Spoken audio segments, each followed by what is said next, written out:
fakes it. He's setting them up. Throws it to fucking Conklin or Rucker. It's really just the Jets chamber pot. Oh, we suck at stuff. To Garrett Wilson. Oh, what a catch! What a catch! That was all Zach, everybody. Oh, Quinn gets him. Yeah! Yes! Look at this. Oh, a real live offensive touchdown.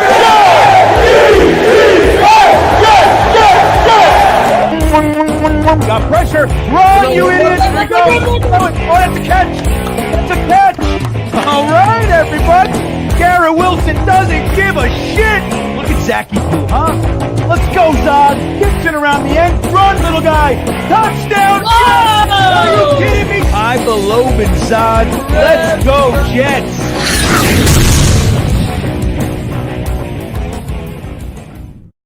Squish the fish. Squish the fish. Oh, I'm so excited to be here with all of you guys. Look at Jeremy moving the pieces. Jeremy shuffling the cards, shuffling the deck. What's happening, everybody? Welcome to the live reaction and watch party right here on the Green Bean channel. And I am delighted that I don't do this alone, that I get to do it with these gentlemen. Look at these guys. Let's say hello to these fucks. First, we'll start with the guy who's not always here, but is a regular here nonetheless. Let's say hello to the guy in green, Dom C. What's cooking? Good looking. Hey, Bean, Chaos, how are you guys? Looking forward to another thrilling Sunday watching the Jets. Don't you love it? Dom, you excited for this one? Is division revenge? Yeah, there's just so much. There's so much going on right now that I don't know how to feel, man. I don't know how to feel. I'm still to the point, like it or not, Jets fans, sorry, you can be mad at me. I'm still to the point I want to see a fucking kick-ass game that we just happen to lose right at the end. You know what I mean? Yep, that's called having my cake and eating it too. That's I right, desperately want that. I'm with you, Dom. I really am. It's tough. You want to look real good, 80 Mitchell, Mechie, Isaiah Davis. You want all the guys to look good, AZ Thomas. And then lose.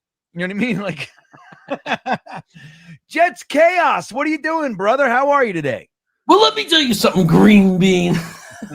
I am doing very well. My guy, my boy, Fernando Mendoza, is backing up everything I've been screaming and preaching about for the past 6 to 8 weeks. I love this kid. I love him. And it makes me think just what Dom C said. Can we see growth? Can we see development? Can we see lots of things we're happy about? But somehow at the end of the game, unfortunately find a way to lose. So it brings me closer to the dream. The dream for me is Fernando Mendoza gets selected by the New York Jets. Yeah, and we'll talk about it, I'm sure. We got a bunch of hours here ahead of us as we watch the New York Jets battle the Miami Dolphins, our division, AFC East division rivals, really intense rivalry throughout the 80s and 90s. And then, a lot of Jets fans, they don't feel the same vigor for this one, but I do. I can't stand them. But I'm sure we'll talk about, what we're willing to maybe give up. The chances are we're not going to be in the top slot. Tennessee is so bad. I saw a stat that said they have 37 points this year, collectively. 37 points. 30 of them are by the field goal kicker. Can that be real? I don't know. AI, everything's fake these days. I don't fucking know. But if that's anywhere near the truth, we've never seen anything like it. And the Jets are not bad enough to supplant and usurp that throne from the Tennessee Titans, man. It's just not going to happen. But so we'll talk about it, what we're willing to give up maybe to get up to number one, because it looks very much that's the number one guy in this draft. And you can argue whatever you want to argue, but positional value trumps all. Quarterbacks, they get shuffled up to the top of the list. And it just so happened when they're actually good too, it makes it that much more likely that that's what you're going to see. Every now and then you'll see an edge rusher, you'll see a wide receiver, you'll see that go number one overall, but not this year. It ain't happening. So we'll talk about all that. Guys, I want to welcome you all to the stream. We got about 21 minutes until the Jets kick off against the Dolphins. See who started us off here today.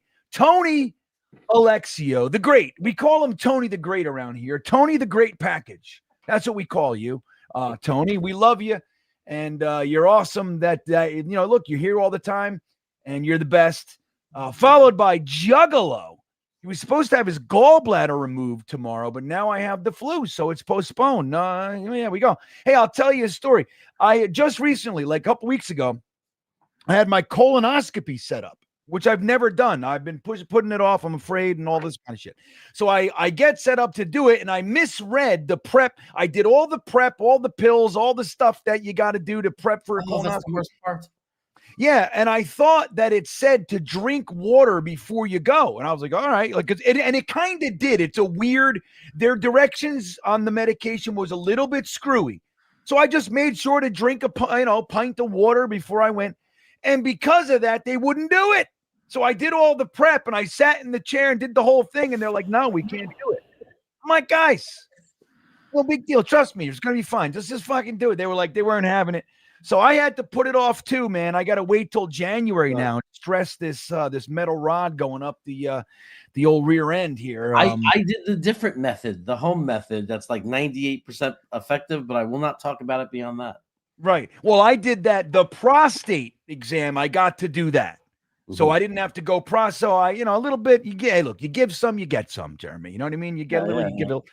So that is what it is. And then followed by the great Phil Adams, all the way from the UK, one of our faves for years and years. We've been hanging out with the one and only Phil Adams, as you guys know. The hat I'm wearing, is this the Phil hat? No. Let me put on so this is a One Jets beanie, Goobellini, and this is the one that Phil sent this year. Oh, I love it. This one's actually better, too. Softer. It's nice. This is a nice hat. Phil, directly from the UK, from Dom's been there. What is it called again? Tottenham. So Tottenham Stadium. Yeah. There you go. Excellent. So there you go. So all right, guys. Well, before we get started, I want to show you guys something. I did a little work today, and I want to show you guys. We'll talk about the sponsor of the show, the one and only Sleeper. And I want to show you guys what I did. Get your opinions real quick. We don't have to belabor and dissect all my mistakes because I'm not the smartest when it comes to this stuff. Where the hell's there we go.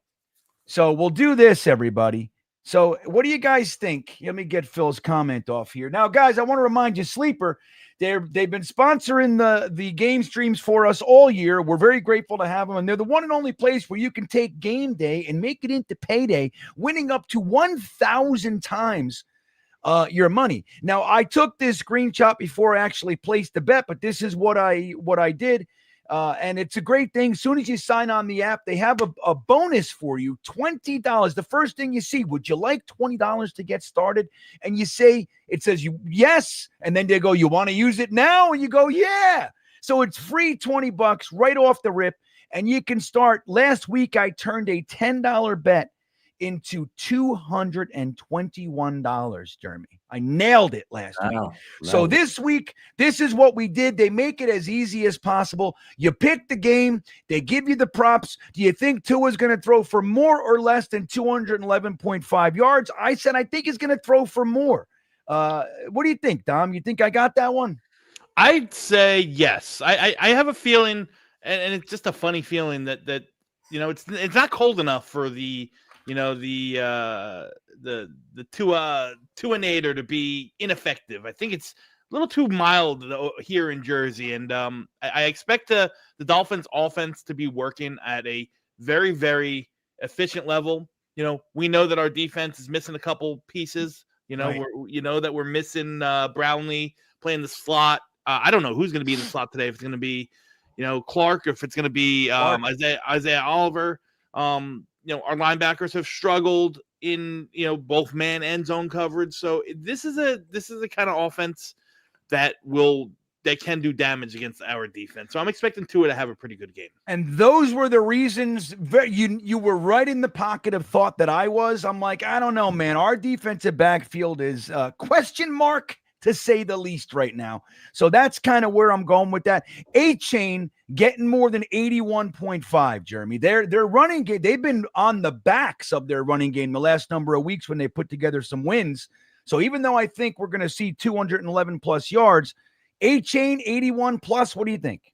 I think you have to go with the over on that. I mean, he's been one of the best running backs, yards from scrimmage, in the NFL this year. He's been amazing.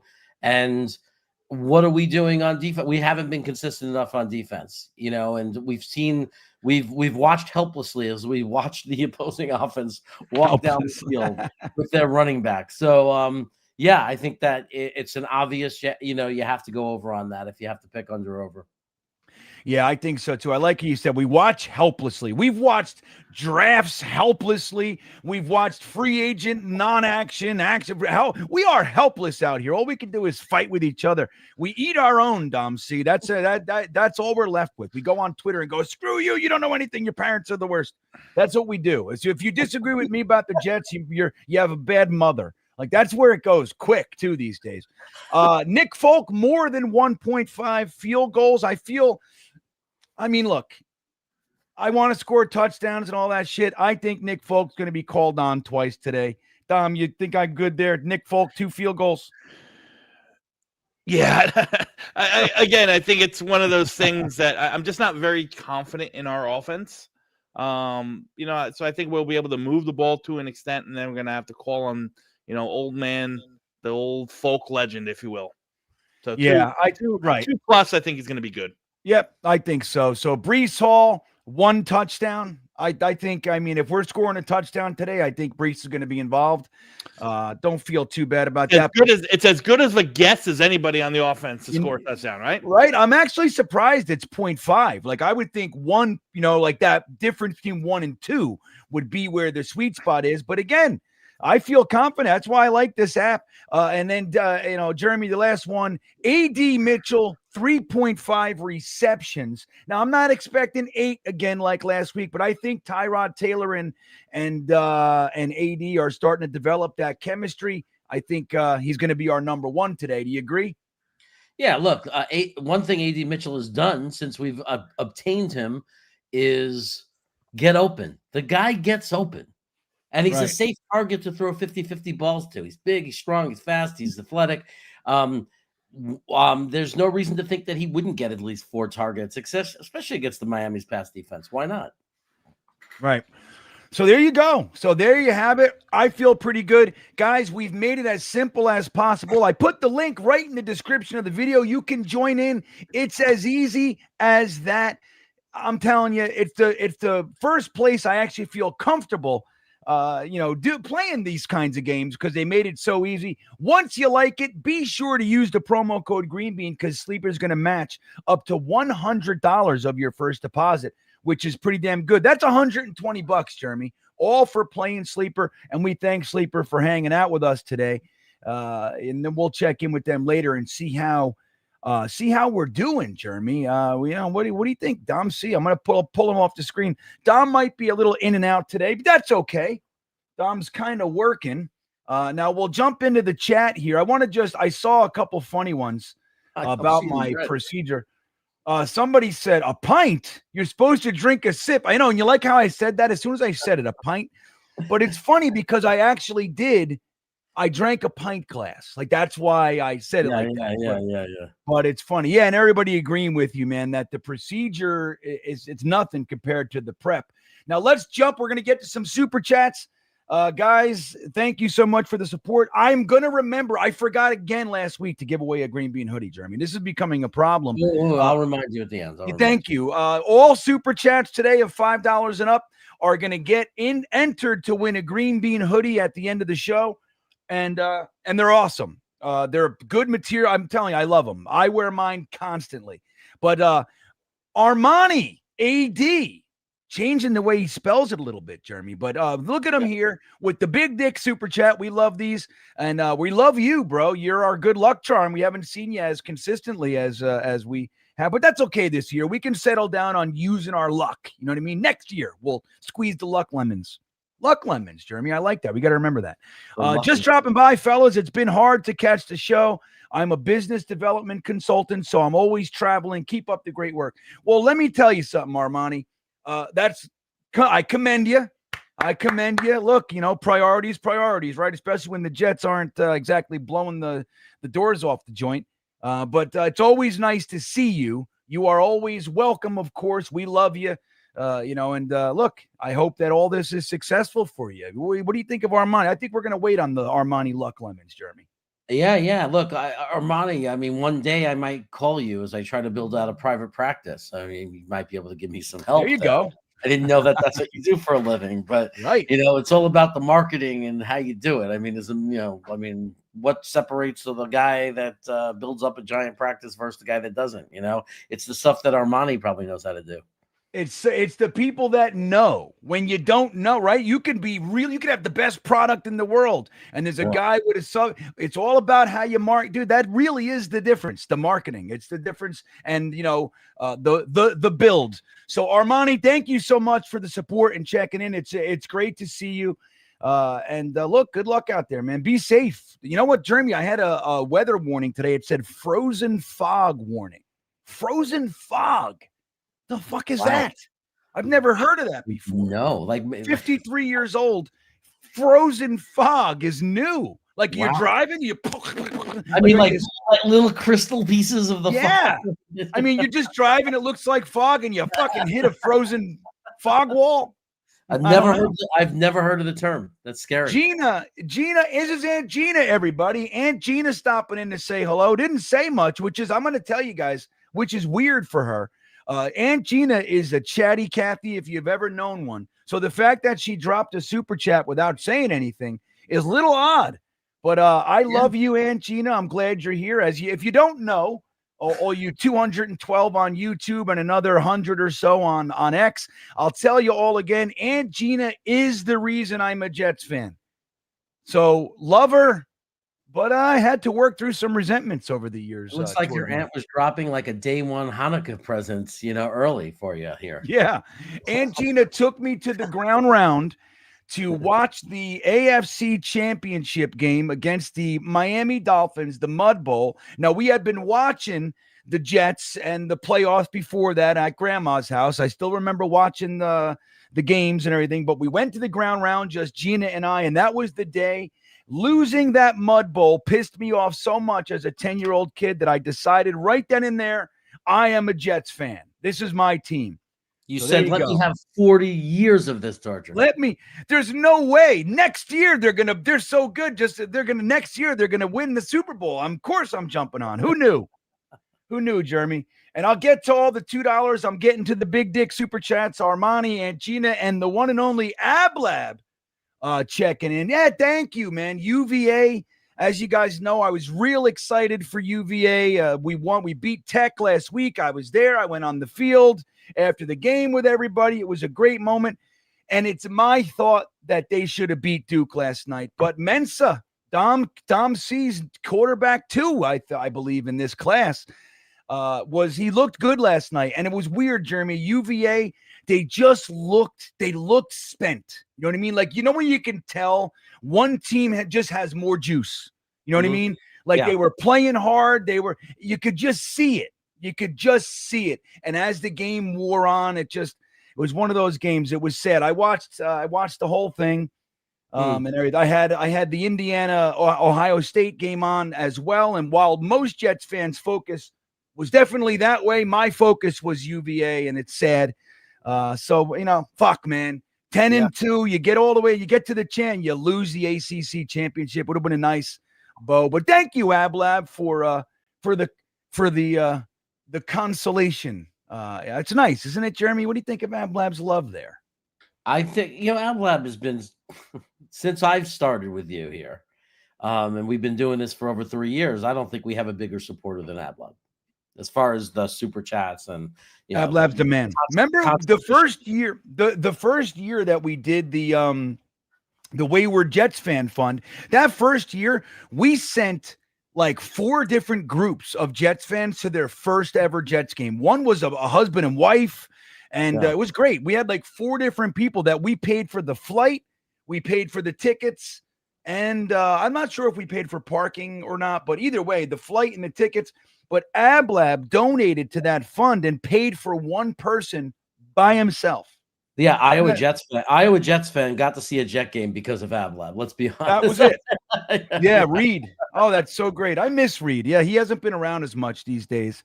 If you're in the chat, Reed, say hello, man. I thought you don't see the same part of the username, but it said at Iowa Jets fan. So I think that's Reed. Oh, that would be great. Yeah, because I love Reed. Reed was an early beanbagger and everything, man. So anyway, Ablab, you're the man, dude. Thanks for checking in. I hope it's a good game for us. Ablab's of our generation, so he remembers. Like he knows the old Miami Jets rivalry. You know what I mean? He knows the deal. So we got Swamp Ranger checking in from Hawaii. Trade up for Fernando Bloody Knuckles Mendoza. There you go, man. I'll tell you what. You know what's most impressive about this kid, I think, is when you can, obviously there's football talent and all that stuff, but you can, when you hear him and you see like you can see the processing, but like hearing him, you can tell he's like a leader. He's got it. Like he's not outwitted by anybody. Like, I don't know. He's just his presentation is that of someone who's at the early stage of being a long-term leader of a franchise, right? And it's not just arm talent, and it's not. It's he's got the intangibles, which is like you said, Jeremy, you know, you're in love with the guy. So we would have to trade up for him, man. And Swamp Ranger's a fan. What do you think we'll have to give up to go get him if we're at pick 5, 7, something like that? Yeah, it depends how far we're coming up, but man, I don't even like to think about it. It pains my stomach. I don't like giving away draft capital. I hate trading up typically. So I don't even know if I support this. If you ask me what I think it would cost, that's different than me saying I want to do it. Right. I don't. Sure. So I want to make that clear, but I think it would cost if we were, let's say, at pick 6. I think we'd have to obviously give them pick 6. We'd have to give them the Indianapolis pick. Hopefully they don't make the playoffs, because then if that's a top 20 pick, that's a stronger amount of draft capital. Mm-hmm. You don't want it to be 30. Yeah.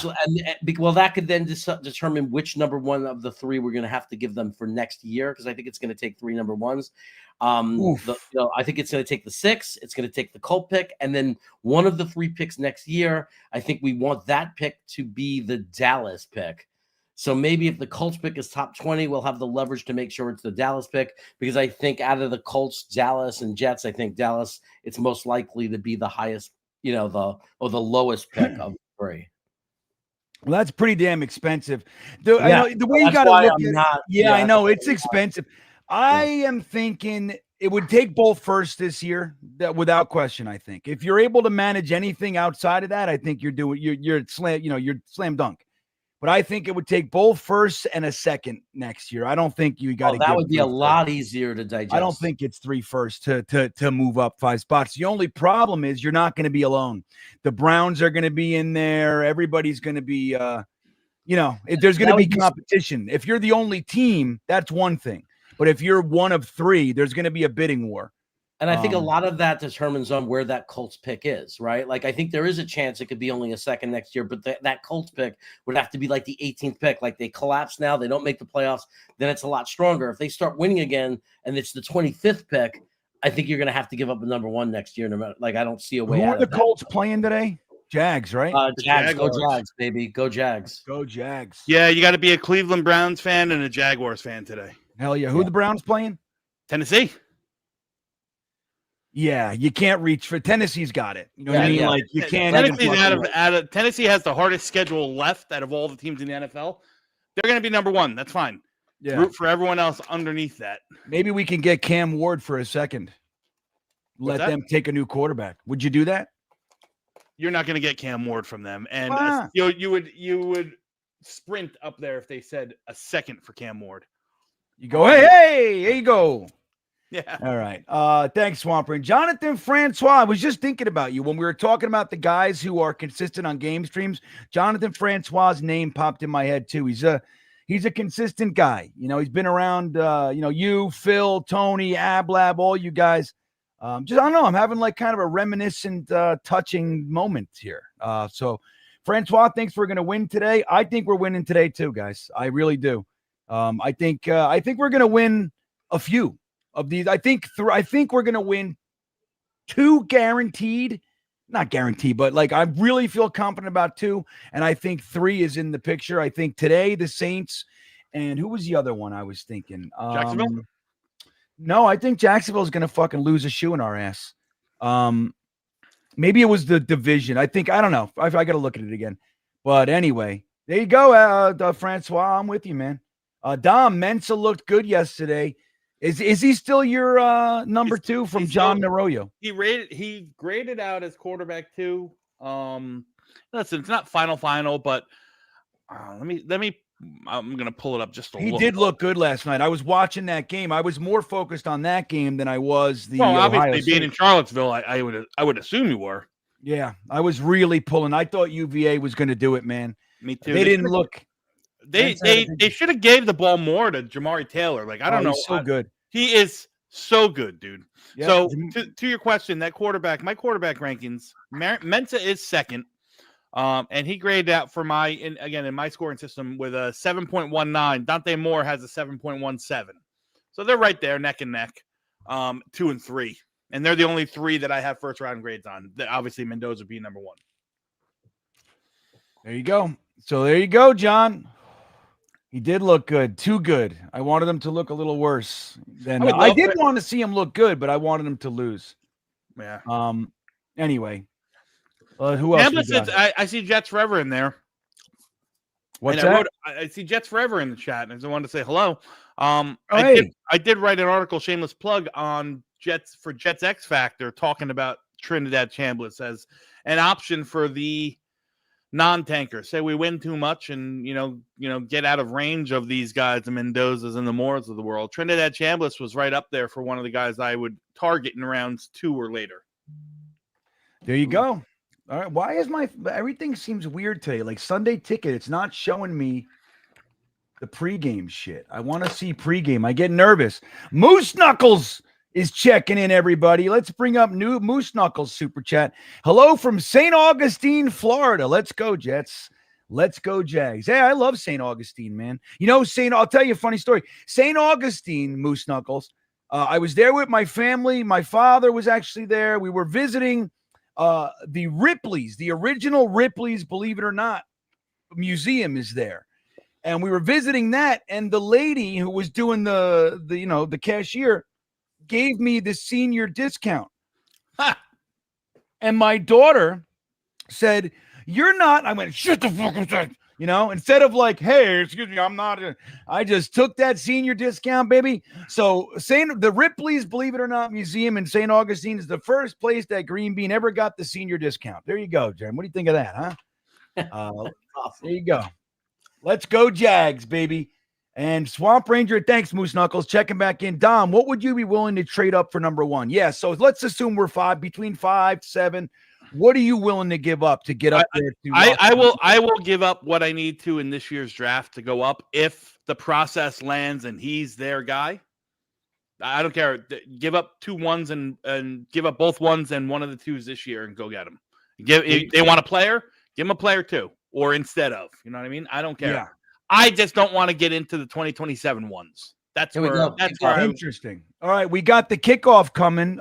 Good. Thanks, Swamp Ranger. Where are you guys? Because let's make sure we're synced. I got the kick. Right, just saw the kick. Yeah. Okay, I'm going to pause it and I'm going to pause it and show you and tell you where I am. Okay. So, I got it. Okay. All right. So me and Dom are pretty close.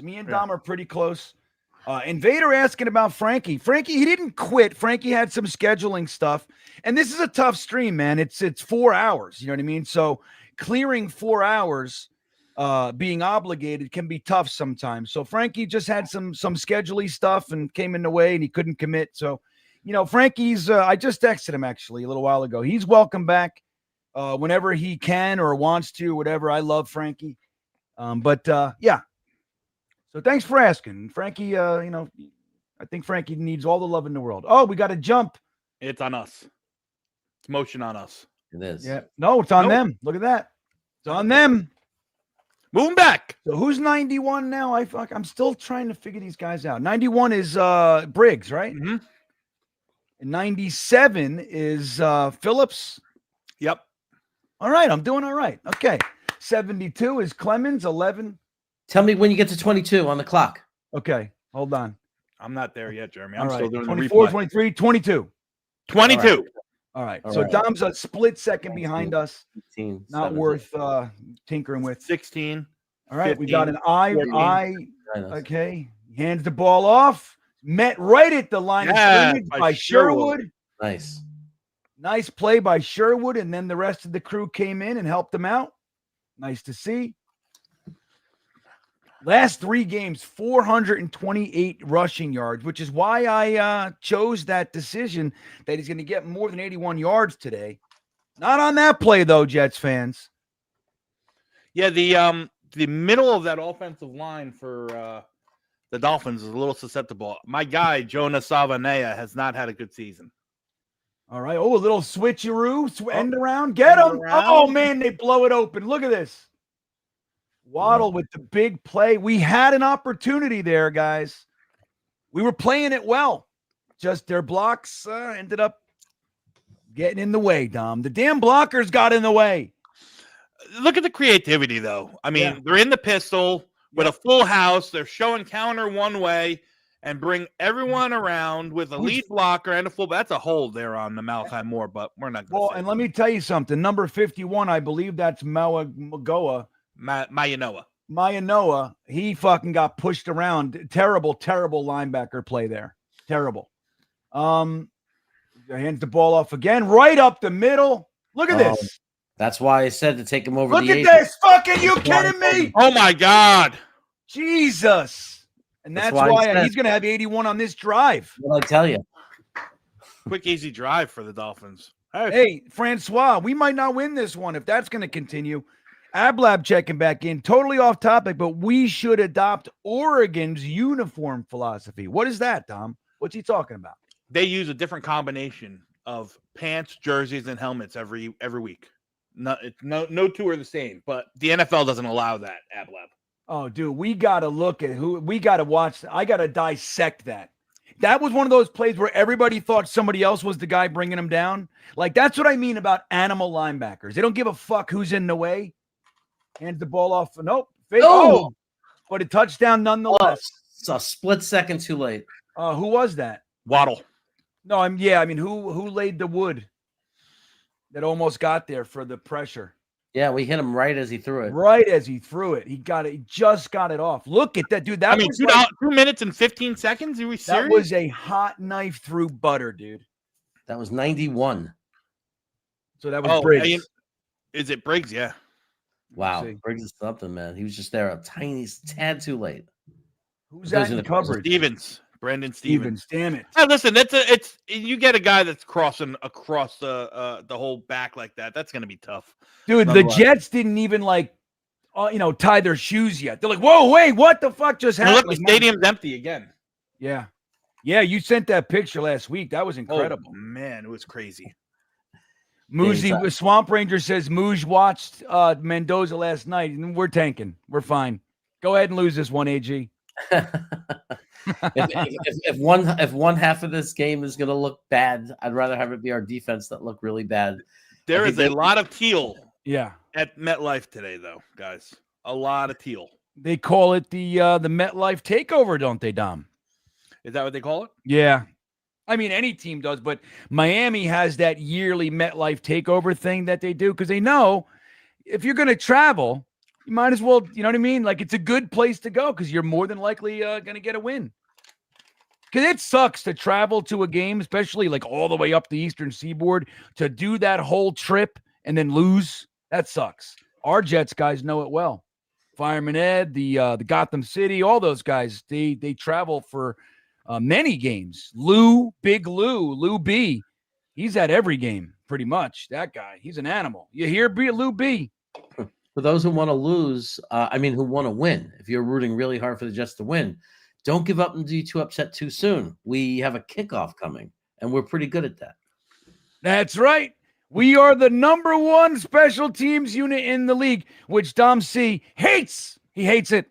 Oh, I don't hate it. I think it's wonderful. I said I said that the wins based on the special teams play is fluky. It is. Yeah, you don't want to be that's the only part of your game working. You know what I mean? Like you and don't it want is. that. And listen, they're doing it at a historic rate. There's an opportunity if it continues. They have the third highest DVOA for special teams all time ever. Like we're talking the teams that had the Devin Hesters of the world and the Deion Sanders of the world. This is the best third best special teams unit ever as of right now. I mean, it's not what you want to rely on to be the best part of your game, but if Banjo is giving us a glimpse of the future that we're going to be, it would be great if when we do get the quarterback and when we are a good competitive team, if we have the best special teams in the NFL, that'll be a great compliment. Yeah, but again, it's like last week we had 27 points, only 7 came. And again, look, it's a crazy thing because even with that special teams awesomeness, we've only had 1 turnover, so and no interceptions. No, it's crazy. It's crazy. I don't think it's coming today. I don't think the interception's coming.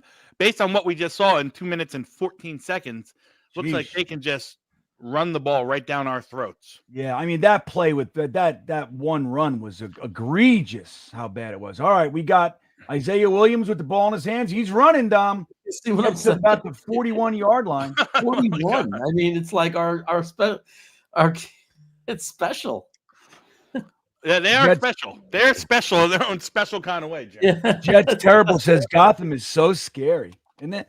Now, I will say this. I'm not the biggest fan of them finding a reason for us to buy jerseys every year, a new jersey. And I don't particularly like these jerseys, but the end zones are badass. What they did with the end zones for this one. All right. Tyrod Taylor back to pass, fakes the handoff, pressure in his face. He gets away from it. Oh, and it's thrown away. Ruckert got his ass handed to him there for the immediate pressure. It literally a lot of that. Here's your ass and handed it to him. Here's your ass. I've been holding it. You've been looking for it. Here it is. So here's what I don't want to see, guys. I don't want, all right, you came out, play action, didn't work, nothing got open, blah, blah, blah. Don't just give me, like inside zone, dive left. So we're looking at third and 8 here. Hand off to Brees up the middle. What do you laugh at? I mean, you got to be kidding me, that's right? so funny. Oh, that's right to it. Could you have? I know. Literally said, "Don't give me handoff left," and here we go, handoff left. Unbelievable. Oh man. And we are on the same. We're on the same time, guys. It's not like I saw that, but to begin with. Yeah. All right. Here we go. So it's 3rd and 7. Jeremy likes to call that 3rd and long. Everybody, here he goes. Blitz. And so a different feel. The Jets offense comes out with a little bit different feel than the Miami Dolphins offense. It's going to be a long day, guys, if this is what we're looking at. Maybe even motivated to see Brady Cook, who's quarterback 2. In the second half. Wide open. Mason Taylor was wide open. Wow. And when are we going to get a quarterback that can see that, Dom? I mean, that's what I'm saying. It's like people. Hey, make a mental note or make a note of that first series. We gotta rewatch that 3rd down play, and I'll show you. Okay. I mean, it is just wide open.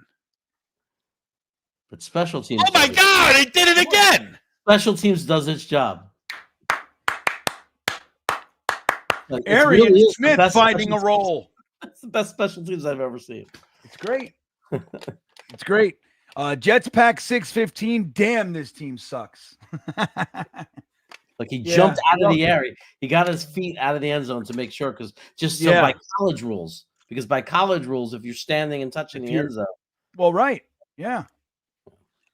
It's NFL too, right? If his feet are in the end zone and he touches the ball, is it still a touchback? I don't know if it is or not. If his feet are in the end zone, if he's touching it while he's on the line or in the end zone, it's a touchback. That's what I college is right. Okay. Yeah, there's a subtle difference between college and NFL. I'm confusing it.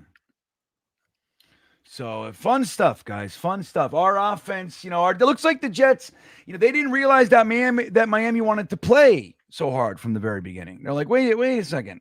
Wait, let's settle in. This is the way it used to feel with Salah every game. So let's see what AG does to snap them the hell out of this. Because the only unit that looks like they're ready is the special teams unit. So we gotta snap out of this, see where it is. I'll tell you this: it's not the strongest draft top to bottom this year. It's a very strong linebacker class, and it's a good thing because the Jets might need a complete overhaul here. I was saying it the other day. I think it's the strongest position group. Yeah, it might be, and they need an overhaul, man. Like I don't know if maybe Sherwood just isn't a fit for this defense. He needs more space where he can roam sideline to sideline and kind of scrape and fill that way. I'm not sure Mainoa, he's young. I'll give him, I'll kind of give him that. But man, Jesus Christ, they need somebody to come down and fill some holes and shed some blockers. Well, and that's just it. Like, and you can if you key on a linebacker, you'll see something that is it stands out. Watch a handful of plays and key on the linebacker. You will see that like the way to take on a block is to make sure that guy is out of the script, right? So when you take on a block, you're taking him out of the play to free up other defenders. That's the role, not to hit him and desperately try to get around him to make the play. And that's what you see. There's like this pussyfooting around it. Like, I just watched it with 51 Mainoa. Yep. He hit and he's like trying to get around him, but no, and that guy was able to stay engaged and still stay available to block. And you can't do that. And there's like a ferociousness that we just don't possess. When you remember watching Marvin Jones and Mo Lewis and even like Bart Scott would take on a fucking block. He would hit the guard or whoever so hard, like they would go backwards. Mm-hmm. He committed. Oh, they called it a touchback? Bad news. It's a touchback because his foot touched the end zone. His foot was in there. I thought he would. That stinks. I thought it was if he was in the end zone when he touched it. So not only do our linebackers they will wait for the running back to get there instead of filling it. Look at this. Look at this, dude. It's just easy. 20 yards, like it's playing against the high school. Like it's nothing. But anyway, just to finish my thought there. So the linebacker, when the running back has the ball, they instead of running up to meet him where he is, a lot of the time they'll break down, which is a secure way to make sure that you don't get juked. I get it, but I miss the ferociousness, and the same thing applies to taking on blocks. And our linebackers don't have it; they just don't do that.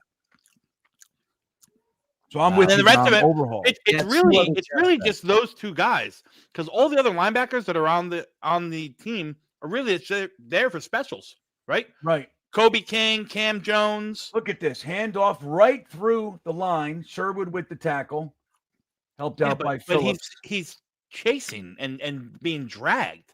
Like fit that in the hole, man. Right. And that's the thing. What I mean by waiting. Like when you're waiting for it, that's how you allow guys to fall forward. So every 2-yard gain ends up being a 3, 4, 5, 6-yard gain because of the momentum. You're not meeting them with equal momentum. So they're falling forward. You got to stop guys from falling forward. And the only way you do that is by fucking lighting them up, by meeting them in the hole, and there's a mentality to that. Like you have it or you don't, that ferociousness. They're at the 50-yard line in 2 plays. You have the mistake on special teams by Smith, who there were 2 Jets coming there. All he had to do was stay away from the ball and let them down it because he was clearly in the end zone. And then it took 2 plays for them to go 30 yards to the 50-yard line. Phil Adams, BS. I'm with you, Phil. Let's see. Rebecca Walsh, the great Rebecca Walsh, who has been around consistently this season. We love having Rebecca. She's not a Fernando Mendoza guy. Well, I don't know about a bust. He hasn't been drafted yet. We'll see how it goes. A bust in the making? But I don't know. Based on what?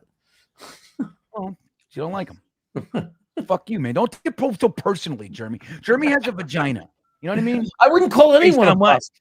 I wouldn't call Dante Moore a bust. I wouldn't call time. How can I call any guy? Guys, look how empty this stadium is. It's lower level. Jeremy likes the lower level. It's almost embarrassing. It really is. Oh, I like it. I like it better. I like messaging. Let them know we're tired.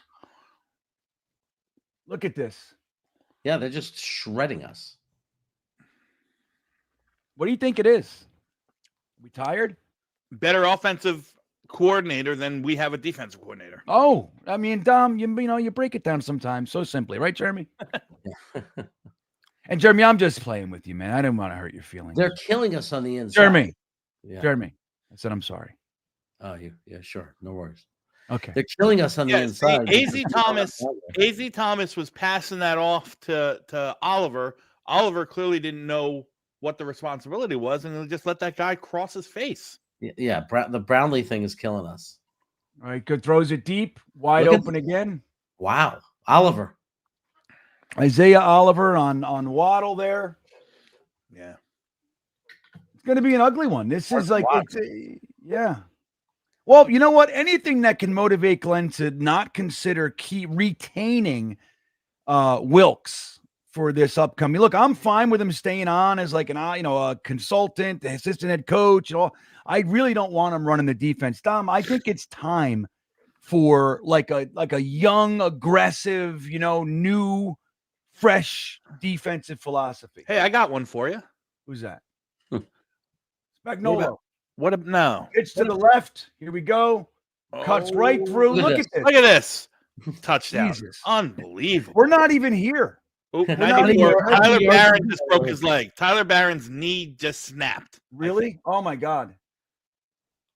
Let's see it. Yeah, he's on the ground. Oh, yeah, he's laying there in pain. Nobody seems to care. I just watched his knee flip the wrong way.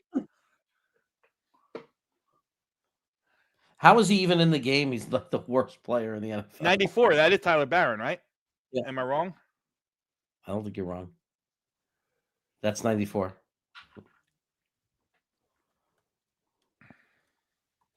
I saw it happen. I saw him reach and kind of pick his leg up, which was just draped down this way when it's supposed to be this way. Getting back to it, Bean, I got a name for you. What about old New York Jet Jim Leonard? I would love it. He's got some ties. He's got some ties with Muji and the Denver crew. You know how much Sean Payton respects Aaron Glenn. They do. They have a really good relationship. I'm sure he would, speak very highly to Jim Leonard of Aaron Glenn. I would love that. I'm tired of like the old guard. You know what I mean? I'm just tired of it. Like these recycled guys, they had some success over here and they've been around I'm tired of it, man. It's like the whole thing with Engstrand, like bringing a guy with some 21st century ideas. You know what I mean, Dom? Yeah, no, that's what I said. I said, me and Jeremy were talking about it last week. I think, it's time. He's a young guy. He's got some ties. He was here for a little bit, so he understands what New York's about. Yeah. Jetpack says, I am no longer interested in this football game. It happened quick. It's getting to be that kind of game really fast. And you know what? I mean, as much as you could say it's good for the draft pick and everything, we wanted it to be competitive, though. Right. Watching them be completely non-competitive is not good for this football team. Perfectly said. It doesn't. We still don't want it to feel like a 9-hour game. Those drag. Right, where we have no effort. We don't, because that's a big step back for the coaching staff and the hope for the future. Well, we've run 3 plays on offense, and I think they've run 6, and they have 2 touchdowns. Yeah, incredible. On another note, I have a delicious buffalo chicken wrap here. It's burning my mouth. Let me see it. I want to see. Yeah, is it made from home or you get it from somewhere? No. We the kids wanted something to eat, and I said, well, I'm doing the show. We got a nice Brooklyn Brothers. What do you think? Look at that. It's a lot of Brooklyn Brothers. What do you think, man? Buffalo chicken. Wow. Oh, that looks beautiful. It does. It's good on both sides, but it's hot, man. It is hot as could be. Kids wanted something, and I said, you want some? Get some pizza. I miss living in a place where it's so easy to get that kind of magic. The place, but the problem is for me here, I'm in arguably this epicenter of the best pizza in the world, but on Sundays I can't get anything to deliver. So the place I got the kids pizza, I don't like the pizza. That's why I went with the wrap. Nice. So out of all the things in the world to make, I didn't go out, but I made myself a buffalo chicken wrap for lunch today. Isn't that crazy? I put on some buffalo wing sauce and the whole thing. Grandizer quickly puts up the Brooklyn Brothers Food Review channel link. That's great. So it just went up to 14 zip, everybody. Mhm. That's not good. Not a good look to start. Tyrod Taylor's got to be able to do something here. Aaron Glenn does not look happy right now. No, he doesn't look happy. We're 7 minutes into the game, and a chain already has 53 yards rushing. So yeah, that with the sleeper picks I made earlier, I'll show you guys later. For those who've come in, I'll show you what I did with my sleeper app today. But man, so A-Chain 81.5 yards was the over under. I took over. It's looking like a good choice. We also took Tua 211 yards. He looks crisp today too, so that's probably a good choice. A-Chain. I want to see Tyler Barron. What happened to Tyler Barron here? Where is he? He was limping away. He walked off. Yeah, I saw him walk. Oh man, yeah, dude, he got walloped. His poor knee. Yeah. A-Chain. I'm practicing. A-Chain. Instead I like to say arcane. That's weird. Instead of the A-Train, the A-Chain. But we had a friend supporter of the channel, Greg Rallo, who did not think that he thought we were going to stuff A-Chain today. I saw that comment go by, and that's probably not happening. So, I mean, it could be a miracle. We could hold him under. We could hold him under 27 yards the rest of the way. It's not impossible. Although, yes, it is. Edutane says, with fan base spent a week hyping up AG out of feeling guilty or some shit. No, I think it's just, look, I think reality is, Edutane, that it's not either or. Here we go, a little 5-yard gain. Like the people that are extreme, like I believe, correct me if I'm wrong, you're on the AG's a flop thing, right? I believe, Edutane. And then there are people that, are 100% in, I don't think it's either. I think it's, you're watching a guy who's getting a team of misfits at currently, a lot of rookies, new people, all that kind of shit, because it's an evaluation year. He's getting them to play kind of above their pay grade, if you will. Hold on a second. We got 2nd and 4, hands the ball off to Brees, meets a wall, gets 0 yards and 0 cents. Let's keep putting Tyrod Taylor. Yeah, 3rd and 4. 3rd and 4. But the thing is, I think that there's the first 8, 9, 10 weeks of the season, the vitriol was so unrealistically bad that if you add some, like you're only talking about really 1 or 2 weeks of positive toward Aaron Glenn at all. So it's going to be up and down, man. Like that's what I think. If we just kind of take a step back and look at this and go, yeah, he's doing something. All right, back to pass, fucking interception. Oh, he dropped it. He dropped it. You know what's so funny about this fan base, Green Bean? Mason Taylor with a drop. Hold on 1 second, Jeremy. I thought 25 dropped it. He's celebrating like it's an interception. Yeah, I thought he dropped it. Never touched. But see, look, the pass was behind him. It looked like. Let me see here. Yep, way behind him. We can't get a fucking quarterback that can just throw the ball where he's supposed to be. Yeah, all of our receivers are always stopping mid-route, always, dude. It's really aggravating. I hate it when this is the easy shit, Jeremy. I hate when people say it's not just quarterback because it's like, what are you talking about? If we had a real quarterback, he doesn't throw the ball behind the tight end, and that doesn't happen. Like, it's so many things that you could say. If we had a real quarterback, they would have seen him wide open before instead of almost throwing an interception on the first drive. It's coming down to the fact that we just don't have a functional quarterback. And it just drives you crazy. But the Jets fan base is funny, Green Bean, because it's like we have to lose, we have to tank, we have to lose, we have to tank. And then when we're losing bad and giving them what they want, Aaron Glenn thinks Aaron Glenn sucks. It's crazy. That's what I was, Jeremy, and I'm sorry to cut you off. Yeah, but I just agree so much. As my podcast was about last week, we've created a dynamic where there's literally not one angle where we can go, okay, that makes me happy. There is none. Like we've cut off every angle that we are unhappy no matter what happens. And that's fucked up. I can't sign on for that. Now, again, like, I don't think there's any proof one way or the other that Aaron Glenn is or isn't anything at this point. You could not like what he's doing. You could like what he's doing. I personally fucking love it.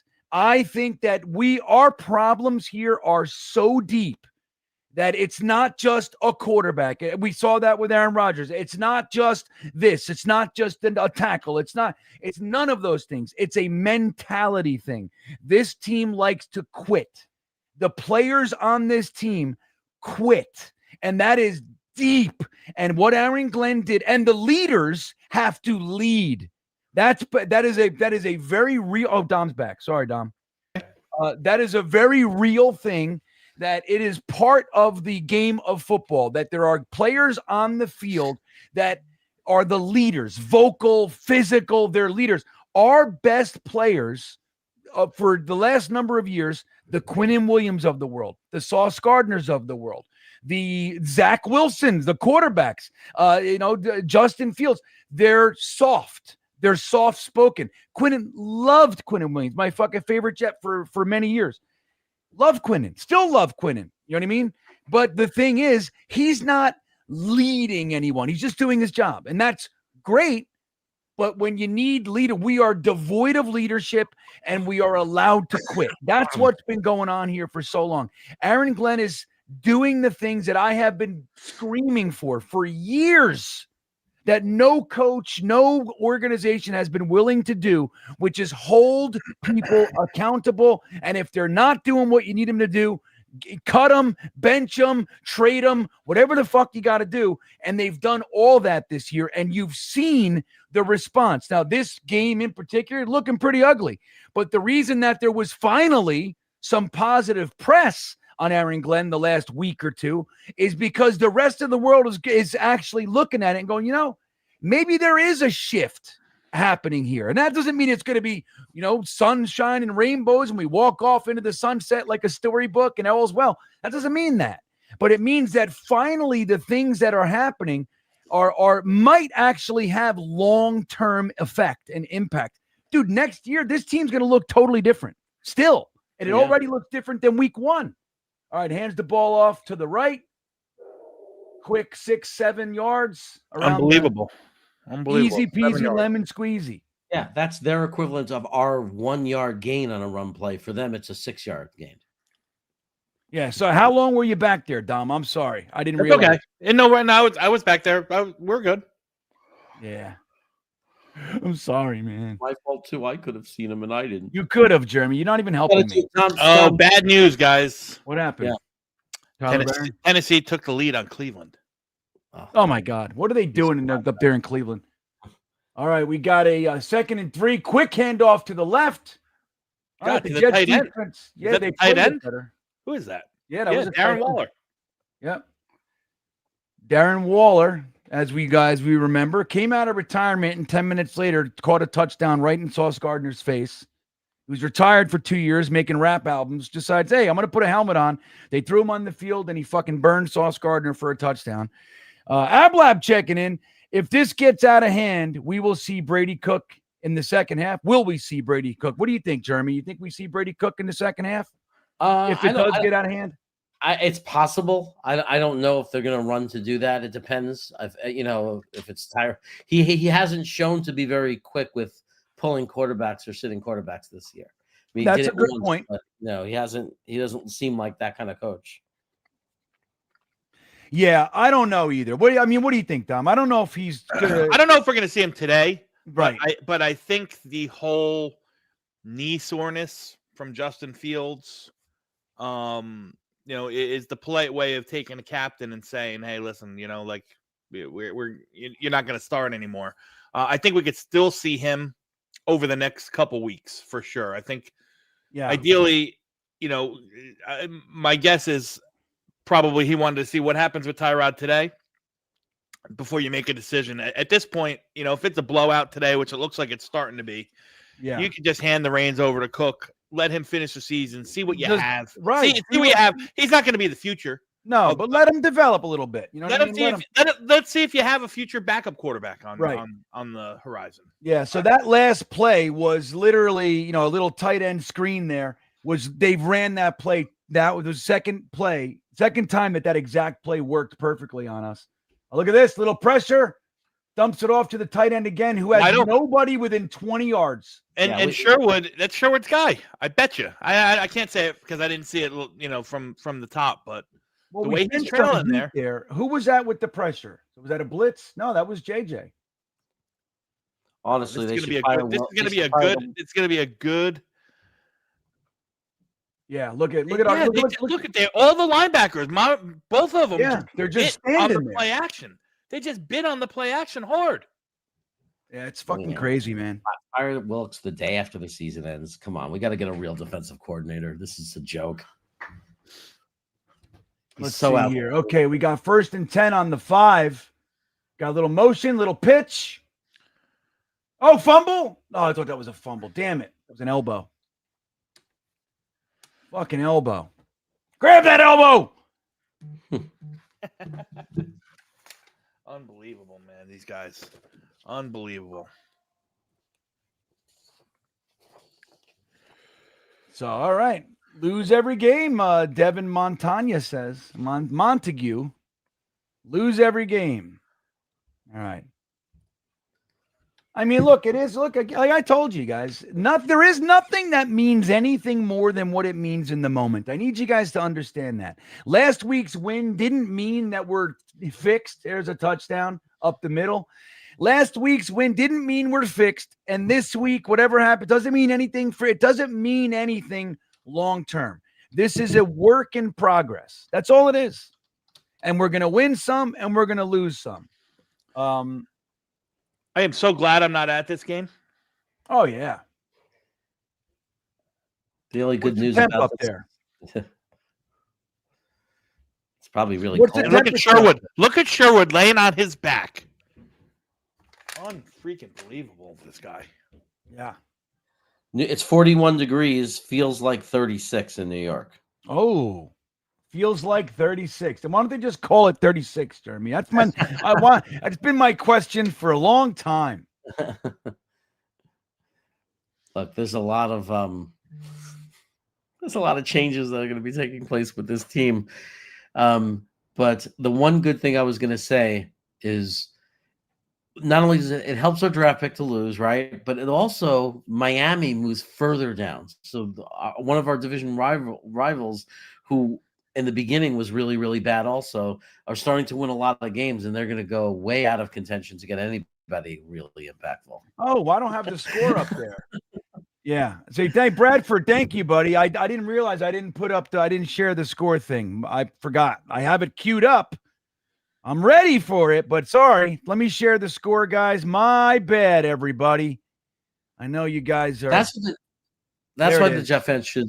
The Jet fans should chant when they come into the tunnel. I see it in the chat. Shame, shame, shame, shame, shame, shame.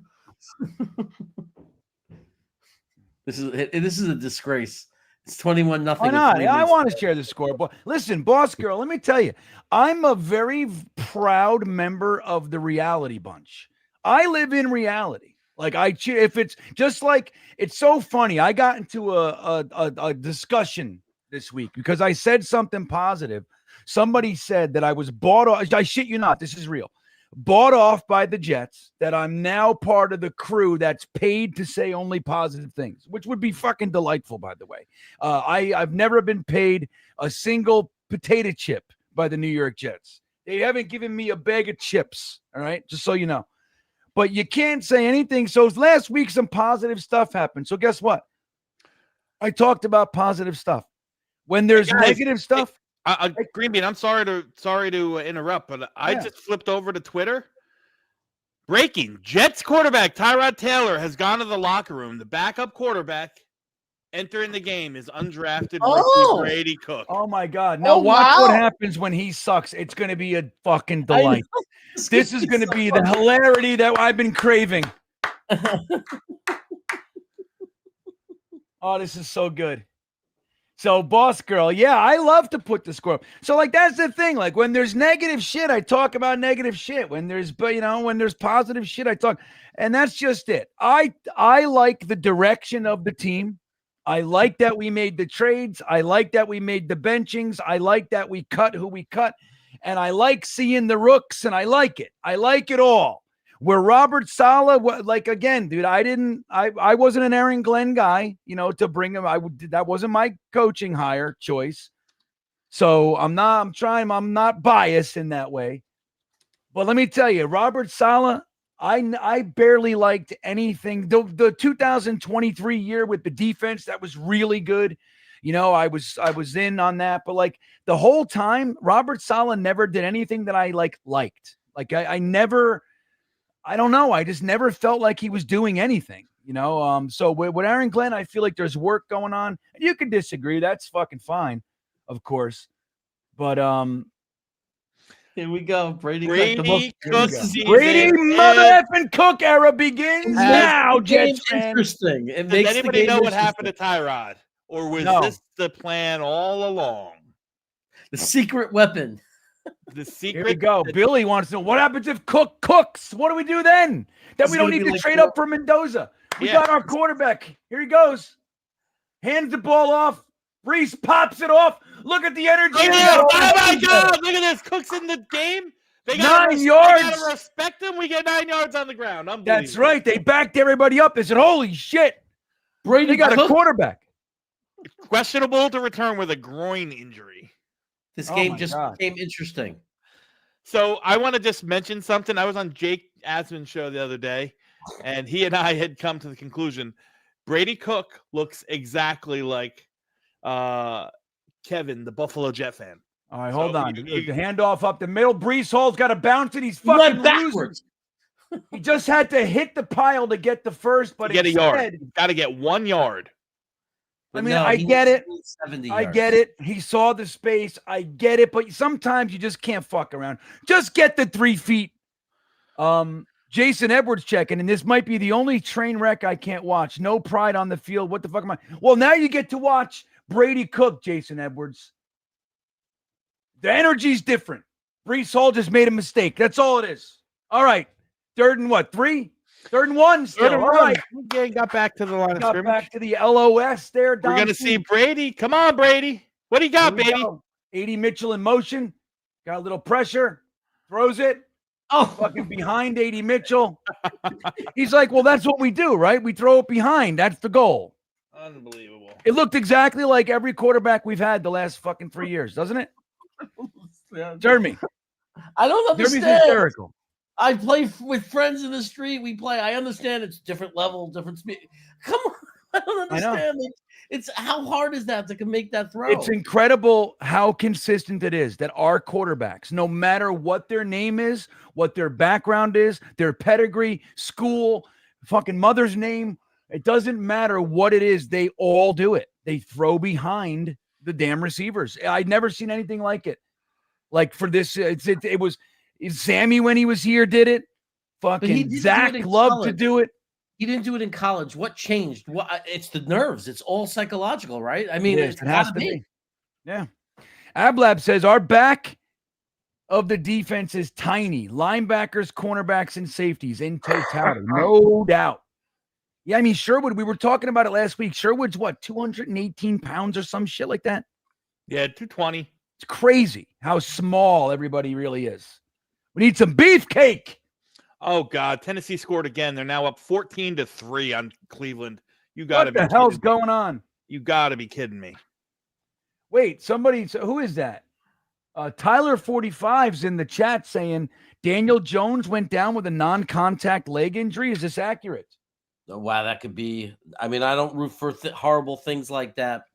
Draft-wise, Colts-wise, that could really Thanks, Ablab. Hennessy check. Sorry I missed you, Hennessy. I skipped you there. The Jets are playing like their jerseys. Poopy. Oh, let's go. Poopy, poopy, poopy, poopy, poopy. 5 poopies. So the Brady Cook era starts in very much what we're used to. Up in 3, down in 3. All right, Tua back to pass. Tosses it. About an 8-yard gain there. give or take a smidge. Gosh darn it. I'm getting some information here. Text it to me. Yeah, this is sour milk right now. That's exactly what this game is. Yeah. Sour milk theory? Sour milk theory, man. You know it. Dom knows the theories. Unbelievable. So I got my heart broken last night with UVA. I thought the Jets were going to play the Fish well. This is looking ugly. Look at that. All right. Oh, nice play, AZ Thomas. Yeah, but you know what? Who's 26? Oliver, I believe, got his hand on it, it looked like. No, I think it was AZ Thomas. No, but like before, AZ Thomas was in coverage, but he jumped up. It looked like he might have tipped it. Can we see a replay? I don't give a fuck about this guy walking or the girl with her phone. Please show me the replay. Why do they do this? Who cares? Jeremy, help me. You know why? I'll tell you why. Because they had the on-field reporter speaking. Ugh. All right, we got the punt up. He's going to get a return here. Whoop up, little Jukey. Up, whoop up. He's turning the edge. He's turning the corner. Look at this fucking shit, Dom C. Oh my God! Unbelievable! I told you so. Oh my God! It's fucking fluky. It's fluky.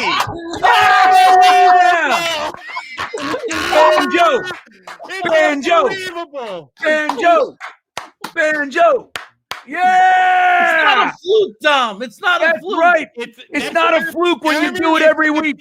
If it repeats next year, I will tell you are right. Every time. The only way we can score is on special teams. You can't tell me that's not fluky. I love it. Fucking, what are you talking about? I'm happy for him. Last week, 3 touchdowns had nothing to do with special teams last week, you drunk. You're drunk. Holy Jesus. But I'll take it. An injection of positive juju into the veins of the Jets. If we ever build a real team and can maintain this special teams, it's going to be really fun. No, it'll be like what happened in 2024. We had this great defense. All we needed was a quarterback. Then you fucking get Aaron Rodgers in here, and the defense takes a big old turd. Everybody, now they can't stop a nosebleed. That's what happens. Amazing. It's absolutely amazing how well they block on special teams. It's crazy. It's absolutely amazing. It really is. I'm flabbergasted. Watch them. Every single guy is committed and locked into something. Chris fucking Banjo. He must be giving them handies or something like that. To Chris Hando. There you go, Jets fans. Oh, Wyatt says, why did they put Cook in? That pick was on the tight end. Wait, Wyatt, what's it? Tyrod Taylor's hurt. Newsflash, shocker. Tyrod Taylor. Yeah, I mean, that's right. Everybody's like, we should keep Tyrod for the bottom. I'm like, dude, well, I mean, he's already at his limit. Like, he's a couple games. That's what you get. That's what you get from him. He's at his limit. Let me see here. I gotta how long is this? I want to get up a Jets chant, but they're all so long. This one's 9 seconds. Let me see. Hold on. All right, this is good. This is the one I'm doing. I got to get a new Jets chant in our damn thing here. Hold on, everybody. Relax. Well, here's the kickoff, and it's returned by Miami. Boom. Hit hard down to the 32-yard line. Nice. Tackle by number 31. I don't even know who that is. And Francisco Mayanoa, number 51. There you go. See, and that's what's up, everybody. You get that little burst, that little boost. You need something to switch the old energy gears going on, and that's it. Now watch the defense. They'll be flying around. We're going to get them off the field in 3 plays, Dom. And then it's Brady Cook time with the new momentum push.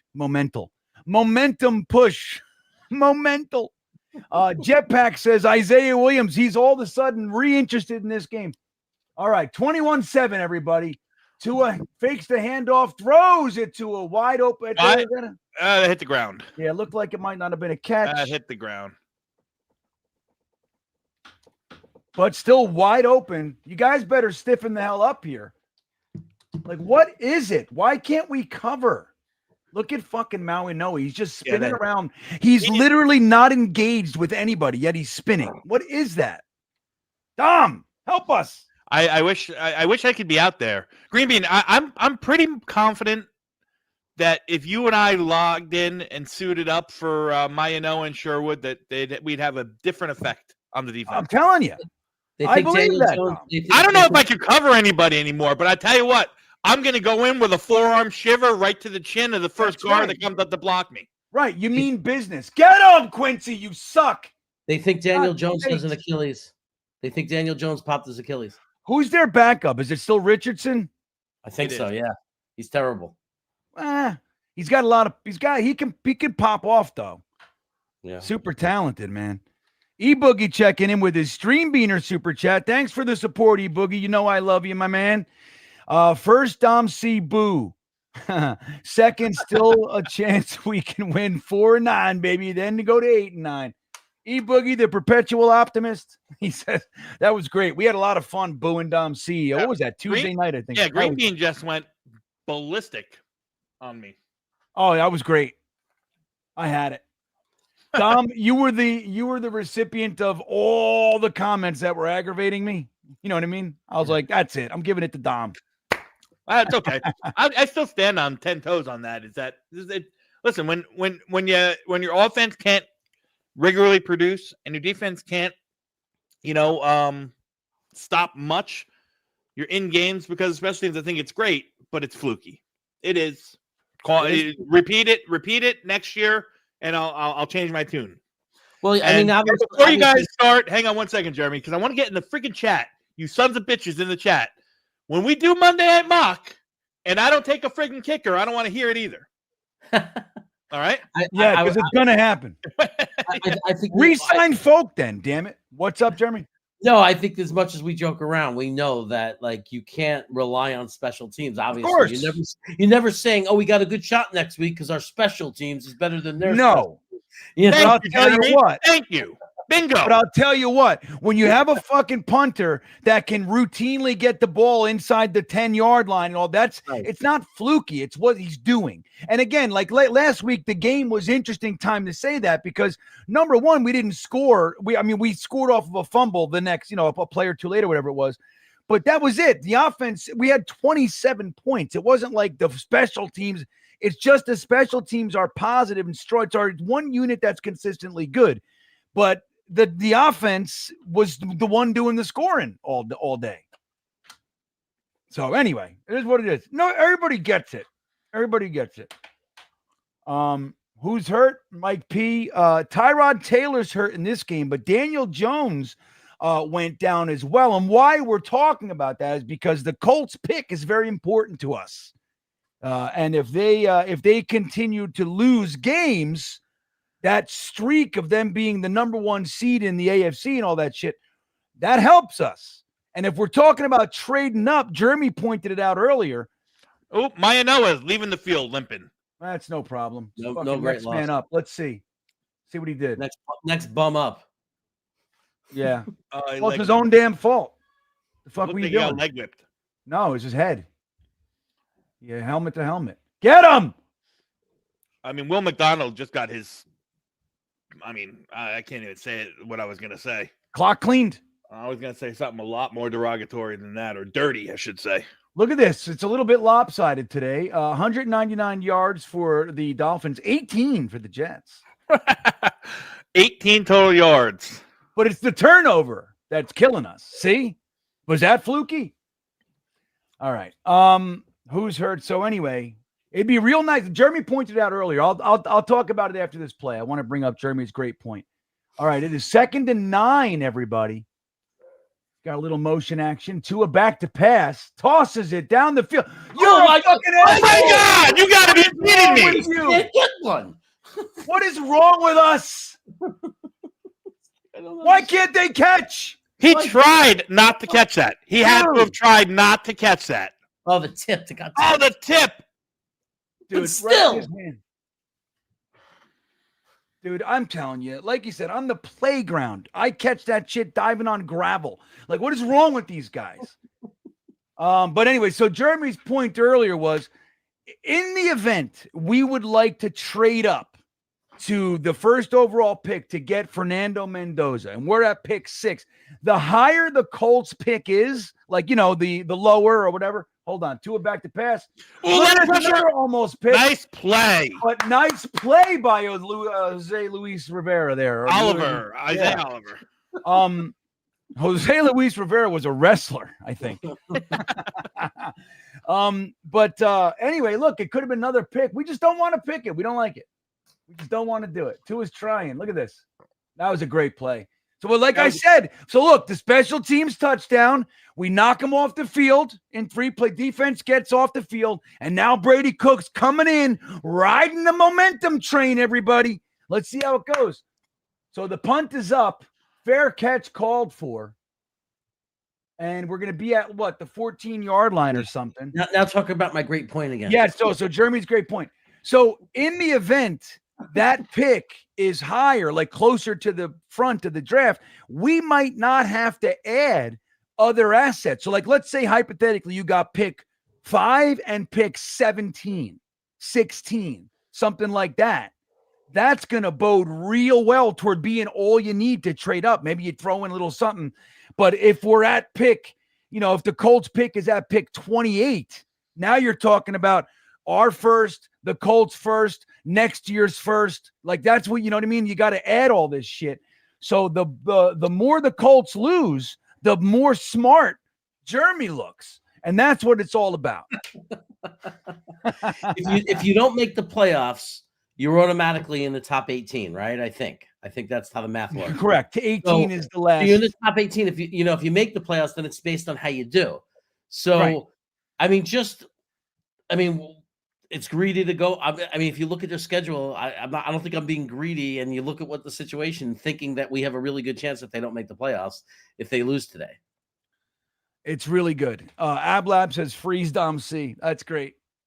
For all the fucking special. That's great. Ablab, you rule, dude. I love the connection to the Talking Jets show. It's so good. Ablab, love hanging out with Ablab during the games, man. Swamp Ranger, Browns fire Stefanski, then hire Dion. I know that's what they should do. They should just commit to the whole craziness. Just do it. You know what? It's funny. Looks like they're losing their offensive coordinator, the Browns. Tommy Reese is interviewed for the Iowa State job to take over for Matt Campbell, who left. Really? Penn State. Yeah. For Iowa State? Yeah. Where's Campbell going? Penn State. He took the Penn State job. Oh, no way. Dude, I wanted Campbell. Like, when we hired Saleh, we couldn't get him. He didn't want to come out. But that was my number one, Matt Campbell. Touchdown Jacksonville. There you go. It looked like Cleveland scored as well, so. Nice. All right, this is fun. We're having a fun day. 21-7. Everything's turning around. The sun is shining. Everything's coming up, Jets. I love it. It's all going to turn around. You can't overreact to a first quarter. Everybody fucking going nuts. Everybody calm down. Daniel Jones officially out with an Achilles injury. Wow. Poor guy. The rest of it revitalizing his career. The MRI after the game. Wow. He's done. If they already called him out with an Achilles injury, he's done. Tanner Engstrand, last in the NFL in passing offense. Interesting. It might have something to do with the Justin Fields. So you got Cook. All he does Breece is Hall up the middle, spinning, gets about 6, I'd say. How about surprising them right now on second? No. And passing true. Play action. Pass the ball. Uh-huh. Oh, look at Daniel Jones. Let's see what he has. Oh, God. Yep. Oh, boy. He's done. There he goes. Same thing as Aaron Rodgers. On his ass like that, folded his legs. Same thing. He's done. Yeah, he's pissed. He's like, I just got my fucking career back. Damn it. And he did. Right. He lost his payday. I don't listen. I don't ever want to see anybody get hurt. But no, never. I'm not gonna. But it helps us. Yeah, I'm not gonna say. Breece up the middle, can't quite get to the first down marker. He's close. I don't know. Maybe we'll see where they mark. I don't know the spot. Looks like he fell right before it. Joe the Jet G says special teams. Dom, special teams. Oh wait, no. I read that entirely wrong. Special teams, special players. Special players. Yeah. Jesus. Okay. That's sorry there, Joe. That's from the YouTube kid. Yeah. Jason Edwards checking back in. He's coming back. We have more special teams touchdowns than interceptions, like the Peruvian pyramids. We are a mystery to understand. I still below. Jason, you rule. That was great. That's he belobes. All right, here we go. Brady Cook under center. Third. You better hurry, Brady. And he fucking fumbles it. You're a loser. You're a loser. Oh my God. Jesus. Well, at least we know. What do you want? It's an undrafted free agent catapulted into the starting lineup for the fucking most. That was not him, too. That had nothing to do with the exchange. That had nothing to do with the center. That was just him. He tried. He was thinking too hard. How am I going to get the ball there? He's like, boy, oh boy, do I suck. Yeah, Aaron Glenn's like, this is insane. I can't believe how bad the Jets really are. There were people screaming for this kid. Why not? Oh, of course. It's what we do. They were screaming. They were screaming for what's the guy? Oh my God! Look at this. Ooh. Get him. Can we shoot the ball there? I mean, we have a clear shot from behind. Yeah. Somebody take a. Why don't we punch the ball? Punch at the ball, Green Bean. Dom. I'm thinking the same thing. I mean, you had a guy. Yep. He had stopped right behind him. Right behind him. All you got to do is punch down. All you got to do is punch it. They don't. Why? I was just Dom. I'm so glad you're vocalizing it because I was thinking that exact thing. Like when the runner had to stop for a second, you're in pursuit, dude. It is prime time. He didn't even make the tackle. No. He didn't even do it. Or even like one of these ones where you punch like that and the ball goes flying. Like you do something. Yeah, I know. I'm so with you, dude. Like, it's just crazy. AJ Gilbert says, there goes the momentum. There it is, man. I'm with you there, AJ. Oh, it's so crazy. It's hilarious, isn't it, though, guys? Everybody take a step back, get your fucking panties off, and just take a look at it for a second. Isn't it funny? Come on. Isn't it funny? Like, don't get so crazy. It's funny. 573 people here on YouTube. Another 200 and change on X. Let's say we squeeze some milk thumbs for the fun we're having. 400 and change have not hit that like button. Let's go ahead and do it. If you'd like to see Brady Cook get his head out of his ass and learn how to receive the ball from the center, let's start with that. If you want to see Brady Cook figure out how to actually get the fucking ball in his hands, hit that like button, everybody. Squeeze those milk thumbs. Green Bean, I have an update for you, Green Bean. Yo, in the middle of my plea, I'm about to get to subscribe. Oh, sorry. Go ahead.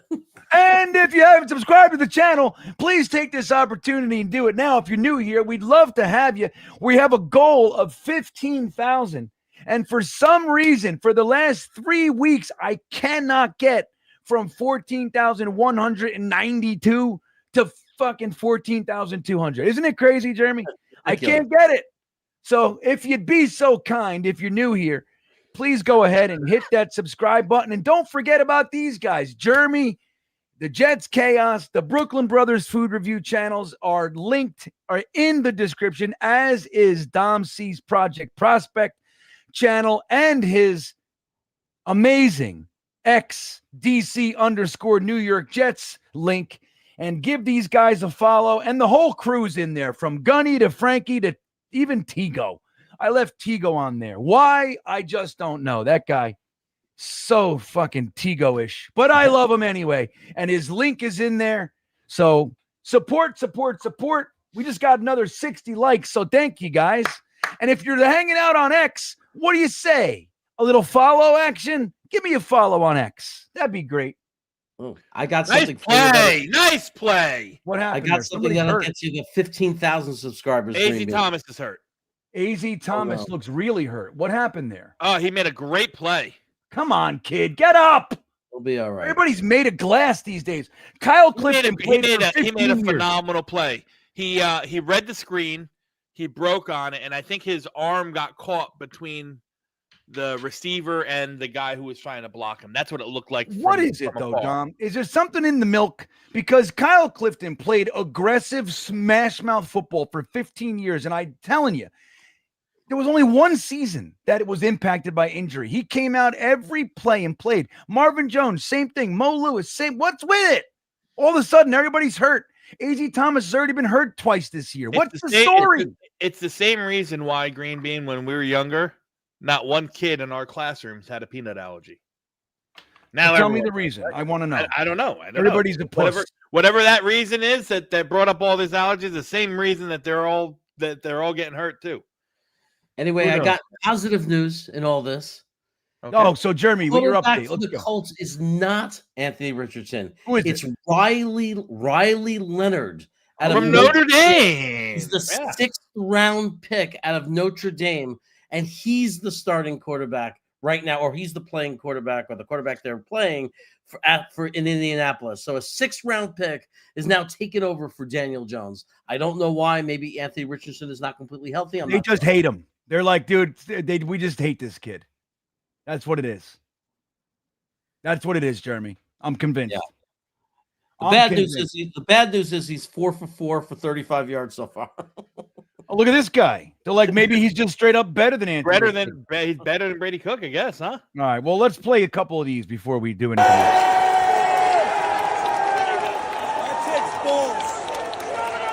That takes balls. Eric Glenn's got balls. There it is. And then we'll do this one because of the momentum shift. I finally got it in here, so let's do it.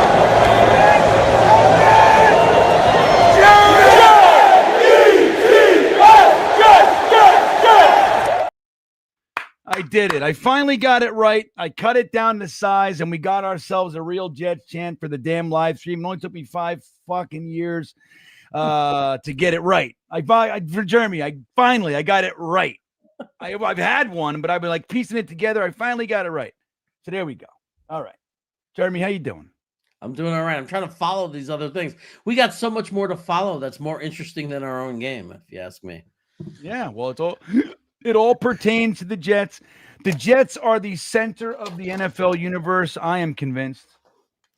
Nobody needs to tell me. Oh, he's AZ Thomas jogs off the field. Looks like he's favoring his left arm. He's going in the blue tent.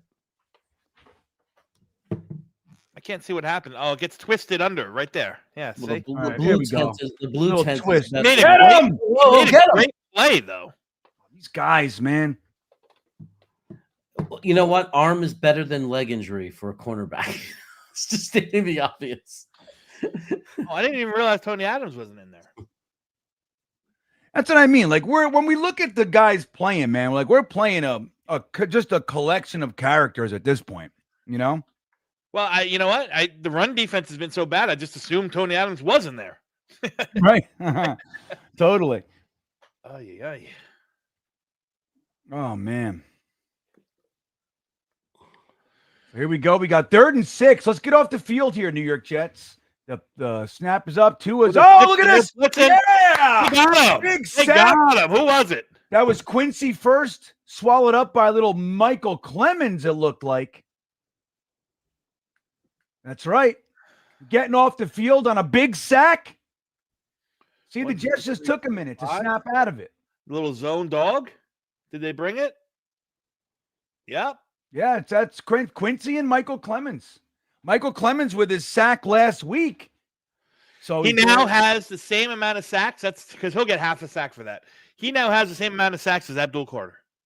How about that? Nice. And Quinnen Williams only has one more than him.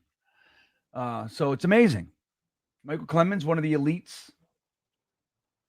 As we know, Michael Clemens, elite. I got to get out of the hat. My head's itchy, Jeremy. I'm like, oh, hat itchy, you know? I want to get a real good itch. Oh, yeah. Oh, that's the good stuff. I'm going to put on a lighter hat. Where are we going to go? Let's do this one. There we go. Do this hat today. Here comes Brady Cook, everybody. Let's see if he can get it together, Dom. This is crazy, man. This is nuts. This is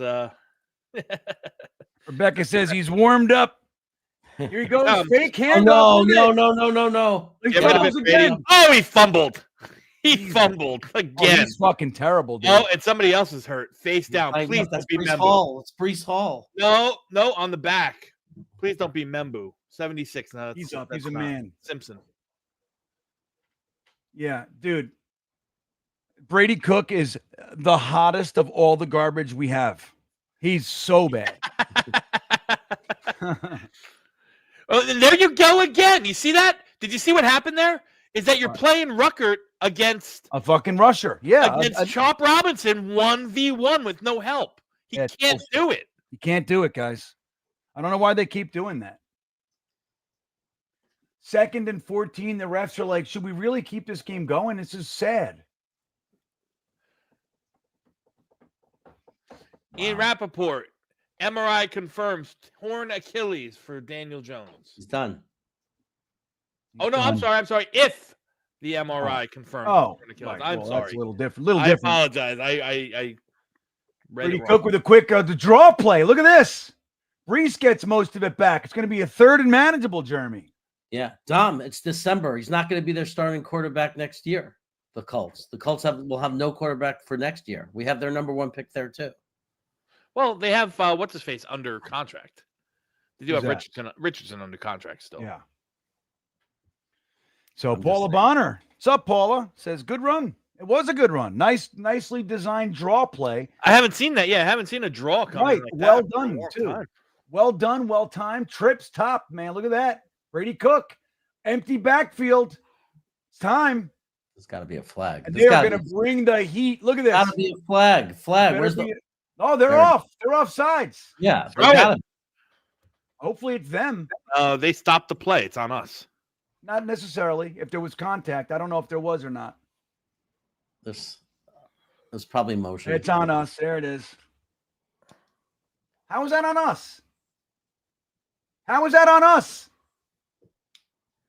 Snap infraction. What the fuck? Myers. They're saying that he jumped. He might have moved the ball. Mm. See, as a former center, those are little tricks of the trade. I'll give a little bit. Yeah, I give respect to Coach Mealy from the Parsippany. That's PAL. right, Jim Mealy. Yeah, he's teach me.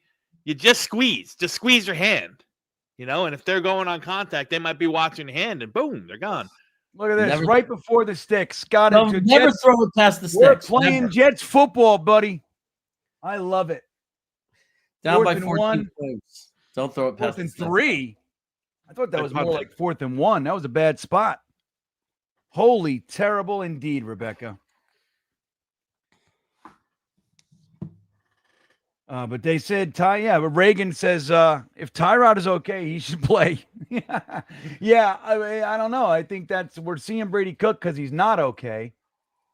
But yeah, man, ugly stuff. What is this kind of hurry up formation here? Are they going to fake this? They're not faking this. No. The punt is up. A boomer to Malik Washington. Get there. I couldn't quite. Almost. Dang it, Smith. Almost, everybody. I think I'm a little bit ahead of you guys. You're moving a little faster. Yeah, guys, this is ugly. This is an ugly game here, boys. Not going to lie. That's all right. We're going to get a big pick 6 today. I feel it. Today's the day. Not only a pick, but a pick 6. I can feel it. Oh, yeah.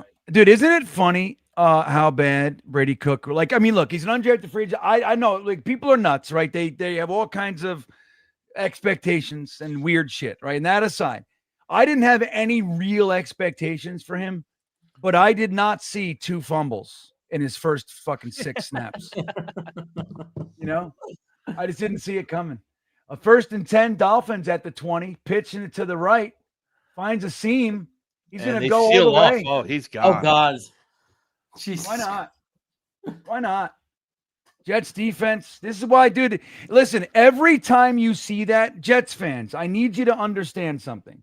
That when you hear Green Bean all off season talking about linebackers, every single time you see this is a flag in the ground to support the idea that the Jets need an entirely new linebacking revamping.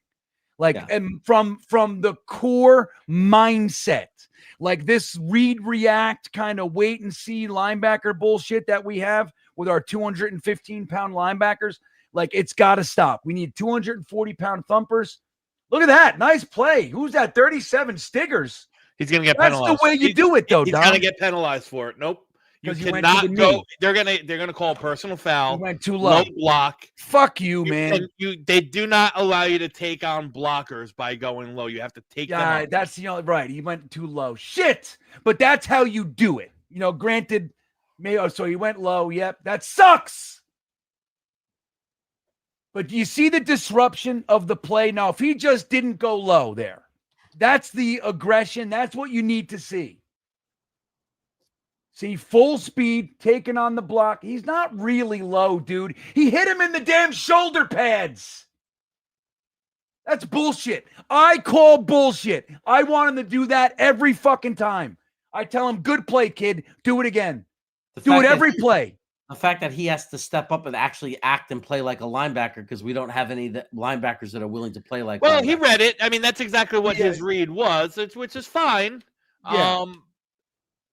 But they don't. That's the way you play. They don't want you going low. He hit him in the damn shoulder pads. That is just because he slid low.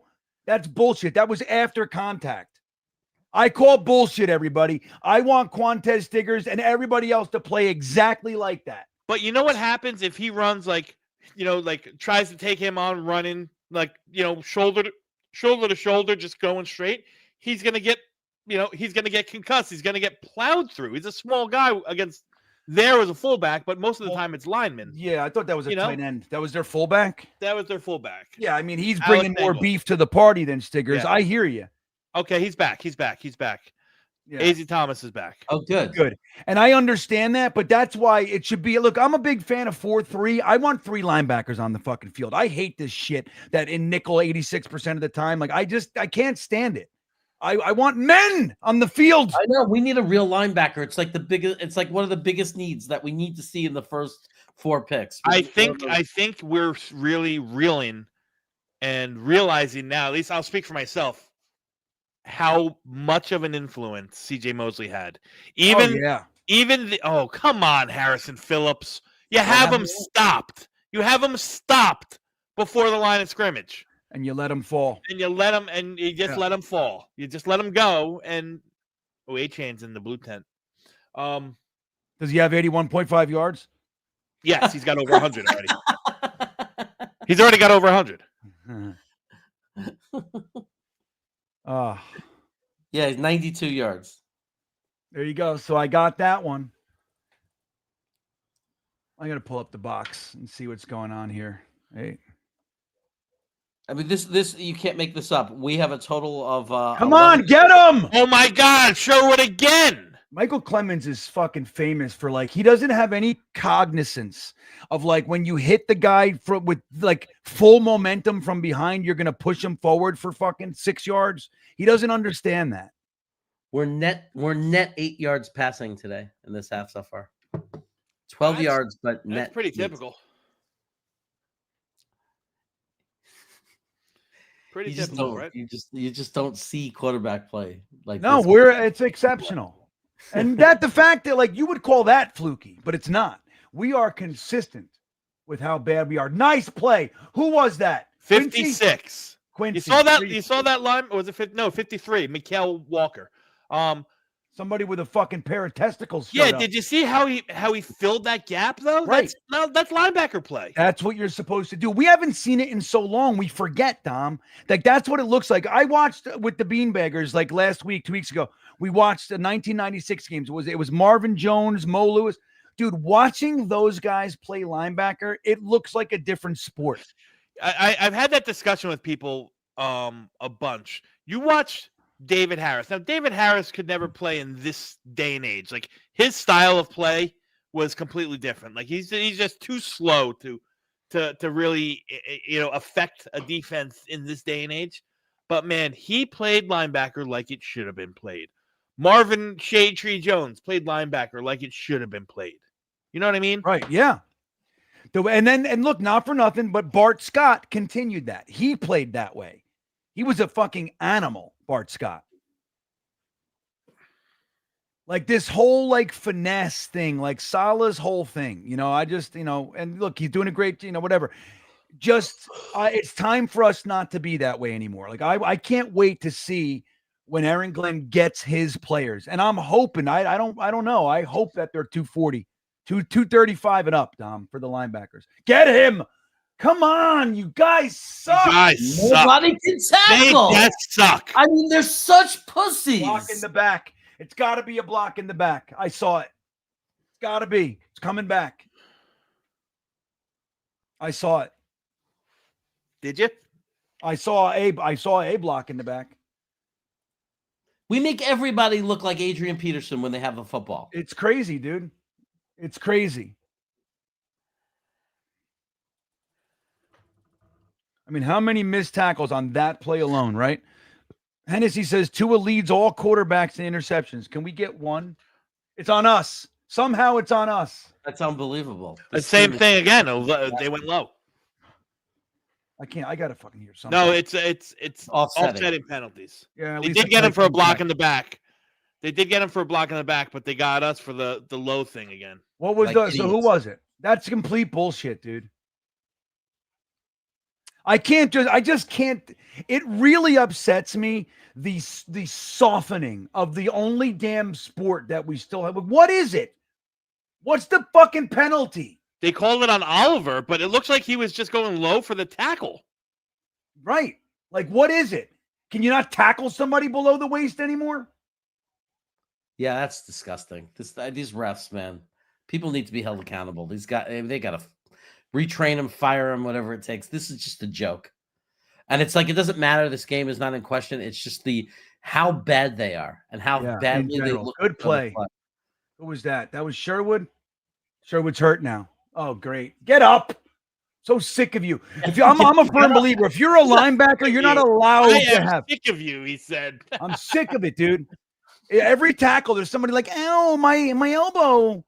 It hurts. If you're a linebacker, you're not allowed to have any injuries above the fucking waist. I believe that. You know how many back in the day they would play with broken fingers and tape them all the time. Now it's all business decisions, and I just can't. I hate it. I hate the whole fucking game. I hate this shit. Come on, Riley Patterson. Pittsburgh's blowing out Baltimore, too. In Baltimore, nonetheless. Like, you can't even, dude, the game of football is predicated on physical contact. Every time you do something aggressive, it's like, just because it's a hard play, like they got their hand on their flag. Like, that was too hard, right? Like that, you see it, you feel it. Jeremy and I were talking about it a couple weeks ago. Like, any play where there's like a big tackle or something, like you're waiting for the flag. Like, you're waiting for it now. It's crazy, man. I mean, but that was just, we're looking to throw a flag. Like, we need to impose ourselves in this game rather than let these guys play. It's hard to freaking watch that. Well, while we're in the break, here's a score update, guys. Give it to us, buddy. Yeah, Pittsburgh on the road in Baltimore is up 17-3 with 5 minutes left in the second period. Tampa Bay is beating New Orleans 10-7 with 2 minutes left in the second period. Jacksonville at home up on Indianapolis 21-10 with 2 minutes left in the second period. Tennessee has a 14-10 lead over Cleveland with 3 minutes left in the second period. Fucking unbelievable. And is that Cincinnati at halftime is up 21-11 on Buffalo. Burrow's back, right? Burrow is back and better than ever.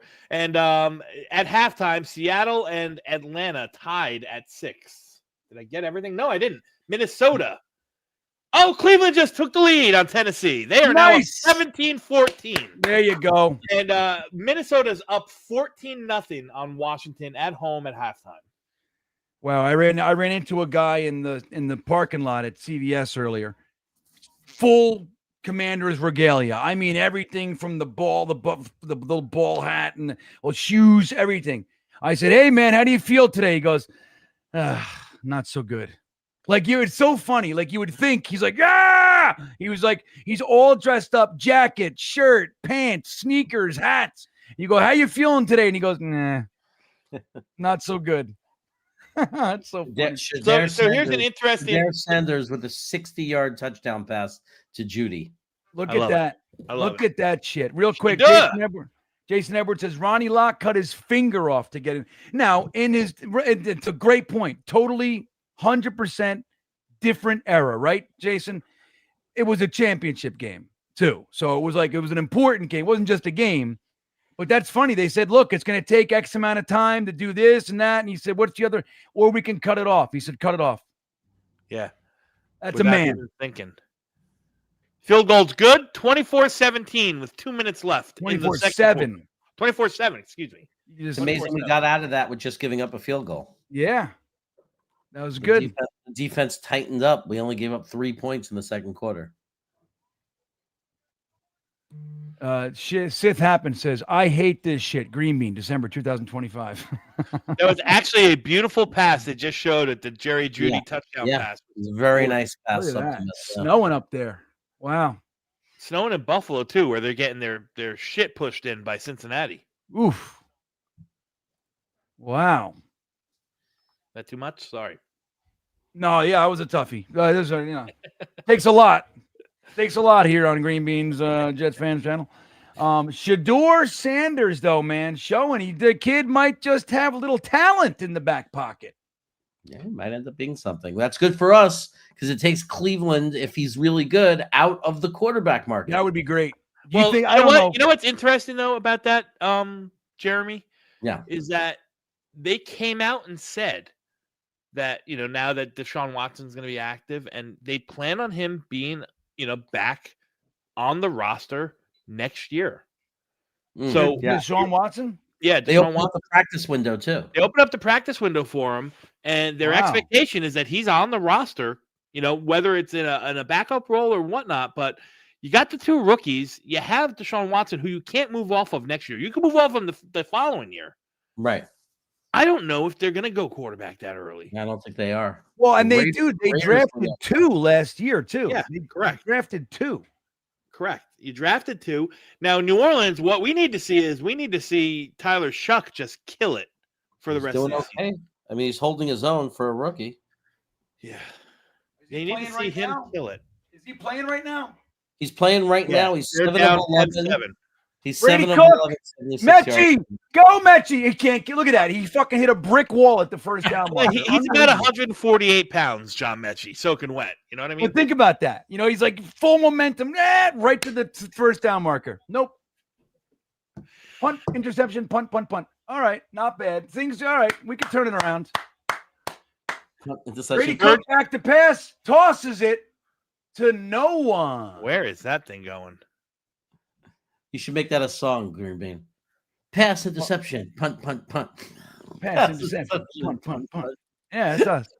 Jets offense. So I just read something interesting. With Daniel Jones out and possibly done for the year, Anthony Richardson is on season-ending IR.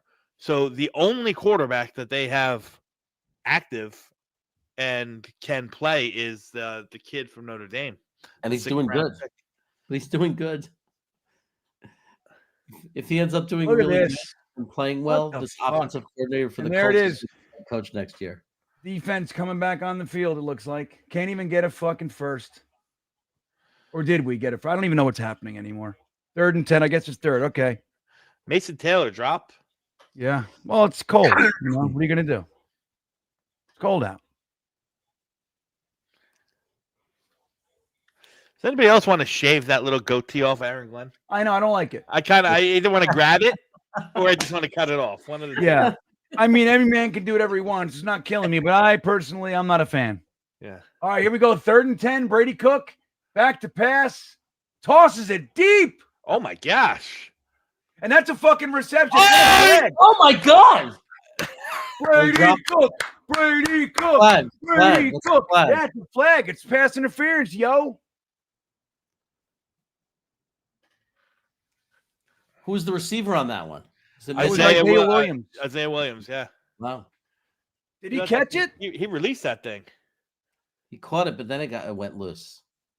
JW saying it exactly as I would say it, yo. Boom. That's a great catch, even though he's out of. Oh, he didn't catch it. He lost a shoe. Minka can't handle the fucking Isaiah Williams power. No, it's not a catch. No, but he It is got not a this. catch. I'll take it. It would have been a catch if they didn't cheat. Nah, he was out of bounds. But hey, we're in scoring territory right now. That's right. Look at us.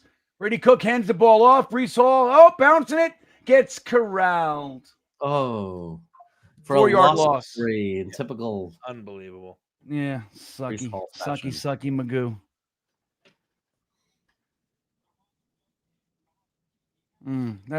That's a shame.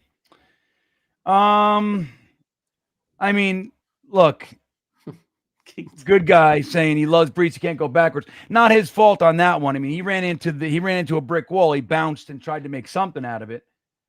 But yeah, I hear you. All right, let's see how it goes. Good guy. Brady Cook, empty backfield, tosses it. Can we catch a pass, please? A.D. Mitchell. That was 3rd and 13. Fucking beautiful, dude. Come on. Yeah, that was the best pass all year. You gotta catch that. Dude, that was beautiful. Tight spiral, ahead of him where it needed to be. Yeah. It's actually a beautiful pass. I know that's 2 drops on this drive alone. Gosh darn it. Isaiah Davis to the right. Changing up the energy a little bit here. Brady Cook back to pass. Got the time. Tosses it. Interception. Unbelievable. Unfreaking believable. Out of it. Can't even get a field goal. Brady Cook sucks, everybody. I need you to understand. That's 2 fumbles and a fucking interception in one, not even a full quarter of play. Yeah, he's terrible. Let me see what happened here. Double move. Okay. They didn't bite on. No, they didn't bite at all. It wasn't the most effectively executed move, by the way, it took 28 minutes into the first half, 28 minutes into the game for us to get a first down. Do you know that? I do now. It's amazing. 800 people hanging out with us to watch the Brady Cook era in total. We got 573 on YouTube, and the remainder are hanging out on X. I'm going to be going back on Facebook soon, you guys. So we'll see how that goes. But, yeah, that's Brady Cook, not good.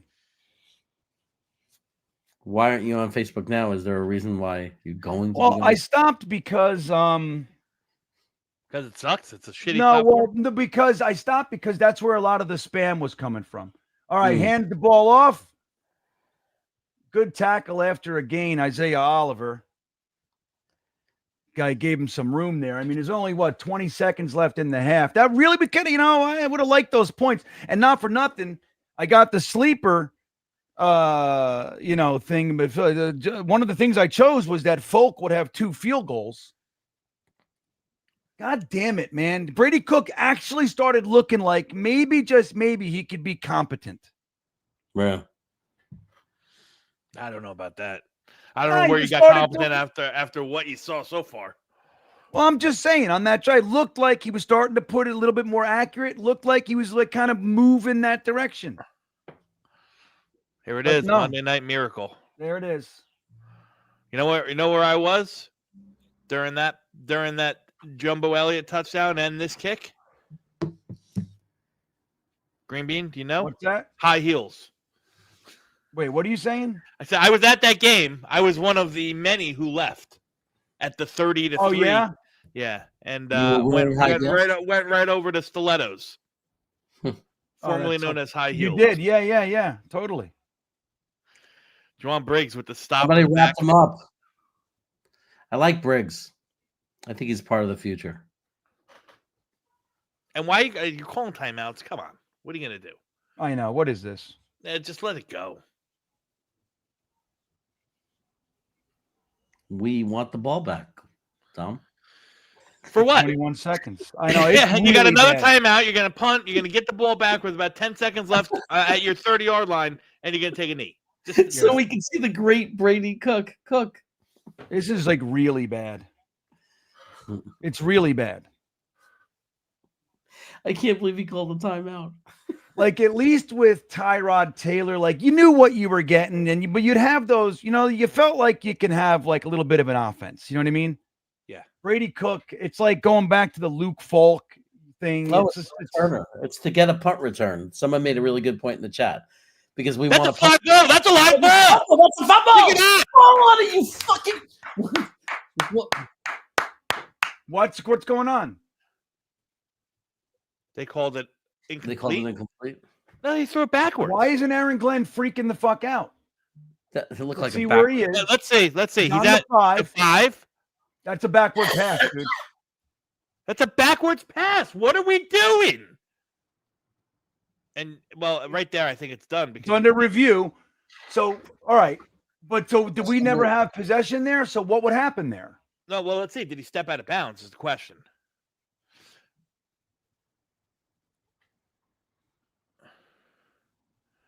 I don't think he stepped out of bounds. But I don't know if you can advance the fumble forward. So if anything, if it's not a touchdown, it's going to be it's probably a safety.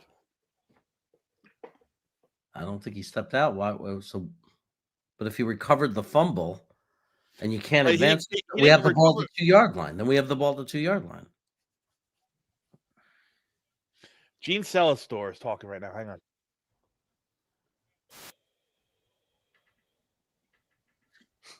This is a touchdown.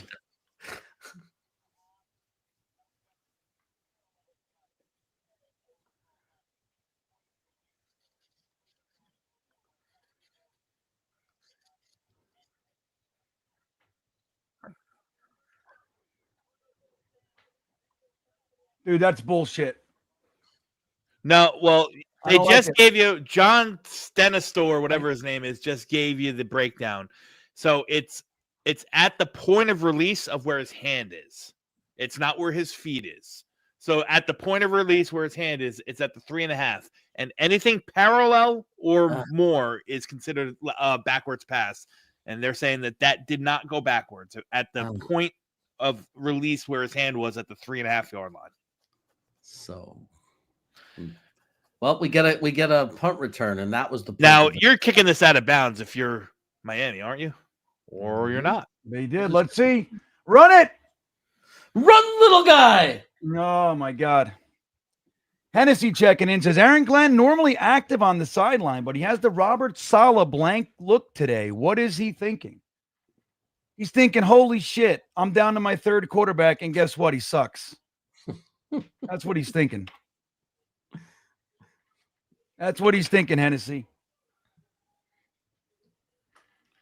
I say you let Nick Folk go for a 62-yard field goal.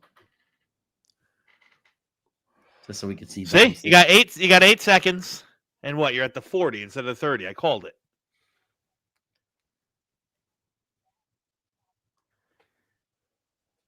Could be a 62-yarder from me. Oh my God.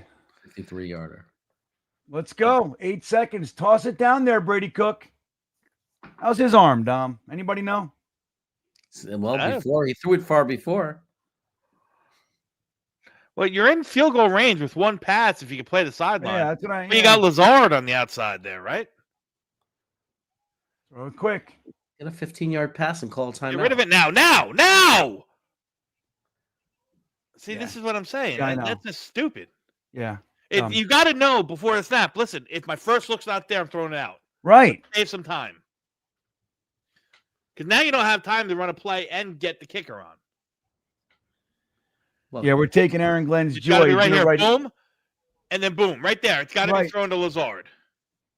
Yeah. Totally. Aaron Glenn's going to have to walk this one backwards where he said, Brady Cook, he's going to be a player in the league. You watch. He's going to be a player in the league. I don't know if he's going to be a player on the roster. Say that about everyone. We'll say that like any young quarterback on this roster. You could tell it was just coach talk. Look at this. Nice throw. Yeah, it was beautiful. Best pass of the night. But I'm saying, like the strength of his arm. Yeah, that's what I'm saying. Look good. I'm with you. I agree, Jeremy. You're the best. Look at the wrist. Fletch checking in. I think we've seen enough to know Brady Cook won't be our backup next year. Yeah, well, I mean, we'll give him a little bit more time, but we're definitely not seeing anything positive, right, Fletch? It's not touchdown Indianapolis. Touchdown Indianapolis. I mean, touchdown Jacksonville. So they're up 27-10. Nice. 27-10. Go for the extra point. Good. The Colts are going to lose, baby. All right. Well, Fletch, I mean, look, all jokes aside, I never had much hope for Brady Cook anyway. I mean, it's fun, we throw him in, see what's good, but I don't know. You know what I mean? I never really had any real belief. I didn't even like what I saw in the preseason. Everybody's like, "Oh, Brady Cook and his progression." I'm like, "Nah, I don't know." Yeah, he hasn't been very good. Let's call it what it is, Green. Right. He's not been good. No. Anywhere he was on the field. Listen, I think you got more. I think you got more opportunity with Chris Streveler than you did with Brady Cook. You saw some more hope. And right. Yes, Streveler was kind of fun. He was the Streveler package. And that was as bad as it got. You know what I mean? Remember, he threw the ball and it somehow looked round when he threw it. It was like amazing. It would like go end over end. It was crazy. Streveler was fucking hilarious. Shedeur Sanders is 9 for 14 for 180 yards and 2 touchdowns and leads the Browns currently in rushing yards. Amazing. 22 yards. Well, let's say hello to our good buddy checking in for the halftime festivities, the one and only Matt O'Leary. What's happening, yo? What's up, fellas? How's it going? Just hanging out, watching a weird thing. What are we watching here, buddy? My God, that first quarter, they could not get a stop if their life depended on it. Well, they had 180 yards of offense in the first quarter. I don't know if I've ever seen that before. No, it was incredible. I mean, it looked as if the Jets really didn't realize that the game was going to start. It was like, wait, we're not ready. Like, that's what it felt like. It was just, they were running. How about that run from A-Chain down to, you had 10 Jets on top of them. They're just, nobody decided to actually tackle them. Bizarre game. And I don't know. I watched that replay. That's about as close as it gets on that, not a forward pass versus a backwards pass. I don't know how they blow that whistle in that spot. I feel like you just let it play out and then review it, because all touchdowns are reviewable and see from there. But they usually let those ones go. It felt like a quick whistle. Yeah, I mean, I'm with you. It was about as close. I mean, it looked to me like let's just stop with this bullshit. It's a fucking backwards pass. Like, can we just stop? His toe was bent, his wrist was like, that's what it was like. I don't know. I mean, this game, definitely not a game I'm going to start blaming refs or anything like that. You know what I mean? The tackling alone on the defense, that'll, it's like, there's nothing that you can say that overtakes that, as fault, there's nothing that the refs or the NFL is doing. But Brady Cook, Matt, I'm curious. I'd love your deep thoughts on this. What he looks uniquely bad, right? Like, I mean, what are you seeing here? He can't take the exchange from the center. It's what, 2 fumbles already? Thank God they recovered them. Yeah. The interception was really bad. You just got to know, like, hey, I can't force a ball here. We have to get points. If it's not there, throw it away. Try to run for a couple yards. Check it down. Something. But uniquely bad. That's a new one. I haven't heard that from you yet. I really like that.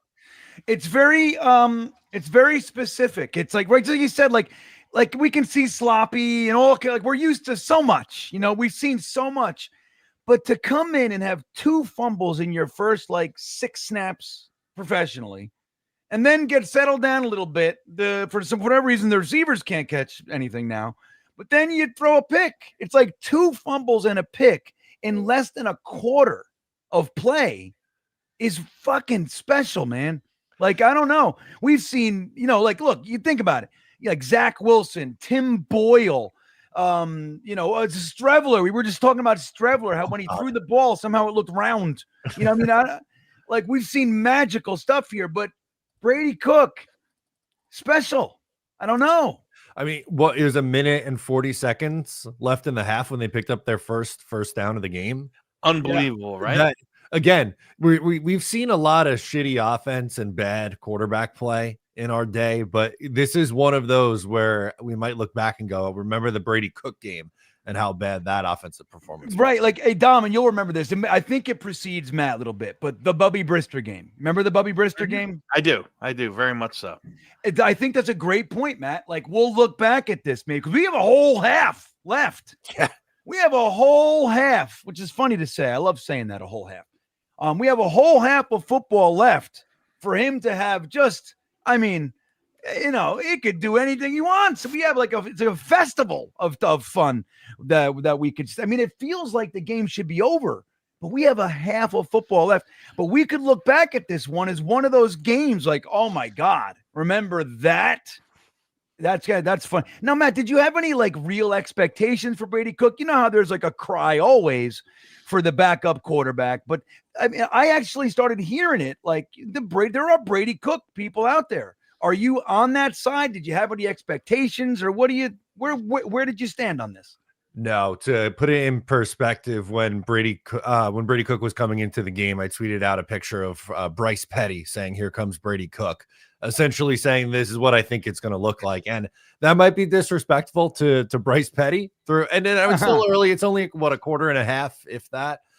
So we'll see if anything changes in the second half, and he is put in a tough spot. I do like the super chat. Right. They were down already 21-0 at that point in the first quarter. Like, you can't be put into a worse spot. So I'll give him a little bit of grace, but even if he had the whole week of practice with the ones, I don't have crazy high expectation that Brady Cook is going to come in and be this savior. Maybe best case scenario, you see enough and think he can be a backup quarterback for you, but that I think is the most optimistic lens we could look at this with. Yeah, you know, and look, this first showing, even that idea takes a hit. You know what I mean? It's like, you know, it's like when Luke Falk came. You remember Luke Falk? So he was a real good player in the other league. I think he was the AFL, that short-lived thing. Yeah. He was real good, and we were kind of excited to maybe develop him and everything, and he got catapulted. Like, it was crazy. Like, Sam got mono, Trevor Siemian broke his fucking leg in the first series or whatever, and all of a sudden Luke Falk is starting, and everything that you were hoping for the kid to develop, it's like out the window, and his career ended. Like, he started for us 3 games or whatever it was, and it was like, I mean, any hope you had for him was dashed on the rocks. He was gone. Like, his career was fucking over. I almost feel like this could be that for Brady Cook. You know, that's, dude, again, 2 fumbles and an interception in the first fucking handful of plays of your career. Not a good start. And an underthrow, and the underthrow on the first third down. Yeah. Right. Wide open John Mechie was wide open. I know. What do we think is more likely? 2028 Brady Cook is on a roster, or 2028 Brady Cook is a quarterback coach somewhere? Yeah, I was going to say maybe he's got a coaching. I'd say coaching. Yeah, I mean, I don't know. I mean, again, he's an undrafted free agent, and like you said, Matt, this comment is good. Let's not forget, like, you know, we don't need to throw tomatoes at the guy. No. It's a tough spot to come into. But even when they were talking about him this week, you had that sneaking suspicion. They're talking about him a little bit more than we should right now. He's coming in for whatever the reason. He's coming in. And Tyrod, it's like he's kind of at his max. He started for us a few games. It's like, you know, he doesn't last long. And that's the rub with Tyrod Taylor. If you're thinking about keeping him as a, you know, your long-term backup, whatever, or even like a bridge quarterback. I've heard that narrative kind of thrown around this week a little bit. Like, why don't we just keep Tyrod Taylor and wait till the 20s? Because this is the deal. He's going to 2 or 3 games, and that's kind of what you get. But I don't know, Matt. Like, what are your overall thoughts about, like, you know, what does Glenn do? I mean, if Brady Cook's our quarterback for the next 4 weeks, I mean, what do we do here? What's the story? Yeah, I don't think that's great if Brady Cook is starting for the next, 4 games to close out the year. And that's the unfortunate part with Tyrod. And when he's on the field and when he plays, I really like Tyrod. I think he's like the perfect backup, bridge, spot starter type of quarterback. But the injuries are absolutely a part of the conversation with Tyrod Taylor in just about every single stop that he makes. So we can't be surprised that he gets hurt in this game. And I know they worked out like Nathan Peterman and Desmond Ridder, so maybe they would add one of those guys. And I hope they don't have to, like, if we're watching Nathan Peterman start games for this team down the stretch, like, I just can't wait for this year to be over and get to the offseason talk and figure out what the plan is going forward. Yeah, right. Yeah, it kind of brings you to that point where, like, it makes it feel like it's forever. You know what I mean? Like, you just want to get past it, get through it. And it's a shame because you'd like to see, even if we're losing games, you'd like to see him out there slinging it around, like having some fun with this, like, so we can see something. But it's not looking good. I mean, look, I'll tell you what, dude, the tank is back. You know what I mean? Unless Brady Cook, something happens here. The tank is back. And with teams, I mean, I don't know if Tennessee can pull it out here, but they have one victory or two. Tennessee has one. Well, yeah, so they pretty much got it locked. I don't see Cleveland losing, but I mean, look, we're at 3 wins right now. If we suck and like really suck, and we end up losing out now, we're in the conversation for like top 2 or 3 pick here. Who else? The Saints. I mean, who else is in the way? Yeah, the Saints, the Raiders are there at 2 wins. The Giants have 2 wins, but then you have the Jets, Washington, Cleveland, Arizona, all with 3. So there's like a bunch of crappy teams kind of all stacked together. But the good news is some of these teams play each other. Like, I know Tennessee's playing Cleveland right now, but they also play New Orleans in a few weeks. The Jets play New Orleans in a few weeks. So a lot of the Giants are fighting hard still. Like, that's true. They're trying. Right. So do you think that the Jets brass watched? I mean, I know they weren't there, but do you think they watched Fernando Mendoza and said, "Yeah, we better get Brady Cook in stat and lose the rest of these fucking games"? Yeah. I think they watched him last night and said, "That's it." I texted one of my buddies who's big into college football, and I said the Jets saw Fernando Mendoza last night and immediately turned into the 2017 Browns. That's what it felt like. Just be like, oh man, we got to do whatever we can to get up and get this guy. And I like Mendoza. Depends on how far down in the order they get to for the trade up package. But if, like Green Bean was saying, if they end up having to start Brady Cook the rest of the way and they finish 3-14. You're picking in the top 3, it might not cost as much to move up to number 1 at that point, and maybe something to consider. Look at this comment. I always love this. Micah says, I love how you guys are blaming the prospect and not the lack of coaching. Look across the league. We have a few quarterbacks. I always love this shit because, again, it took Sam Darnold 4 teams and fucking 5 years. Okay, man? It's not like I can't, these narratives. I mean, is anybody here taking coaching off the hook here? Like Matt, coaching's part of this, right? Like, particularly defense, but I don't know what the coach could do right now with. He can't take a snap. All right. Yeah. It's the coach that he can't that he can't take a snap. That's the coach's fault. And let's, like, he wasn't drafted. There's a reason he wasn't drafted, right? You know what I mean? You don't automatically like get a blank canvas and expect every coach to turn it into the Mona Lisa, right? You got to have some, so there's got to be some substance there. I don't know if he's got the substance or not. In the first half that we've seen, it's clearly not, like I'm more interested in the Streveler package than I am to let Brady cook, but the Streveler package. Oh, I love it. Yeah, I mean, that's the thing, Mike. It's like, look, we hear you, man. But look, pointing to Gino and Sam, like that shit is so tired. It's like, and good for them. But it doesn't mean it. I don't know, man. It's just so hard. Like Matt and Dom just said, when you're talking about not being able to take a fucking snap, like what's the coach going to do at that point? And even with all that said, he's an undrafted free agent. There's not much to expect anyway. The kick is up. Let's just see here, Matt. Let's see what happens here. Isaiah Williams finds a hole, but gets swallowed up. 32-yard line. Not bad. Give me a prediction, Matt. What do you think the final is going to be here? I'll go 30-10 Dolphins. Jets got a field goal in the second half. All right. Nice. We need 2 field goals for Green Bean to hit his. That's right. for the Hit a sleeper pick. package. So Look then for- I want 2 field goals is what I want to see then. I'm sorry. So 13. 30 to 13. 30 to 13. I like it. Matt O'Leary, you're the best, man. Thanks for hopping in, and enjoy the rest of the game, brother. All right, you two guys. There he goes, the great Matt O'Leary. Brady Cook, quick. Look at this. Who's that? Isaiah Williams. Isaiah Williams with the almost first down. 9.5 yards on the little swing. Looks like the spot. He did the first down thing, but the refs don't agree. They say no way. They say no. There's the play. There's the play that Mason that he was wide open. Mason Taylor. We got a first down, guys. We got a first down. Nice. And it looks like he just ran. Brees ran right over Ashton Davis, which is always nice to see too. Because once they leave the Jets, fuck them. Excuse my language. That's right. But I agree. Okay, so we got 4 punts, 2 interceptions in the first half. So only, hey, look, the positive, the only way it can go is up. Gator McCluskey checking in. Always love having Gator in the house. Hold on, Gator. Here we go. Brady Cook hands it off to Brees Hall. Finds some room. Falls forward. That's Gets about 8 8 yards. Yeah, man. 8 yards. Gets about 8 here. Gator says, let Cook boil. I like what you did there.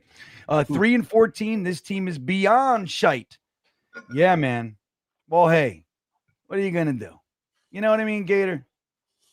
What are you going to do, buddy? Oh, handoff, and Brees loses another 2.5. So we're looking Yeah, it's a couple runs where he's lost yardage today, Don. I mean, there was. I don't know. I'd like to see that one again because it looked like the guy went unblocked. Why would that be? What with the New Jersey? Communication, guard looks left, tackle looks right, guys right down the middle. But look at the sewer jersey we have on. Shouldn't that be helping? Shouldn't it scare you? It Yeah. should scare you, right? Jets Forever said earlier the jerseys are distracting. Not good. There's no better team at losing yardage on second down than we are. Oh yeah, we're the best. Brady Cook about to get there it is. You could sense it. Yeah. He wanted to throw it, but the receiver didn't turn around. I saw it. Mm-hmm. I saw it. Touchdown Saints, official noob says. So what's going on down there? Well, let's see. Hang on. It is a touchdown Saints. What's the score? 13-10 with 11 minutes left. What is it? 34. Tyler Shock, 34-yard touchdown run to take the lead. 14-10 now. 14-10 after Saints? the extra point. Mhm. Yes. So in this game, we got 24-7, everybody. The punt is up. Stiggers catches it at the 6-7 yard line. Stiggers, look at that.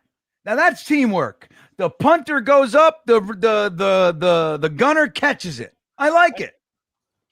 I like it. Yeah, Disinfo says more wins would do nothing for this organization at this point. Yeah, again, like I've said, guys, we've done this for so many years, on YouTube. Like, so in our new paradigm of being together, no matter where you are in the world, and we can do all this stuff. We've talked about it ad nauseum. We know the benefits, pros and cons of tanking, of winning. I think at this point, it's wise as a fan who, like Jeremy said, I think it was Jeremy, helpless. We watch helplessly. I really like that. We are helpless to do anything. At this point, just kind of watching. If they win the game, hey, it's good. And you get to see young players like an A.D. Mitchell or a Mechie or an Isaiah Davis, or Mason Taylor. You get to see these guys kind of develop. Then it's positive. And if we lose, then it's positive for the draft pick. I mean, it's like at this point, you just choose your players you want to see and let's fucking ride it. We don't got to fight. You know what I mean, Dom? Like, why are we fighting? Exactly. Yeah, I know exactly what you mean. Why are we fighting, everybody? Yeah. My cat hates fish. Green Bean, you going to Six Flags, Texas next year? 300-foot. Yeah, the dive. The new, what is that one? Let me see something. So they call that a Giga Dive coaster, Dom. Where is it in Texas? Let me see here. Hold on. I got a Giga Dive coaster, Texas. Where's it? Texas? Yeah, where in Texas? Let me get my boys here. They'll answer. Yeah, hold on. So, yeah, that's at Six Flags over Texas, which I likely won't be going to this year. But I have been to Six Flags Over Texas. Fantastic park. We loved it. But yeah, this is going to be the first ever dive coaster that is over 300 feet. Dom, it's going to be something else. And it's the longest dive coaster too, which is like dive coasters are traditionally kind of short. Like they have the basically two big drops, usually an Immelman or something like that.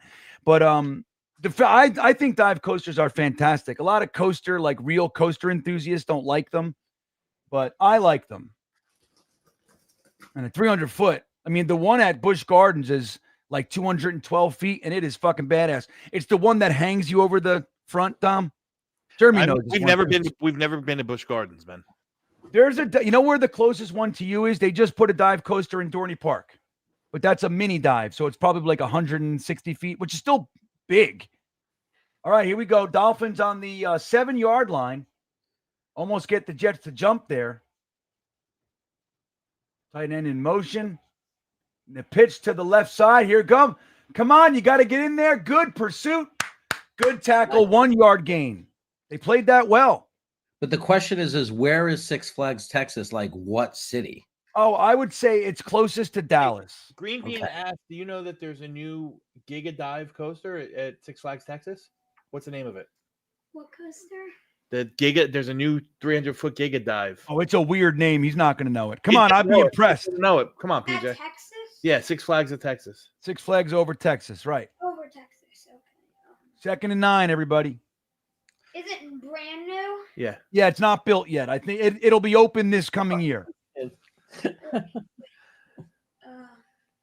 Tom C actually left me in charge of his kid once in a giant crowded stadium. Not Really? this one. Not this one. This is PJ, not the little guy. Marcus would know. Where's Marcus? He's in his Me with a little It's a kid. very weird name. Like weird. What is I don't even like it. He doesn't know. That's why he was asking. Oh. Ask Marcus. It's probably something like Opulus 205.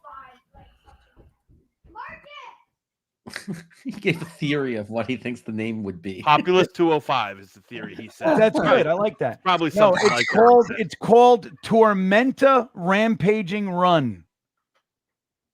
Dumb. Tormenta. Marcus is in the shower. Okay, buddy. Thank you. 300 feet, over 300 feet, 95-degree vertical drop, and Immelman inversion, vertical loop, and speeds up to 87 miles per hour. Tua back to, oh, no way! Oh, God! God damn it, that would have been the best! Why can't anybody catch? Oh, my God, that was gorgeous! Why can't we catch a ball? That's Mikael Walker. Guys, look at Mikael this. Walker. Who is that? Mikael Just Walker. hold on to the football. Why? He's a veteran linebacker. They signed him off of Arizona, cut him, and they picked him up and put him on the practice squad, and then activated him a couple weeks back. I mean, Wow.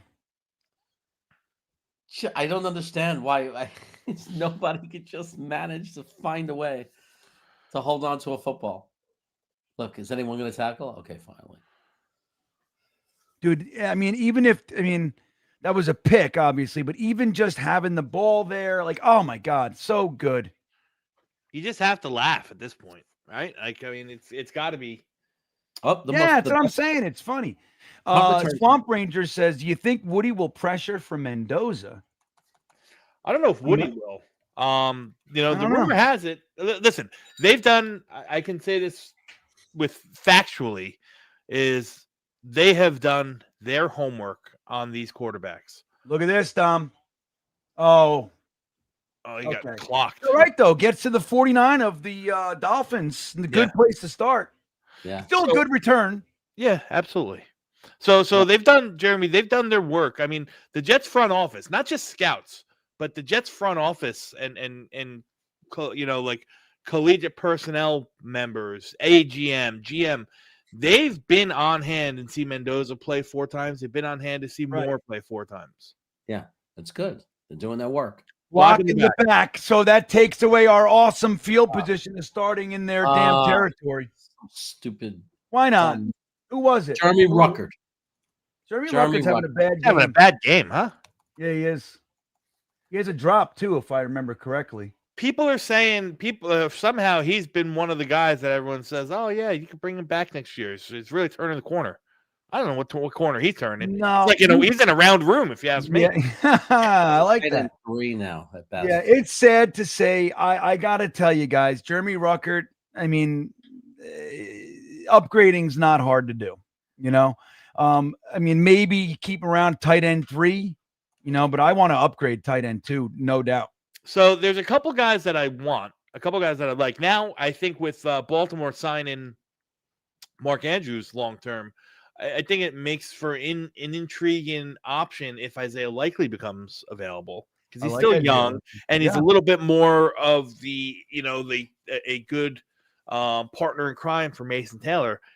But I really want Baltimore's 3rd string tight end, Charlie Kolar.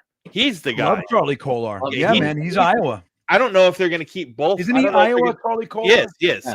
I don't know if they're going to keep him and Andrews, not that they sign Andrews. You know what I mean? But that's the guy I want. That'd be a nice pickup, getting Kolar. Frank Jets coming in says special teams means nothing. Boo Dom C. I'm really liking the support I've gotten for the Boo Dom C thing. I like it. This is good. You guys see that? You guys see that rookie? Thanks, kicker? Frank. You see that rookie kicker for I think it's Carolina, the kid from Fitzgerald from Florida State. He's fucking awesome.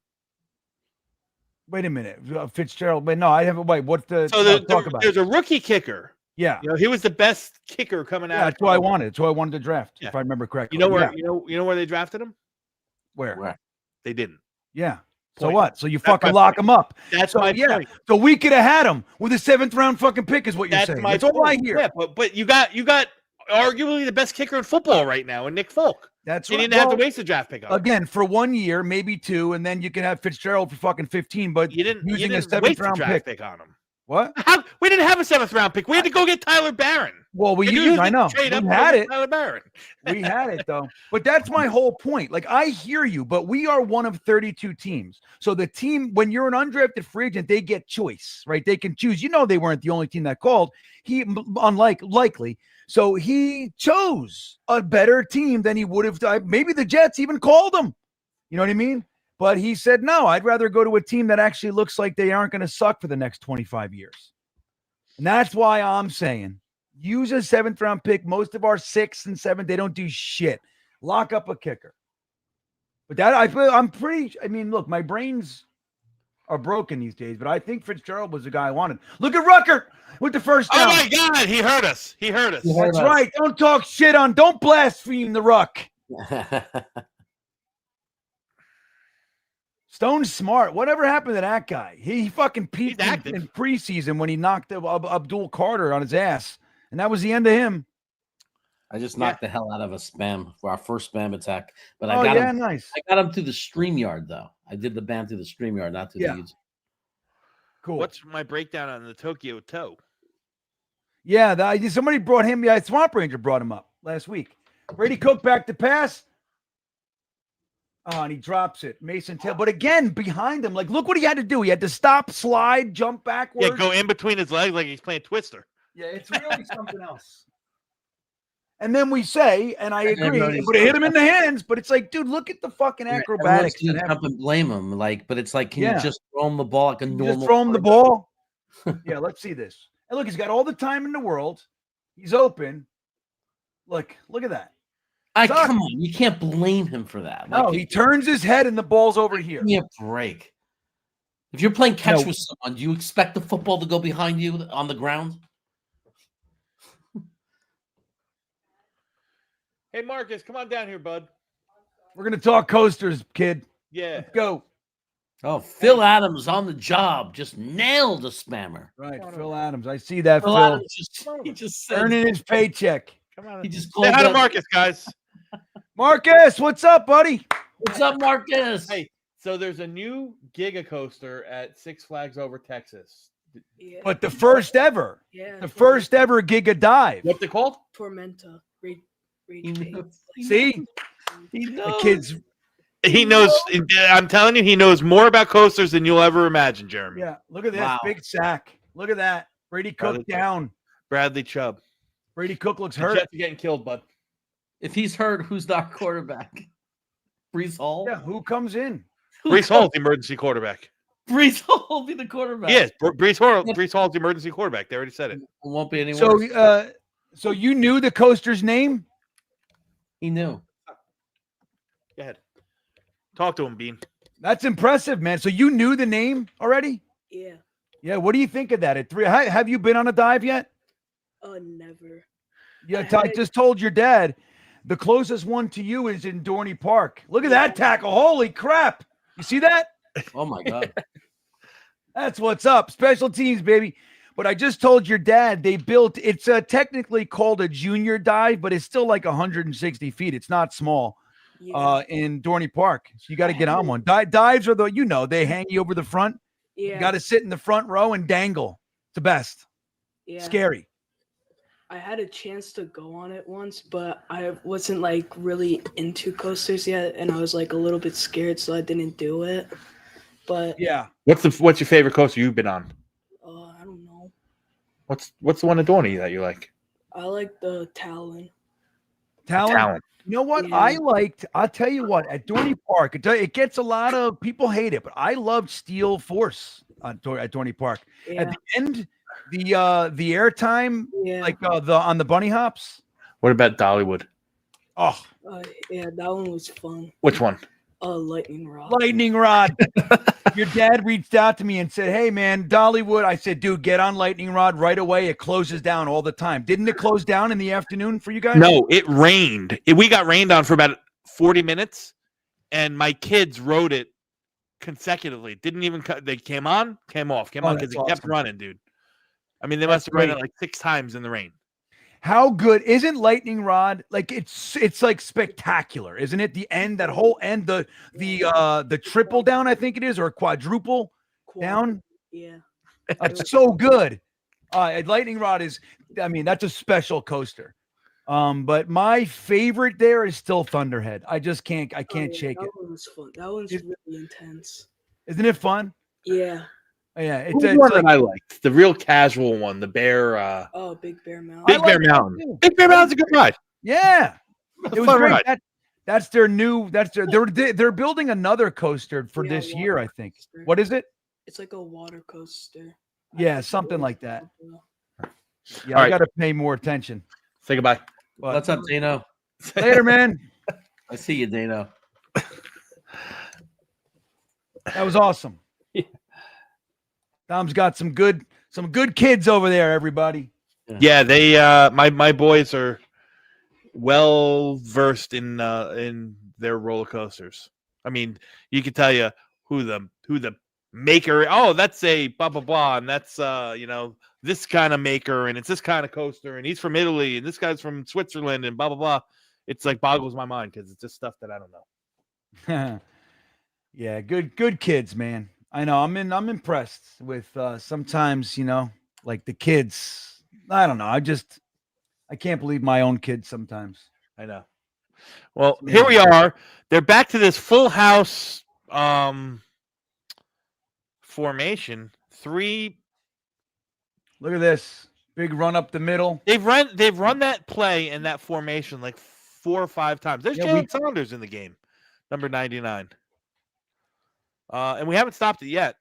Yeah. Well, I'm going to tell you, the whole Harrison Phillips thing, like I like watch him. He has a real problem disengaging from the block. Like he's moved around a lot. I'm not as high on him as a lot of others seem to be. Now, Briggs I like, but Harrison Phillips leaves a lot to be desired for me, quite frankly. He doesn't clog that space. And Tufeli, look at the fumble. Yes. Oh, we got it. We got it. Sucks. Nope, he lost it. They got it back. He had it. Who was that?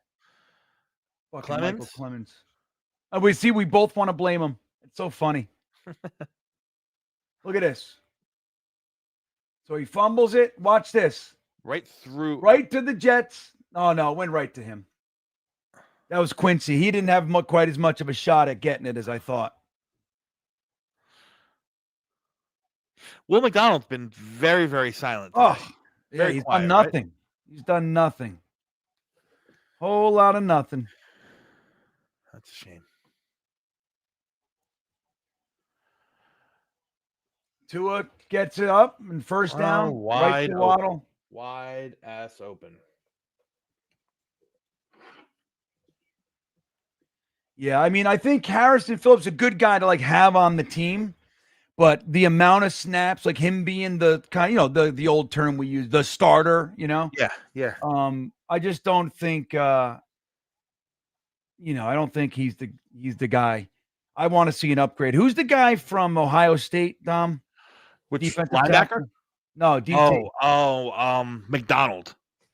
Really. Maybe we got to use. I mean, you think he's first round pick? Yes, absolutely. Yeah. All right, come on, get him. Gets another 8 yards, just like that. It's like, seems so easy. Briggs with the tackle. Look at the AFC playoff picture. Look at this, 5-7 in the hunt. I can't believe it. And we can't even do that. Like we can't. It's like, remember the year we were 2022, I think it was, maybe 23. We had we were 7-3, 7-4, and then we lost every game. All we needed was 8 wins that year, and we would have made the playoffs. 8. And we were 7-4, and we couldn't get one fucking win. Like, it's just so crazy, like the continuity and stuff. Look at this. Get him. Nice play. Nice pursuit. What was that? 27. Phillips. No, that was Harrison Phillips with the pressure in the back. Yeah, but who came from behind? 27. Who's 27? Malachi Moore. That's right. Malachi Moore. That was good. Good pursuit. So, what was I saying? I was saying something. Shit.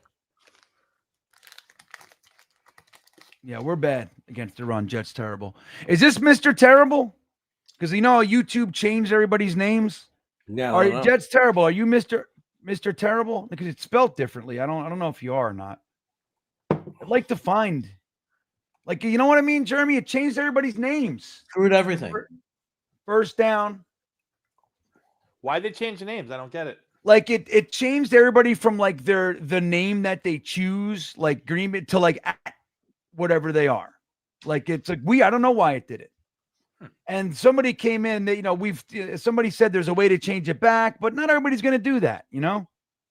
I don't do it. I don't even know what I show up as. Ohio Jets fan says YouTube left me alone. Look at that. And there's a commenter in the, look at this, Invader. That's how they spell the, although they add an R, but the Busch Gardens coaster, Invader. Look at that. He was going to go out of bounds, said, nope, I'd rather take 10 hits. Yeah, and somebody stripped the ball from him. What's that? Somebody's got to strip the ball from him. I know, but we don't do that at all. They just don't go for the ball. Like, I don't get it. I don't get it. D-Royd Lax says, are we going to see Fields again? I think we might. Why was he downgraded? Look at this. Look at the snow up there, man. I love snow games. They say it's a sore knee. Knee soreness. That's exactly what it's been. Knee soreness. Oh, my God. Knee soreness. Yeah, the Justin Fields experiment. I mean, I think we got our data. I think we got what we needed. I think we got all we needed, man. False start on the Fins. Dude, there's still 3 minutes left in the third quarter. This feels like the ninth quarter, doesn't it? It's awful. It's awful. This game was over. It's an awful game to watch. It really is. It was over by 1:30 p.m. Eastern time. It's an Eastern awful, time? awful Yeah, 1:30, right. So let me ask you this, Green Bean. Be honest with me. And Jeremy, I'll be honest. You can answer this too. Sure. You have to go into a season knowing what you know now. You have to go into the season next year or any year. It doesn't really matter. With either Justin Fields at the helm or Zach Wilson. Who are you choosing? Oh, my God. Get him. Nice play, Quincy. Wow. No, it's not Quincy. That's Sherwood. Yeah. Oh, that was Sherwood. Play. Great play. I saw the dreads, but Quincy's green today. Fields or Zach? It's a tough one, right? It's a shame that it's so tough. I would say, honest to God, I think I might choose Zach at Yeah, this point. it's right not now. It's not even a question. It's Zach easy for me. Yeah. Well, I mean, Frankie, because look, yell we out haven't loud. seen Zach. We haven't seen Zach, and what he's been doing. He spent a year with Sean Payton, right? Can only be good, and then he's now with McDaniel is another like legit offensive mind. That's a hold, everybody. Oh yeah, Nice. they didn't call it. They didn't call it. You got the stop. No, we got the call. Oh, there's the flag. Okay, Dean Clark on the stop. Was it Is that Dean him Clark? that got his hand on the ball? Wait, is that his name? Dean Clark? No, it's not Dean No. Clark, is it? Fourth down. They said No, because Zach Wilson's bad games that we complain about were still 140 yards passing. Right, yeah. except You for that know, one New England game. Remember that one New England game was so bad, and we said we would never see that. We saw 2 games worse than that this year. Yeah. Justin Fields found a level of bad quarterback play that I did not know existed. Like seriously, having like 12 net yards in 4 quarters of football, like I've never thought that was even possible. Like as bad as Zach was, honestly, Fields has been worse. Yeah. And the whole threat of Fields running, he had the one game, I think it was Cincinnati, like, he started running a little bit. Maybe it was Cleveland. I forget which one. He finally started using his feet. In game 1, he looked good with the feet and his arm. But other than that, Justin Fields has been an absolute train wreck. I think when he hurt his knee, and was that Buffalo game, he hurt his knee. He all of a sudden he stopped running. He really stopped using his legs as a weapon. And he's just not a quarterback. The only advantage you're going to get with a guy with Justin Fields is if or when he uses his legs. Well, and you know what? I think the concussion thing, because he got a concussion too around that time. Remember what was happening? Like he would slide and still get hit, and they weren't throwing the flag. So and then he got hit out of bounds really late, and they smashed his head on the turf, and he did no flag. I honestly believe that he was like rocked for real and just didn't have confidence that he would like be protected. Like you could see it, the knee, the concussion. He doesn't want to take off like he usually would. Like he would take off, and he's not doing it. I think he genuinely got like rattled, like a lack of a better term, afraid. And the NFL wasn't protecting him. Like we weren't even getting the flags. Yeah. So if you're gonna hit somebody late and not get a flag, it's just like with holding. Like there are coaches, they say hold until you're called. Hold until you're called, man. If they're not gonna call it, fucking hold all day. You know what I mean? Why not?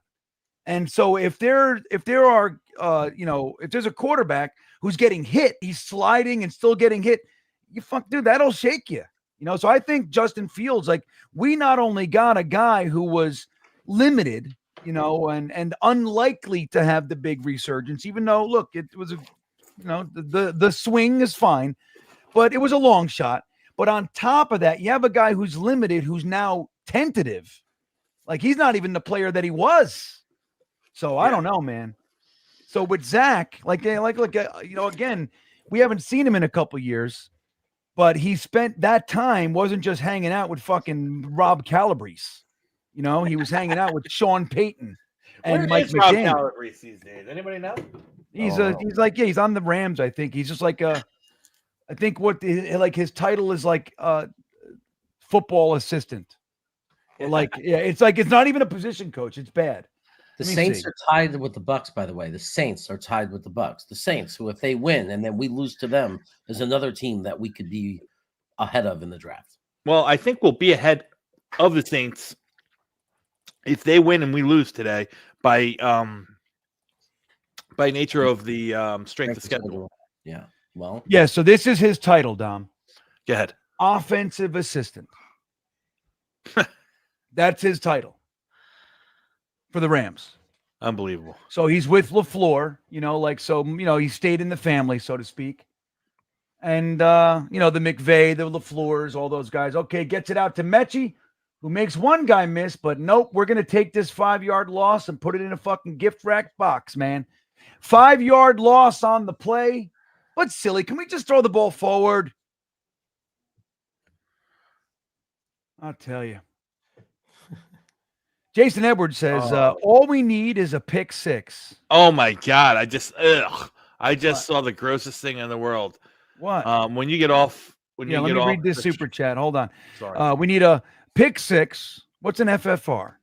Forced fumble recovery. Forced fumble recovery, a punt return for a touchdown, a winning lotto ticket, and we'll still be down by a field goal.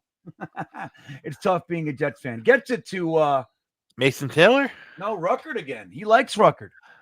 7 yards. That was 7 yards. Green Bean, you good with sponsors? 3rd and 8. What? Yeah. Okay. Zach Ertz just took maybe the ugliest injury I've ever seen in my life. What was it?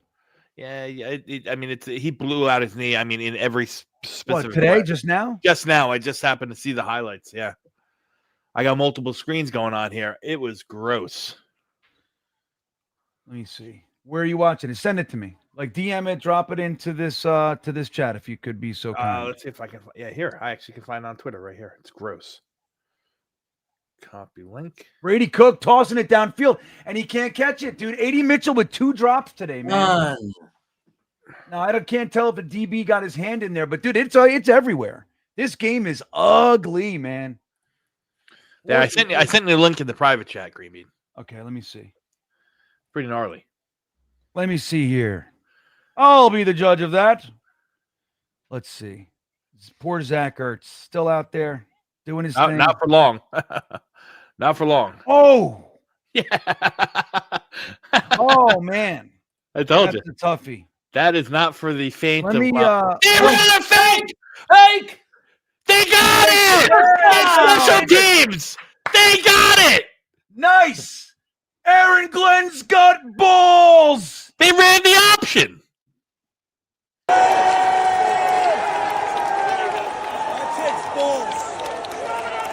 That takes balls! Aaron Glenn's got balls! Malachi Moore. Wow. With the terrible Isaiah pitch. Davis, a terrible pitch. That was lucky, man. Isaiah Davis, thank God he's got his head screwed on straight because, man, oh, man, that was dangerous. Look at us. Brady Cook survives. Unbelievable. Let's see what it was all I'll be for, right everybody. back. We're at the 44-yard line. Hands it. Fake handoff. Gets it over to Mason Taylor running down the sideline. Lays a pop at the end, too, Jason Edwards. What do you think of that?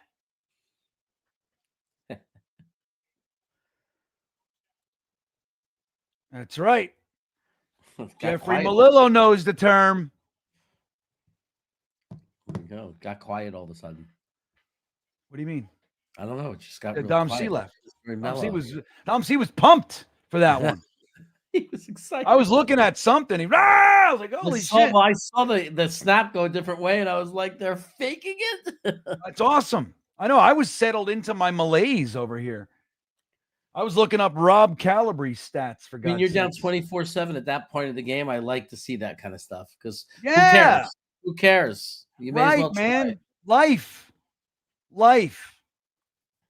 I'm into it. I'm into that stuff. And we didn't lose yards on first down, as John Howski says, or John Kahowski. We didn't lose yards on first. Jason Edwards likes it, and that's all that matters to me. Jason Edwards is in, I'm in. Dano's in the house. I heard you talking to him before.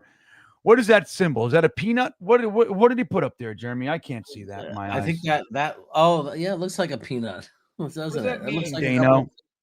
Like, Dano's a young, he's young and sprightly. He fucking forgets. You're talking to old men.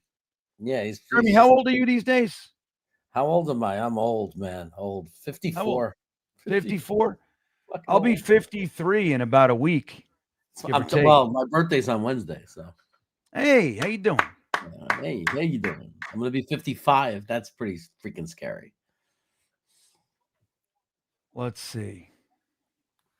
The Titans intercepted Shedeur Sanders and then scored a touchdown. So they're up on the Browns. So that's bad news. Look at this. Look at this comment. I love these. Shiva Nakaramama. Dude, just know this. anything you say, like you're like a comment like this, you're so lost in the sauce on what the problems are here. It's like you're like a social worker that shows up to a fucking family's house with 17 generations of abuse and saying, hey, you guys are abusive. Like, no shit. You know what I mean? Like, yes, there's all kinds of problems. Aaron Rodgers was here for 5 minutes. It's not a scapegoat. He was here for 5 minutes. He sucked when he was here. They're beating Baltimore right now. But let me ask you a question: are you going to the playoffs with Aaron Rodgers? Yeah. How do you feel? Like, how was he 2 weeks ago when he was like the worst quarterback in the NFL? That's right. Like, they're talking about, Ben Roethlisberger actually went on a fucking podcast this last week and talked about Tomlin being fired. Like, that's the conversations going on over there on the back of the great Aaron Rodgers. Like, dude, look, Pittsburgh's a train wreck right now. Pittsburgh's but it's funny. But I always love when fans pop in. Look at this, Beck with the big reception from the great Brady Cook. And we don't care about Aaron Rodgers, yo. We got Brady Cook, man. I don't think you know who you're talking about. Like, dude, we got such damage here. There's nothing any NFL fan can say ever that lands. It's a joke. Like, you're a joke. Like, yeah, any fan left, any Pittsburgh fan that believes in Rodgers and thinks they're going to go on a run with Aaron Rodgers as their quarterback, I cannot wait to see their expression when he plays a defense that's better than Baltimore's and the way Baltimore's been playing against quarterbacks lately. Right. Brees Hall with the pitch gets killed. 3-yard loss. Brees he's not having a day. I know, life force. I don't even recall Aaron Rodgers being used as the scapegoat. I mean, it's just like a stupid. I'd love to bring up comments like that because it shows the idiocy of like people. Like they come all the way over here. Like, I can't tell you the last time that I went to another team's like YouTube or Twitter to say anything. Like, it's the least. It's so low on my list of things to do. Right? It's the definition of loser. Yeah. I'm gonna go into the chat of the other team. Look at this, Brady Cook, baby. Look at this run, first down. Mason Taylor. That's all Taylor. A lot too. That was a lot of Taylor, whose elbow is bleeding, by the way, bloody elbows. He's actually. Oh, Dom C. There he is. How you doing, Dom? Hey. I see this. Flash your phone flashlight.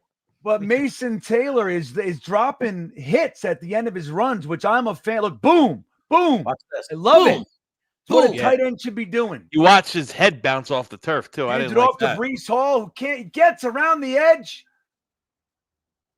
Slips a little bit. The turf monster got him. That's right. You saw it live. Hennessy says that Taylor is a baller. He is. Yeah. Bob Bianchi is right on this. Like, I don't know who that Pittsburgh fan came in here. Like, Aaron Rodgers is not having a very good season. No, but he's having a good 5 minutes. So it's like time to see who said, that's it. That's the receipts thing. We had Brady Cook right now. And we're a 3-win team. We had Aaron Rodgers for a full season. We were a 5-win team. Yeah, who gives a shit, right? Look at this. Fucking Messi. Oh my God! No. God damn it. He needs to go. That was freaking great play. What a scheme. Great play, great pass. Come Fuck on, this guy. This guy needs to go. I'm done with Mechie. I'm done. Ooh, Cook's hurt. He's limping. No way. He is. No, he's not. Stop it. Watch, I swear. How does he miss that? How do you miss that? Come on, man. You're an NFL player. This is why nobody cares about letting him go. Oh, my God. What happened to Brady Cook? I told you he's hurt. No, he's all right. He's shaking it off, Dom. Look, there he is. John Mechie, dude, I've had it. Get him off the field. Enough. Oh, and we jumped on 3rd and fucking 4.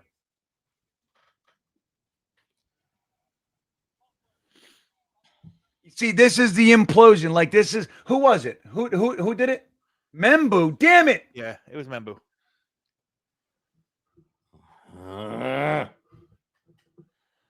Damn it.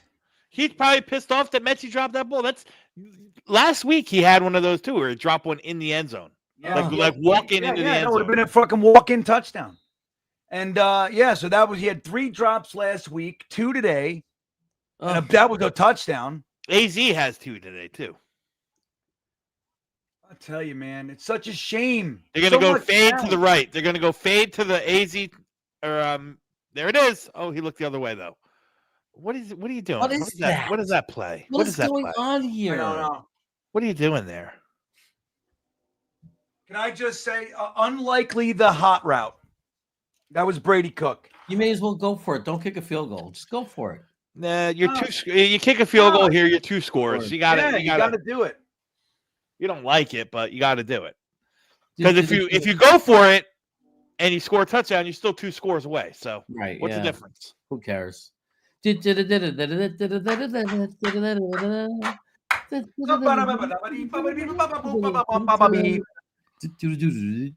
Folk hero. All right, there he is. Oh, he has a nice. So I only need one more. Everybody. There's Mr. Hulk Hands is there. I saw him. Field goal. One more. Jaguars. They're So up here 30. we go. So let me tell you, I'm not going to put up the graphic for the actual picks that I made, but I'll tell you what they are. And I'm going to show you guys that Sleeper is giving you guys. And I'm doing quite well. If Folk does one more field goal, I'm pretty good. You download the Sleeper app and you're going to start. One of the first things you're going to see is, would you like $20? Would you like $20? No deposit required, nothing. We'll give you $20 that you can use right now and help turn game day into payday on the one and only Sleeper app. Guys, you download it, you take the $20 and you choose the game you want to play with, or games. I put a $10 wager in last week, turned it into $241, $221, something like that. Because I got them all right. Very, very simple. You pick the game. I picked NFL. I picked Jets, Dolphins, and they give you the prop, the player choices. You say, okay, Breece Hall, 0.5 touchdowns, more or less. It's that simple. I chose more. Like today, I chose A-Chain to go over 81 yards. Got it. Tua Tagovailoa, 211 yards. More. Got it. Nick Folk, 1.5 field goals. We got one. If he gets another one, I got it. Breece Hall, this one's getting me. 0.5 touchdowns, Jeremy. I just need Breece to get one. And 80 Mitchell, 3.5 receptions. I picked more on all these. I could have said less. I picked more. Now, if they would have counted 3.5 drops, I'd be in. Just like that. I would have won it. 3.5 drops. They've definitely targeted him. But I think Tyrod Taylor going down messed with that a little bit, because the A.D. Mitchell was kind of developing into becoming his go-to as the wide receiver 1 for Tyrod Taylor. So it shook up the whole thing. But guys, once you use the Sleeper app, take advantage of that $20 promotion. You're going to make your own deposit. You like it, you're in. You use the promo code GreenBean, and they are going to listen to that. I can't even believe it sometimes. They're going to match up to $100 of your first deposit. So you take the 20, you use that, you deposit 100, becomes 200, just like that. I made it really easy for you. The link is in the description, way up at the top of this description of the video. You'll see it. Click that link, takes you right there. Use the promo code GreenBean to take advantage of this amazing offer from the one and only Sleeper app, guys. Terms and conditions apply. So there you go. The Saints have the ball from the first down and 10 on the 12-yard line. The Saints are tied up with Tampa with the football. 9 minutes to go. First and 10 on the 12-yard line in the red zone. Well, Paul Bonner's got a pretty good idea. We should get a pick now. I'm with you, Paul. And now's the time. And we've been trying today. We came close, 2-3 times? They're trying to give us the ball. We can't take advantage of it. Hey, look at this. Brady Cook is in the medical tent, guys. Brady Cook in medical tent. Everybody's saying it. In medical tent. Jason's saying it. Paul is saying it. Aaron's saying it. It's the tent where medical things happen. That's right. There's medical people in there with scalpels and shit. It's all medical. John Arroyo says Mechie has the yips. Indeed. Look at this. Josh Allen. Oh, my God. Unbelievable. Just, man, he's just untouched. Well, he's their whole offense, man. Yeah. He's doing it by himself. Look at New England, 11-2. It makes me sick, dude. I can't stand it. They're saying he appears fine, though, Brady Cook. He appears fine. I like that. Look at this. First down run up the middle. Can't get him down. Enough, guys. You know, like, doesn't it bother you guys? Enough. What the hell just happened with the camera? It just made me throw up. I know. I'm like, that was good. Dom, I think you're muted, buddy. I can't hear you. I see clapping, but I can't hear anything. Yeah. No wonder Don's been so The quiet. Saints, Touchdown, the Saints Saints! scored. Yeah. Yes, touchdown Saints. Go Saints, baby. Shuck again with the rush. 13-yard rush. Bum, Steve never told us that Shuck is such a good rushing quarterback. He's got the moves. He's got the what's that song? I got the moves like Jagger. I got the moves like Jagger. He's got some moves, man. This is great, man. That would be a great upset. If the Saints win right now, make fans feel a little bit better. Come on, he hands it off to A-Chain. Come on, guys. No, it's not Who's that A-Chain. running. Who is that? That's the kid Wright, I think. Yeah, it's like it's crazy. From Jalen Wright from Tennessee. Yeah, he's a badass. Yeah, A-Chain got hurt. Yeah, he did. That's right. I forgot. Well, Seattle has got belt to ass for the Falcons, 37-9 right now. Sam Darnold, 20 for 30, 250 yards and 3 touchdowns. Wait, say that all again. 37-9 Seahawks over the Falcons. Falcons are at home. And what'd you say? Sammy's at what? 20 of 30 for 250 and 3 touchdowns. Wow, man. Sam's settled in nicely, hasn't he? Yeah. He's like a real bona fide NFL quarterback now. Yeah. J.J. McCarthy's having his first good game as an NFL quarterback. And Buffalo just picked off Joe Burrow, returns it. Christian Benford returns it 63 yards for a touchdown. They take the lead. Unbelievable. Jesus. Just like that. They were just down like by 10. that. Unbelievable. Wow. In Buffalo. Suddenly they're in the lead. Who's Saunders on our defensive line? What's up with this guy? Kalen Saunders. They just signed him to the active roster on Tuesday. He was let go by Jacksonville. Right. That's what it was. That's what it was. I know they got to get some beef on this team. Like the line, that's what it is. Like when you see a running back running into a pile and pushing it, we just don't have the beef. The linebackers are so bad. They've been playing so bad. What's Grandizer talking about? I don't have another sponsor today. What other sponsor? What's he talking about? I know he thinks that you remember there was another sponsor that you had in the past. Yeah, I've done. Well, I appreciate the looking out, Grandizer, truly. But I don't have another one for today. It's all it's sleep. Yeah, I like to do like the halftime sponsored. I met my obligations for this for up to today. Damn, another first. 2nd and 10 turns to 1st and 10, just like that. Grandizer, you're a good man. Sincerely, I mean that. I appreciate it. Dano, the great Dano from Danger Zone channel, checking in. Merry Christmas, fellas. Bean, I'll leave milk and cookies by my chimney for you, bro. Ha ha, you bastard. Go Saints, they got a bad mother chucker. Yeah, that's how Dano said it too. Wow, that's a lot. You got a lot of jokes in there, Dano. Look at this. All right, linebacker. Oh, see, Don, did you see that? Somebody inadvertently hit the ball and it almost popped out. If they would have punched that ball was coming. They didn't even mean it. They're not trying to do it.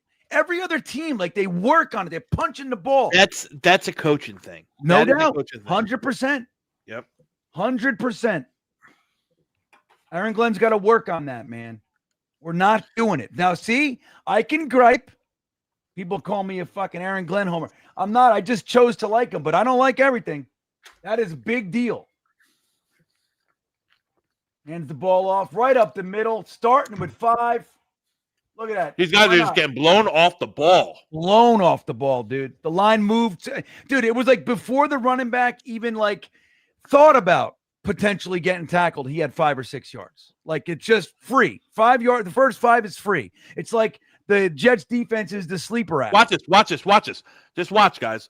Watch what happens here to the linebackers and this whole right side of the defensive line. Look at that. Look at that. Look at the linebacker. Look at this. Dude, our defensive linemen are 7 yards back. 7 fucking yards. Wow. I've never seen linebacker play this bad as I have today. I mean that wholeheartedly. The defensive line, though, too, Dom. Like, they're getting pushed. Look at this. Get him. Dude, unfucking believable. Where are the linebackers? They scored. He scored. Touchdown. This is unfucking believable. This is disgusting. It's going to be 31-13, just like Matt called it. Matt O'Leary called this one. Yeah. We definitely have so the contact is at the 6-yard line. First contact, 6 yard lines. 6 yards. They got pushed back. Look at 23. What are you doing? What the fuck are you doing? I've never seen that in my life. Have you ever seen that, Dom? Holy shit. Have you guys ever seen that before? AZ Thomas had his ass and was pushing back with his ass. Holy Jesus. Oh, I can't believe it. This is hilarious. Yeah. Oh my God. Oh, this is fucking great. We might need 2 linebackers. 2? We got to start with 2. Dude, this dinner, that's an appetizer, yo. Wait, it's like when you go to a restaurant, you're like, I'm going to start. That 2 linebackers is my start. Here he is. AZ Thomas. Push. Unbelievable. I didn't see it. I want to see the replay. I missed it. Damn it. I want to see it. Oh, my God. Ablab checking in. Says, we have so many holes on defense. We trade up for the quarterback. We can't be mad next year. Well, we can, but just saying. Yeah, no, look, in that point, here's the thing that we're all forgetting because we're all stuck in draft talk, Ablab. We got $100 million. 100 plus million. So we got to, like, there's a lot of contracts expiring. What you got to do with that money and those positions is you have to upgrade.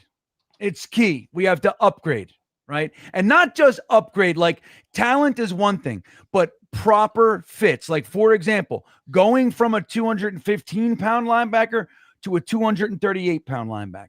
That's what we need. You know what I mean? Just that, like that type of thinking. In addition to hopefully upgrading the talent, you have to get the right fit in here. We don't have it. Listen, here's what I'm doing, okay? What are you doing, if you got to go get the quarterback, fine. You know, if not, I'm targeting one of these. You know, we have 4 picks in the first 50. Just say, you know, give or take wherever they end up. We'll just use that as the argument. If you got to use 2 of those to go get the quarterback, the first 2, fine. The next 2, one of them better be a linebacker that's over 240 pounds, or it better be a safety that can come in and fit the run and pair it up with like somebody like a free agent signing like Leo Chenal, you know. And if you draft a linebacker, the big, you know, bruising linebacker, you better go get in free agency a big bruising, thumping safety, because the combination that we have on the second and the third level is absolutely pathetic. It's abysmal. Right. It is like I've never seen it. Today is the worst I've ever seen. Not ever, but as bad as I can remember. As bad as I can remember. There you go. I like that. I'm going to use that more too for the dramatic pullback. I like that, Tom. As bad as I can remember. Who can tell anybody that you don't remember stuff, right? I like that. And we need an edge. We need 2 edges, 3 edges. I'm not. Resign Clemens. Don't be surprised if it happens. Well, we're going to resign Clemens. He's staying. We need an edge. We need a safety. I don't have a linebacker. Have a doubt in my mind. We need a quarterback. Another Achilles injury. Ethan Pocic, the center for Cleveland, goes down with a blown Achilles. Hold on. All right, so I'm with you, Ablam. Jesus. Oh, man. But something's slowing me down all of a sudden. I just got real laggy. Hold on a sec. All right, all right, here we go. And Wangu busting through to the 36, maybe. All right. Remember back in the day when the 20, if you got past the 20, it was great, considered good. Remember? Yeah, Now it's like, oh, we only got to the 36. It's That like was- weird. The NFL is so different, man. I don't like it. Dante checking in. Wait, Jeremy, go ahead. It's just our only chance to ever score is on special teams. So for us, it's a disappointment if we don't score. Well said. Well said. Dante says, do we trade down to get more picks to replace this entire poverty defense? No. Oh my God. What was that? Ugh. We are like a fucking joke. Exactly.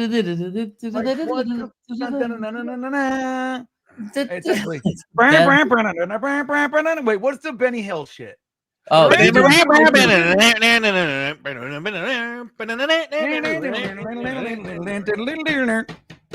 Holding too. We got a holding on that one. These guys like this crew calls a lot of penalties. Jeff Yeah. Pittman's like, dude, you see my dreads? Right. See my I got cornrows? fucking cornrows. What are you You got my talking about? cornrows?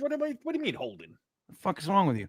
So, what do you think? I mean, look, that would be an interesting tact. Like, so look, if we're at 5, the trade up's not happening for the quarterback, and somebody wants to move up, and you slide back a little bit, right? Just get more picks. What do you? Who? The problem with this draft class, Green Bean, is who you trading up for? Who are these guys? Who are you trading? Exactly, they're not. Tate? Maybe somebody wants Tate. Yeah, I don't know, buddy. Well, we say that every year, and every year there's, not, some years are obvious there's a bunch of talent up there, but even in weaker classes, look at this. Who's that? Mechie, he caught one. Brady Cook will not give up on the Mech. Just won't do it. So I don't know, Dante. I'll tell you what, like I said, like we forget about the money. We have a lot of money. We have $100 million plus. And we got a lot of opportunity to upgrade because of the contracts that are expiring. Look at Brady Cook. Look at the fuck was that? Did you see that?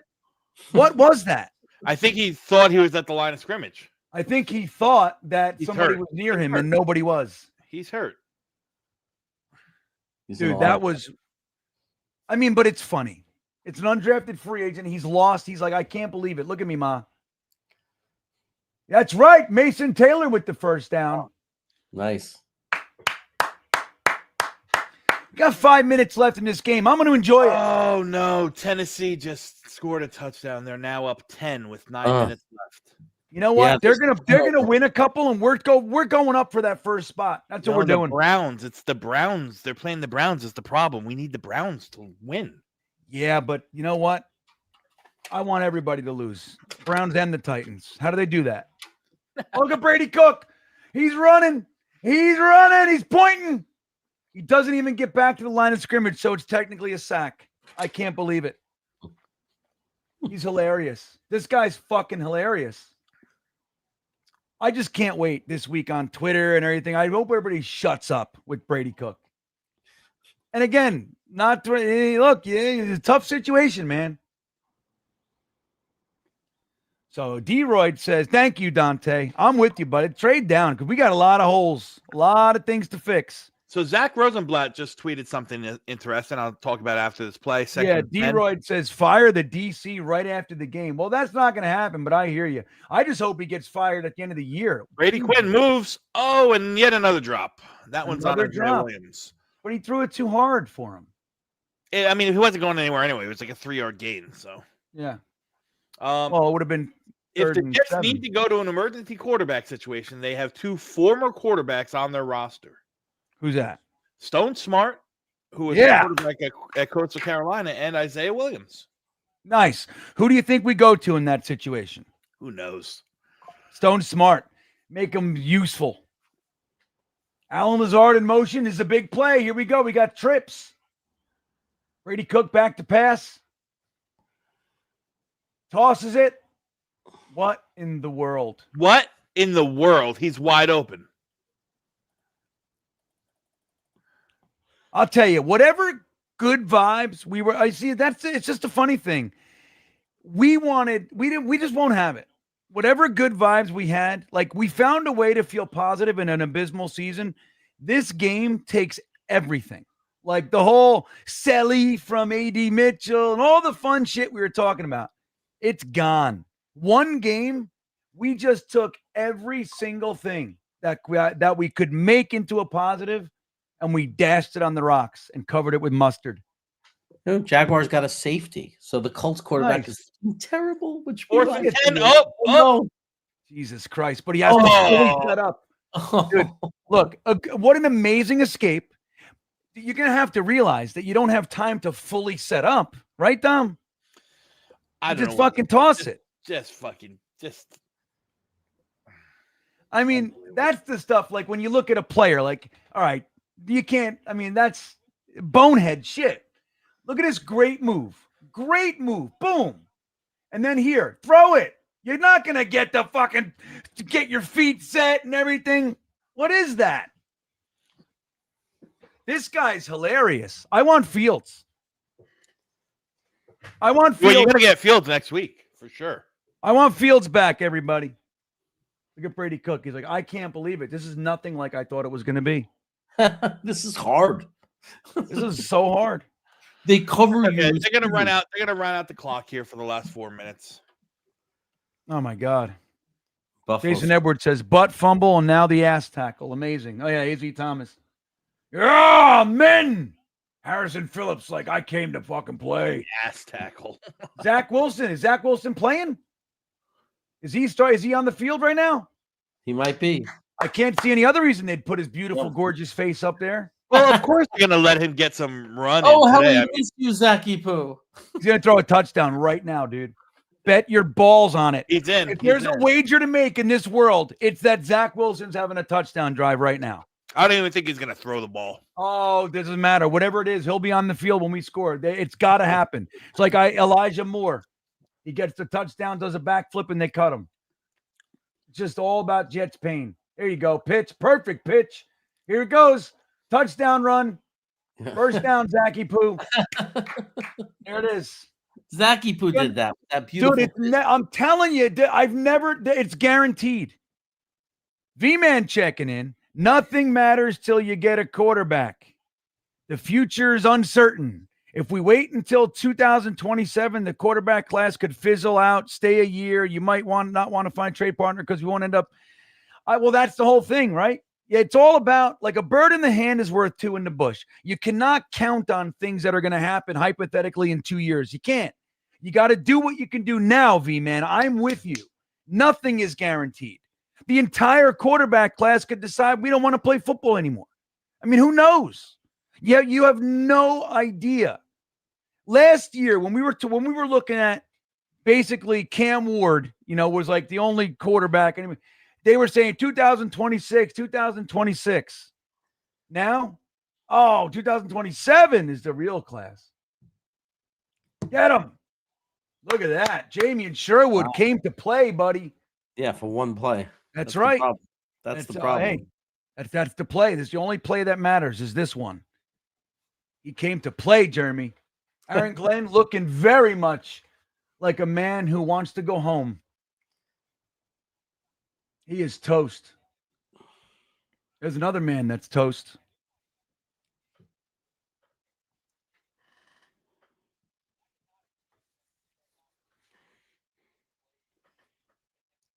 Listen, we're going to let Zach Wilson do this to us, guys.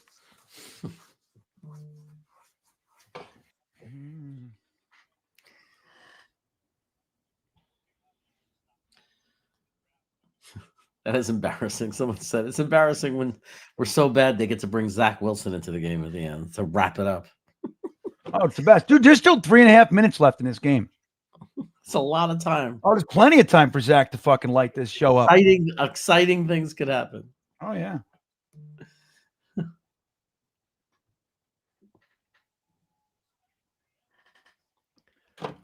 Zach hands it off. Clemens in on the almost tackle. They're talking shit. Look at our Jets. No, not today. Doing this, Jeremy. No, we're like stone not here. We're a stone wall today. That's right. V-Man, I can't tell you how with you I am on this one. But the thing is, you got to get the quarterback. And it's weird because today it looks like it's just today's a broken game. It's just like we're just toast all day, every way you look at it. But I do believe that this offense is ready. You got to add a few more pieces in the offseason, of course. But I believe that we're the most ready for a young quarterback to come in than any situation that we've had since Mark Sanchez. Mark Sanchez was dropped right in the middle of a fucking beautiful situation, and then they bolstered it for him with trading for Bray and all that kind of stuff. Santonio Holmes the next year. But this is a good situation for a quarterback that can play. Zach Wilson with the pitch. Look at this. Get him. Look at all these guys. Yeah. Gang tackling, baby. Look at Zach Wilson walking around. It's so crazy. Dude, we're watching Zach. He's saying I wouldn't want to be that guy. He's like, holy shit. I'm so glad I get to pitch the ball away.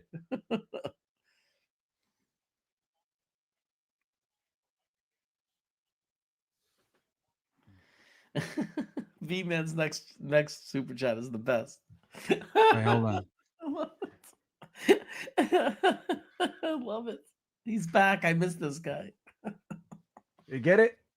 And the kick is good. Make it 34-10. Matt O'Leary was actually pretty close. Yeah. Let me see what V-Man's talking about here. V-Man says, I'm all in on Mendoza. Just to remind everybody, the last time the Jets made the playoffs, our quarterback was Latino. I don't know if that means much, but just saying. So what, Mendoza's Latino?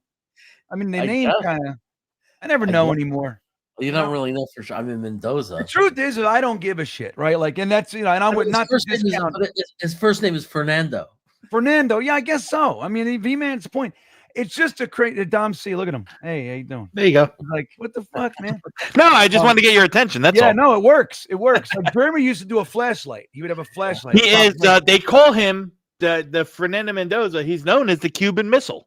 There you go. See, I don't even. It's just a funny thing. Like, people talk about race and all that. Like, the truth is like it. Just for me, and I wish the world was like this. But it's the least important thing to me, other than the Polynesians. I need a fucking good Polynesian on my defensive and offensive end. Other than that, I want a good Samoan, The hair falling out of the helmet. Yeah, right, with the hair coming out. I need that. It's Palamalu, but honestly, like, to me, like, the race, it's like just the least important, not to discount your point for V-Man at all. Because that's a great connection that you made there. My point is I didn't even realize Fernando Mendoza. You would think with that name that he was Latino. I just don't even, it's weird. It doesn't register to me. V-Man is very proud of his, V-Man is very proud of his Latino heritage. V-Man's Latino? Yes. There you go. My business partner was Venezuelan. And he was born in Venezuela. So, I got lots. I mean, I've had lots of, Latino. I worked in Miami and there for a long time. A lot of people very important to me in my life. Look at Brady Cook. Oh my God, who's that? Oh my God, Stone Smart. Smart gets into the game and says, you know what? And Ashton Davis goes belt to ass on him. Ashton fucking Davis is who knocked Braylon Allen out of for the year with that cheap ass knee shot. Which, remember when we had Braylon Allen and Isaiah Davis were our kick returners. Yeah. Well, now Stone Smart's concussed. Great. He gets in for one play. Yeah. He does right now. He doesn't know if he's in Newton or Booton. He's trying to get that thing off. He still thinks he's playing for the Chargers. Newton or Booton. He doesn't know if he's in Newton or Booton right now. Stone Smart. I like that. That's good. You can use it. I'll lie. Why are they featuring A.D. Mitchell here? Because he's about to catch a pass and they know the future. All right, Jeremy Ruckert in motion. Here we go. A.D. Mitchell on the outside. Watch. He's throwing it to him. They're bringing the blitz, too. Oh, he's open. Oh, wow. Did he get it? Does A.D. Mitchell have 3.5 receptions yet? There's one. Let me take a look. Let me take a look. I'll tell you in a second. I'll take a look, I said. Let me see. The Titans scored again. Up 31-17 with 6 minutes left on the Browns. It still won't give him credit for the catch. 31-17. Wow. Yeah, they're doing everything they need. The Saints are winning. Look at Brady Cook, Mechie running backwards. Right on, dude. There you go. One reception right, so so- far for A.T. Mitchell. One reception. One reception. I can't believe it. For 24 yards, though. Pretty good. John Mechie. Here we go. Well, Cook's getting some good work now that the Miami Dolphins defense is in somewhat of a prevent. Yeah. Playing loose. This is good. Well, he'll get to settle in, throw the ball around. This is good for his career, Well, he gets a feel for, just gets a little more comfortable, maybe. Right. Well, more Bradigan comfortable. says, no matter what, I still love you guys. Jeremy, isn't that nice? I mean, who doesn't love Chris Bradigan? He's the Up man. there, Bradigan. That's how I used to up say. there alone, Jets fan in the Chicago area, Yeah. got nothing but love for the Bradster. Yeah. He's got some good thick pan pizza or stuffed right. pizza. That's right. Very important. Sure, he likes to. Good to have you here, Chris. You're an OG, man. We love Chris Bradigan. B West checking in. Trading up will be easier with the Colts sucking now. That was what we were talking about before, B West. Jeremy made a great point. Jeremy's super smart. Jeremy made a point earlier about the right. It's so good. When the worst the Colts pick is, if they don't make the playoffs, you're capped out at 18. So the worse their pick is, worse mean not, and it's just so weird. It's like turning the AC up. You know what I mean? Some people think it means colder, but like the worse their pick is, so the better their pick is, the closer to the front their pick is, the less capital we will need to use to trade up from wherever we are to get to number 1 overall. So like, let's say we're at pick 3, 4, right? Like if we're at pick 3, dude, that Colt, if the Colts pick is like pick 15, 4, dude, that's it. That's all you need to get up there. We're not going to be at pick 3 though, Green Bean. Do we keep playing like this? Hang on. Let me do this. Let me do tank on NFL. Do it. I am. Do it I'm gonna. for us. We're Do it gonna. for We're us, gonna look brother. at this real quick. All right. So, with Tennessee's win, Tennessee is going to now. The Giants. If Tennessee wins and New Orleans win, the Giants will now hold the number 1 overall pick, with Las Vegas holding the number 2 pick. I mean, they have yet to play. They'll play this afternoon. So the Giants will fall into the number 1 pick, because Tennessee and New Orleans, and Tennessee and the Giants will both be 2-11, with the Giants having the strength of schedule advantage to the Tennessee Titans. So the Giants will now hold the number 1 pick with the Raiders left to play. Then if the Raiders lose this afternoon, which is quite possible, they will skyrocket to the number 1 pick. And then the Mendoza dream. What's our best case scenario? Let's say if the Raiders won. Well, if the Raiders get the number another 1 pick, drop. Unbelievable. Who was it? Ruckert. If the Raiders win, there will be 3-10, right?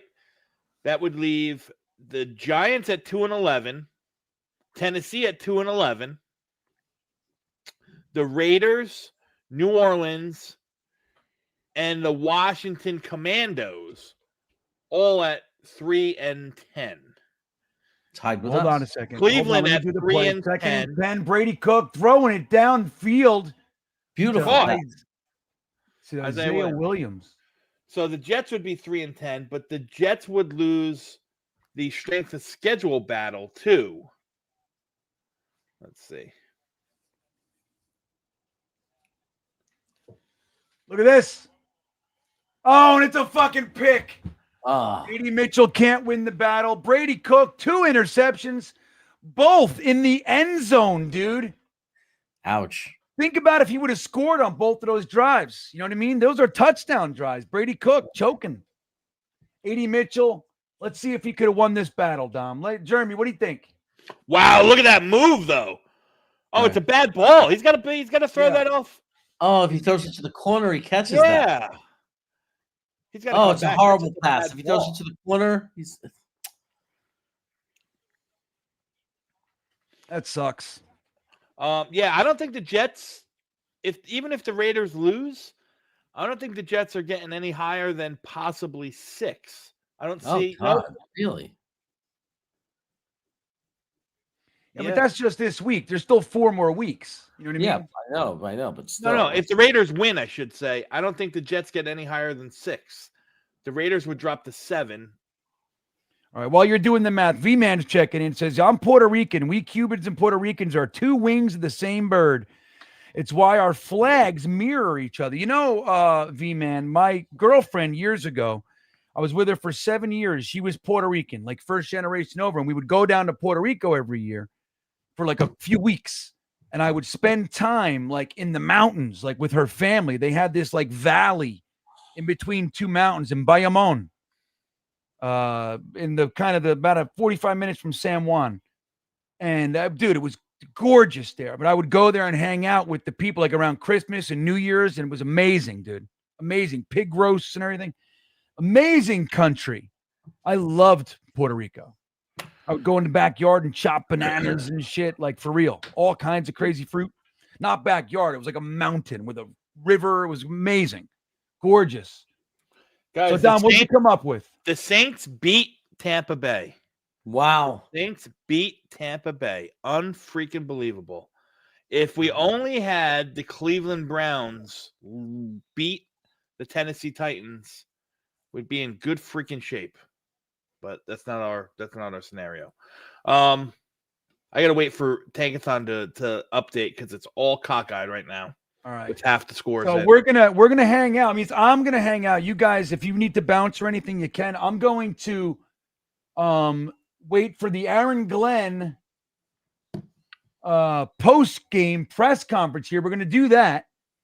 But man, oh man, what a game. You know, what do you think? So the final score, what was it? 34-10? Is that what we had? 34-10. 34-10. Did Zach throw a single pass? He did not. Oh, that's kind of what's McDaniel doing? He missed an opportunity there.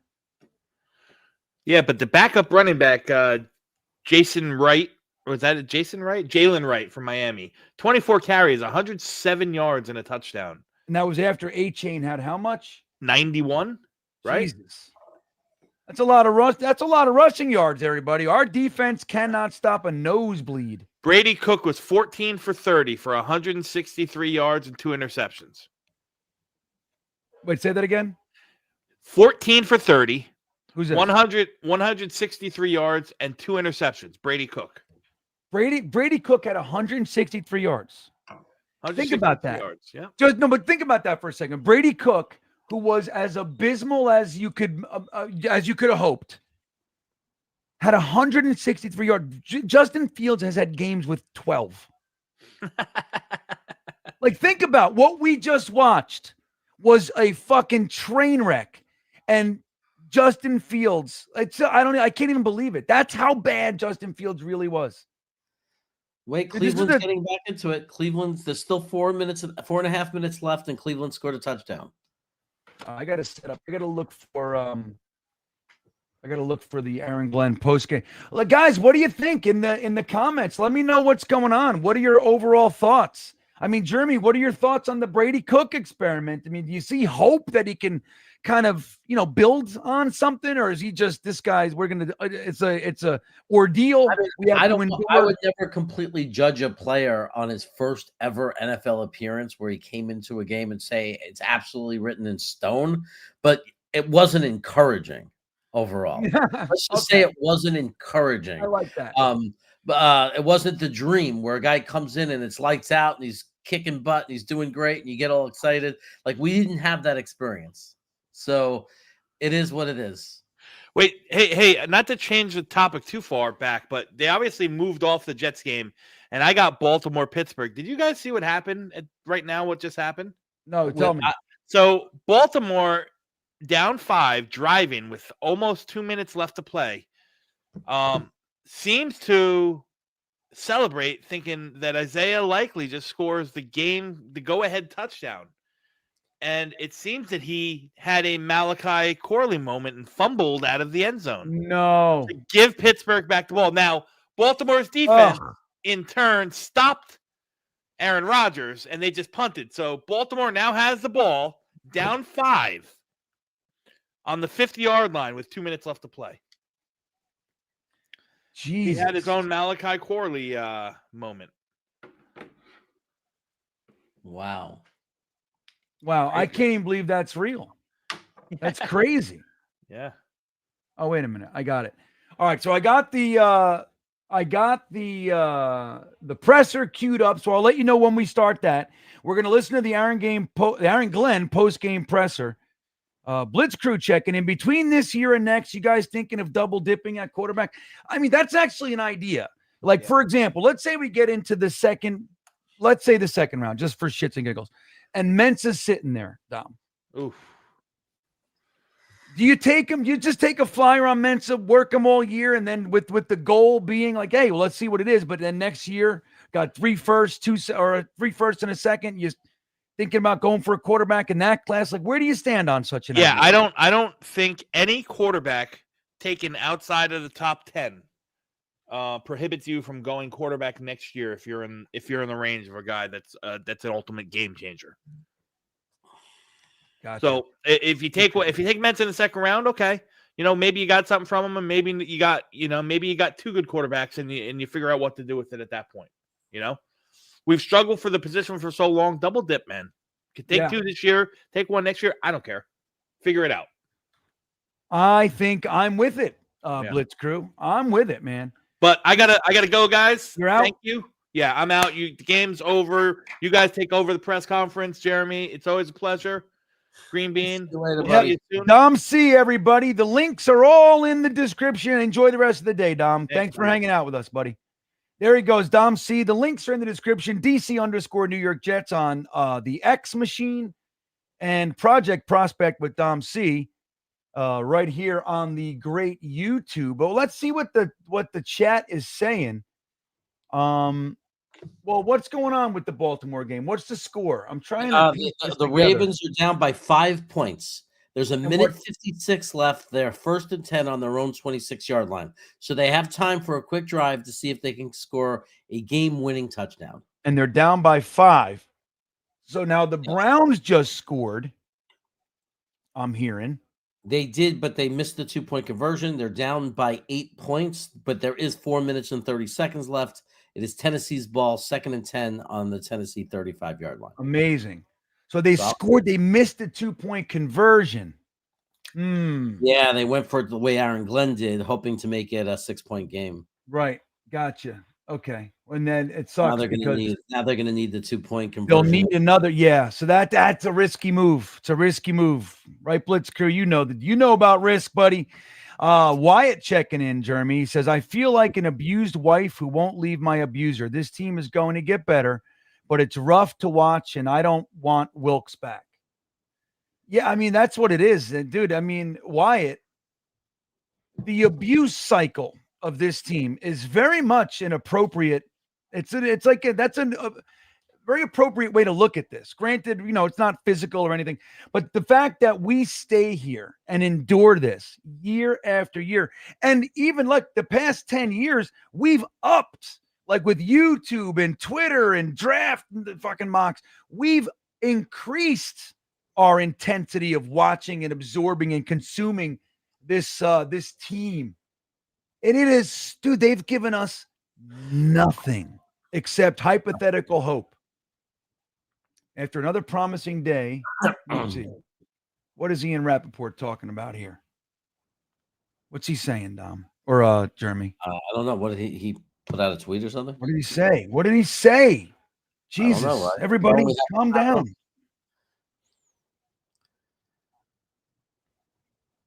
I don't know. Something about the Saints. So the Saints won? Another promising day for Tyler Shuck and the Saints. So they won. The Saints officially won. I think my wife is here. My wife just texted me. Dude, it's a torturous existence. So I think she's like listening to us. She has to, right? Are you here? Merrill, comment in the chat. Say hello to everybody. Say hello to Wyatt. Wyatt's going to be coming over for dinner soon. Merrill, Is he listen to really- this. Why, guys, I don't know if you know this. Jeremy, you might not. I think you know this, but Wyatt, who, as we know, is from Wyoming. Mhm. Wait a minute. Hold on a second. Wait, she's not even here.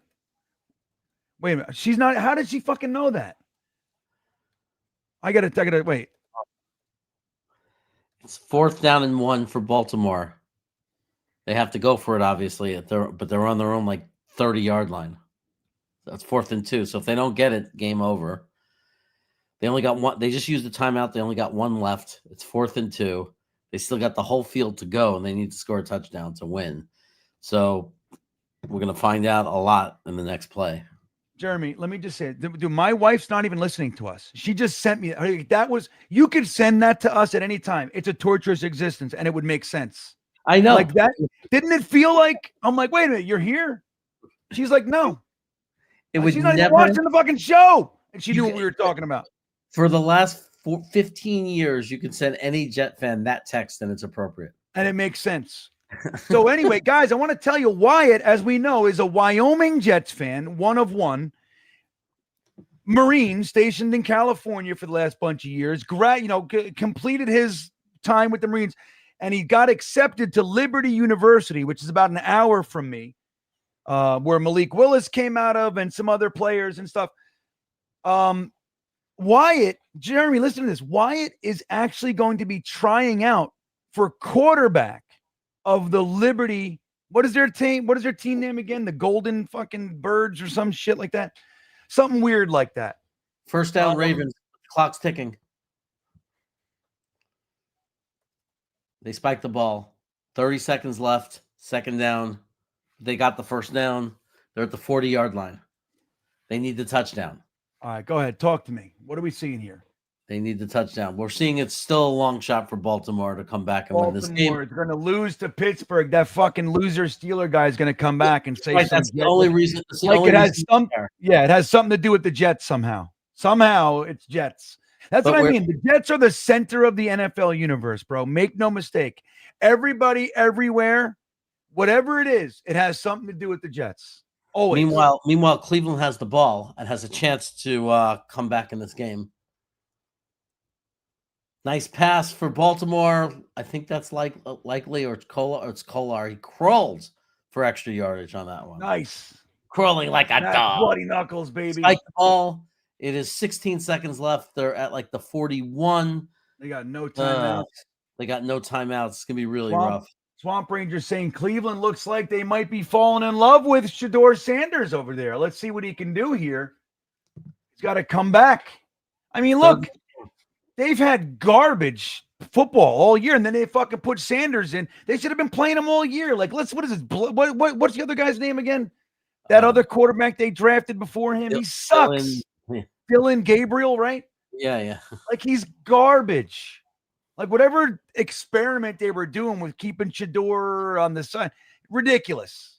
And that's a shitty organization. Like, the kid clearly got more talent than fucking Dylan Gabriel. Yeah, apparently. All right, 16 seconds left in the Baltimore game. Let's go, Ravens. They're showing a Baltimore fan with all covered up. It looks like she's crying. I don't know why. The game's not over. 16 seconds They're left. dumb.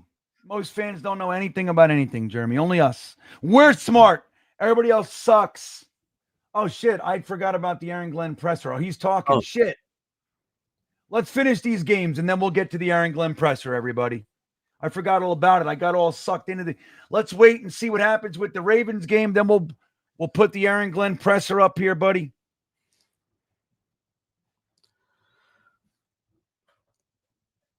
Hold on. Everybody calm down.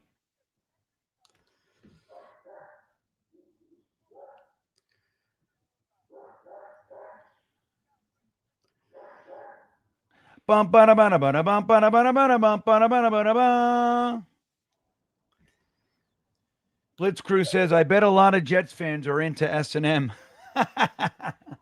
That's great. I would not be surprised. There he goes, Lamar Jackson. With 9 seconds, gets about a 9-yard gain. You're down by 5. What just happened here? Everything just shut off. Did everything shut off for you? No. Okay. Third and one. 9 seconds left for the Ravens. Literally everything just shut off. Come on, YouTube TV, you piece of shit. We're 3rd and 4 for the Cleveland Browns. 3rd and 4 at the Tennessee 46-yard line. There's 2 minutes left. It's the 2-minute warning. Oh, Lamar gets sacked, and that's how the game's going to end. Oh, my God. Ends. Who sacked him? TJ Watt? I can't tell. 97, maybe? So is that Hayward? The Highsmith? It looks like Highsmith. Oh, yeah. So that game's over. The Steelers get a win. Boo! No thanks to the terrible, crappy Aaron Rodgers.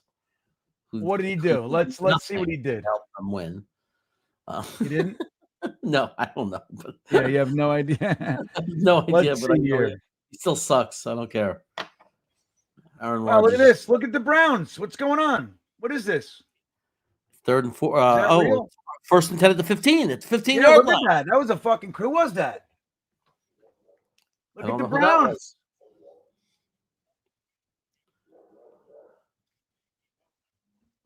Where the hell is it? There it Lamar is. Jackson. That is frustrating, brother. That is frustrating. Lamar Jackson is just having a terrible year. Yes.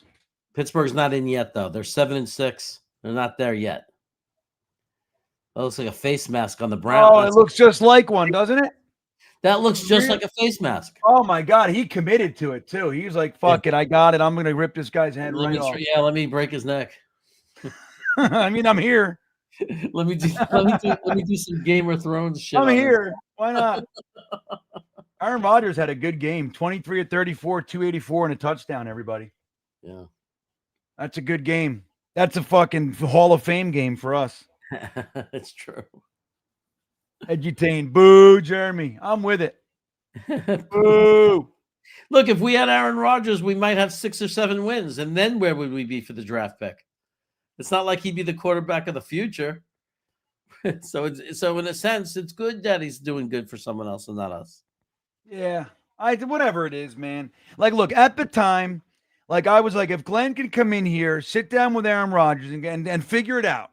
All right, keep Aaron Rodgers and Devontae Adams and like keep it all together and just all right, man. We had a year playing together.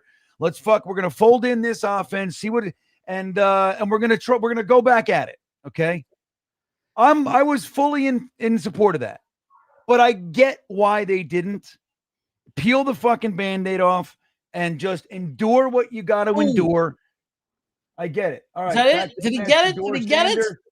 He's saying he did. Touchdown, Fannin. Harold Fannin. That's my guy from the Senior Bowl. Yeah, that's right. Touchdown, Cleveland. Look at that. Cleveland with the touchdown. Wow. Shador Sanders, man.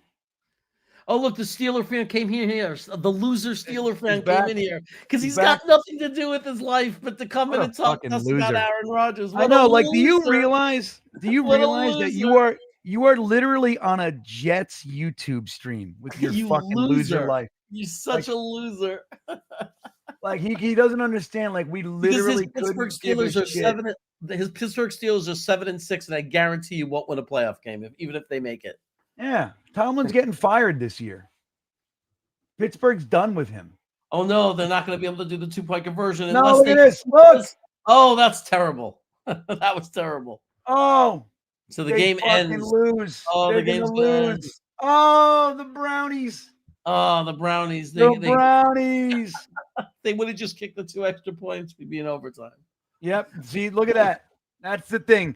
Analytics reign supreme again. I'm telling you, the overusage of analytics is crazy to me. Like, I get it. It's important to fact, but this like complete and utter reliance on it. Like, you got to feel the game of football, man. You got to feel it. You got to live it. Every game is different. Well, it says that 96% of the time. Get the fucking pencil pusher out of here. Playing a football game. Wow, the Brownies, dude. Just like you said, if they would have just kicked the 2 extra points, it would be all said and good. Be going to overtime. Frank Jet says, I too am Team Glenn. Was today quit? Did they love Mendoza yesterday? Your thoughts? Well, I'll tell you what. I don't think that the Mendoza thing had any impact. I think what we saw today. Look at this. Wait, hold on. Look at fucking the Bears. Oh wow, that's gotten hit on a slide. I don't know, but I think what we saw today, was a team that we've been kind of overplaying, right? Like what was the big narrative this week? That Aaron Glenn has a team of misfits playing hard and all that, right? All that kind of shit.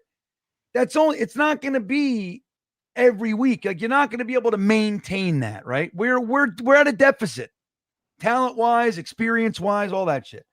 So I think you saw some of that, particularly on defense. We were just out. Look, our defense is outmatched. It's clear as day from the rip. But offensively, Tyrod Taylor goes down. You throw in an undrafted free agent kid in his first ever game, and that's what we watched today. He was an undrafted free agent for a reason. He's a practice squad quarterback with no threat of anybody taking him, right? And that's what we saw today. So I don't know if they quit. It didn't look like they quit to me. It looked like they were beat up today, right, Jeremy? Jimmy, do you have another thought? Like you see it otherwise? Yeah, no, they just look. I mean, I didn't see like quitting, except that because the defense has looked like that all year on and off. The defenses look like that, right? Like the missed tackles, the things like that. But they certainly, I mean, we're not going to sit there and say, oh, they stayed fired up. I mean, it was a terrible game. It was a disappointing game. They didn't show up. There's no question about that. I don't know, like, what is the word? I guess it's how you interpret the word quitting. Like, is playing terrible and being really bad quitting? No, I think no. I think quitting is a whole different thing. All right, here's what we're gonna do. All right, stop, everybody. What we're gonna do first? Stop, everybody. Everybody, just stop fucking Stop yelling chatting. at me. Stop chatting. No, right?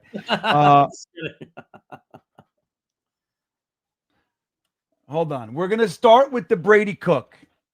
No, let's start. We got Aaron Glenn queued up here. Let me do that. So let's go. We'll start with the Aaron Glenn presser, and we're gonna move into Brady Cook as well. So here we go, guys. Frank's ready. The Aaron Glenn presser. Let's see what he has to say. Come on. The fuck is that? Oh, what the hell's going on here? Starting soon. It started. There we go. All right. Injury rise, we have a number. You hear it, Jeremy? Yeah. Tyler Barron has a knee. Tyra has a groin. So we'll see how that is during the week. Kiko had his shoulder. I think this is the same shoulder he's had before. Stone Smart, possible concussion on that. And on the one play he was in. Taylor had a stinger. So those are the injuries. Had quite a bit, especially early on in the game. But this game was definitely disappointing. Really hard to try to put this in words. The only thing that I can say, I didn't have these guys ready to play. And yep. And that was obvious by the way that we went out there and played. Yep. So Own I it. have to take a look at myself, take a look at the staff, take a look at the players, and come back next week and get ourselves ready to play against a good team that's playing well right now. So again, this was a tough one. We have to eat it. We have to move on, and we have to try to improve next week, right? That's the only thing that we can do, and that's what we've been doing. So no finger pointing in this one. Again, this is on me, and I got to get our guys better going to next week. What was the first sign that they weren't ready? What was the first sign out there that you felt like they weren't ready? Was that the first defensive series? To me, anytime your team just plays overall like this, that's how I look at it. So it's not just offense, defense. It's not that special teams. It's, man, overall, when we don't play up to par, to me, that's the head coach. And, I got to figure out a way to get us to continue to play at a level that we've been playing or exceed that level as we go on this stretch. So, again, I have to look at exactly what I did during the week to make sure that doesn't happen again. How tough is that when you have to go to a quarterback who's never played before? And I imagine he probably didn't even get any reps during the week. It's always tough. I mean, that's the nature of being a backup quarterback. But and that's really any position. You're not going to get all the reps that you want to get during the week. But mentally you have to have yourself ready to play. And for the most part, I think he was. I thought Miami did a really good job of pressuring. They brought the house a couple of times on him, but we got to do a better job. You speak a little bit to Tyrod. He's obviously a guy that he plays pretty well when he's on the field, but throughout his career, he's kind of dealt with these injuries that come up and take him off of it. Yeah, man, it's tough, especially like the way that he's been getting these guys involved, and the way that he's been working with these guys and try to build a rapport with these guys. For him to have to leave that early in the game, it's always tough, So we got to get him healthy. We got to get him healthy, and the quarterback situation, man, we'll look at that going to the next week.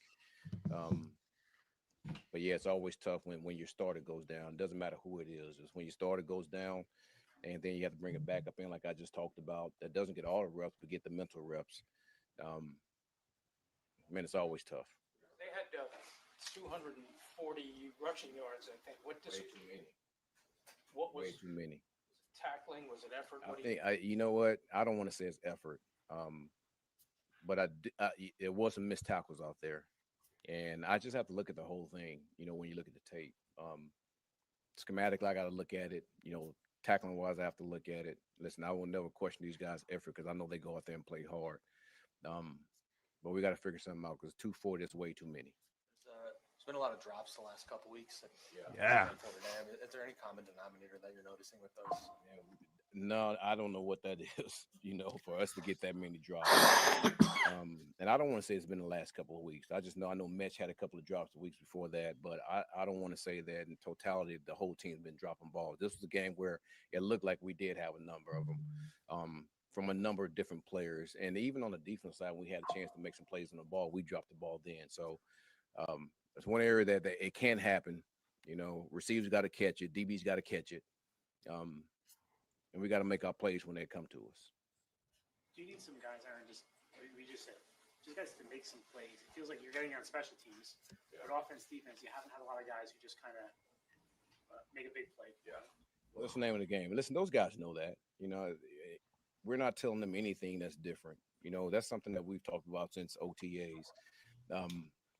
Especially the mentally tough teams, playmakers got to make plays, and we as coaches, we got to put them in position to make plays too, so it goes both ways, and the guys know that, so that's nothing new to them at all. You give up 240 yards rushing as a guy who, made his bones in this league as a defensive coach and a great defensive player. Yeah. What is your reaction to that? Not that I know you coached the whole team, but just as a defensive guy before you got here. BS. You can't give up 250 yards rushing. It's that simple. Can't give it up. So you have to fix it. Talent. Is it possible some guys are just not up to it?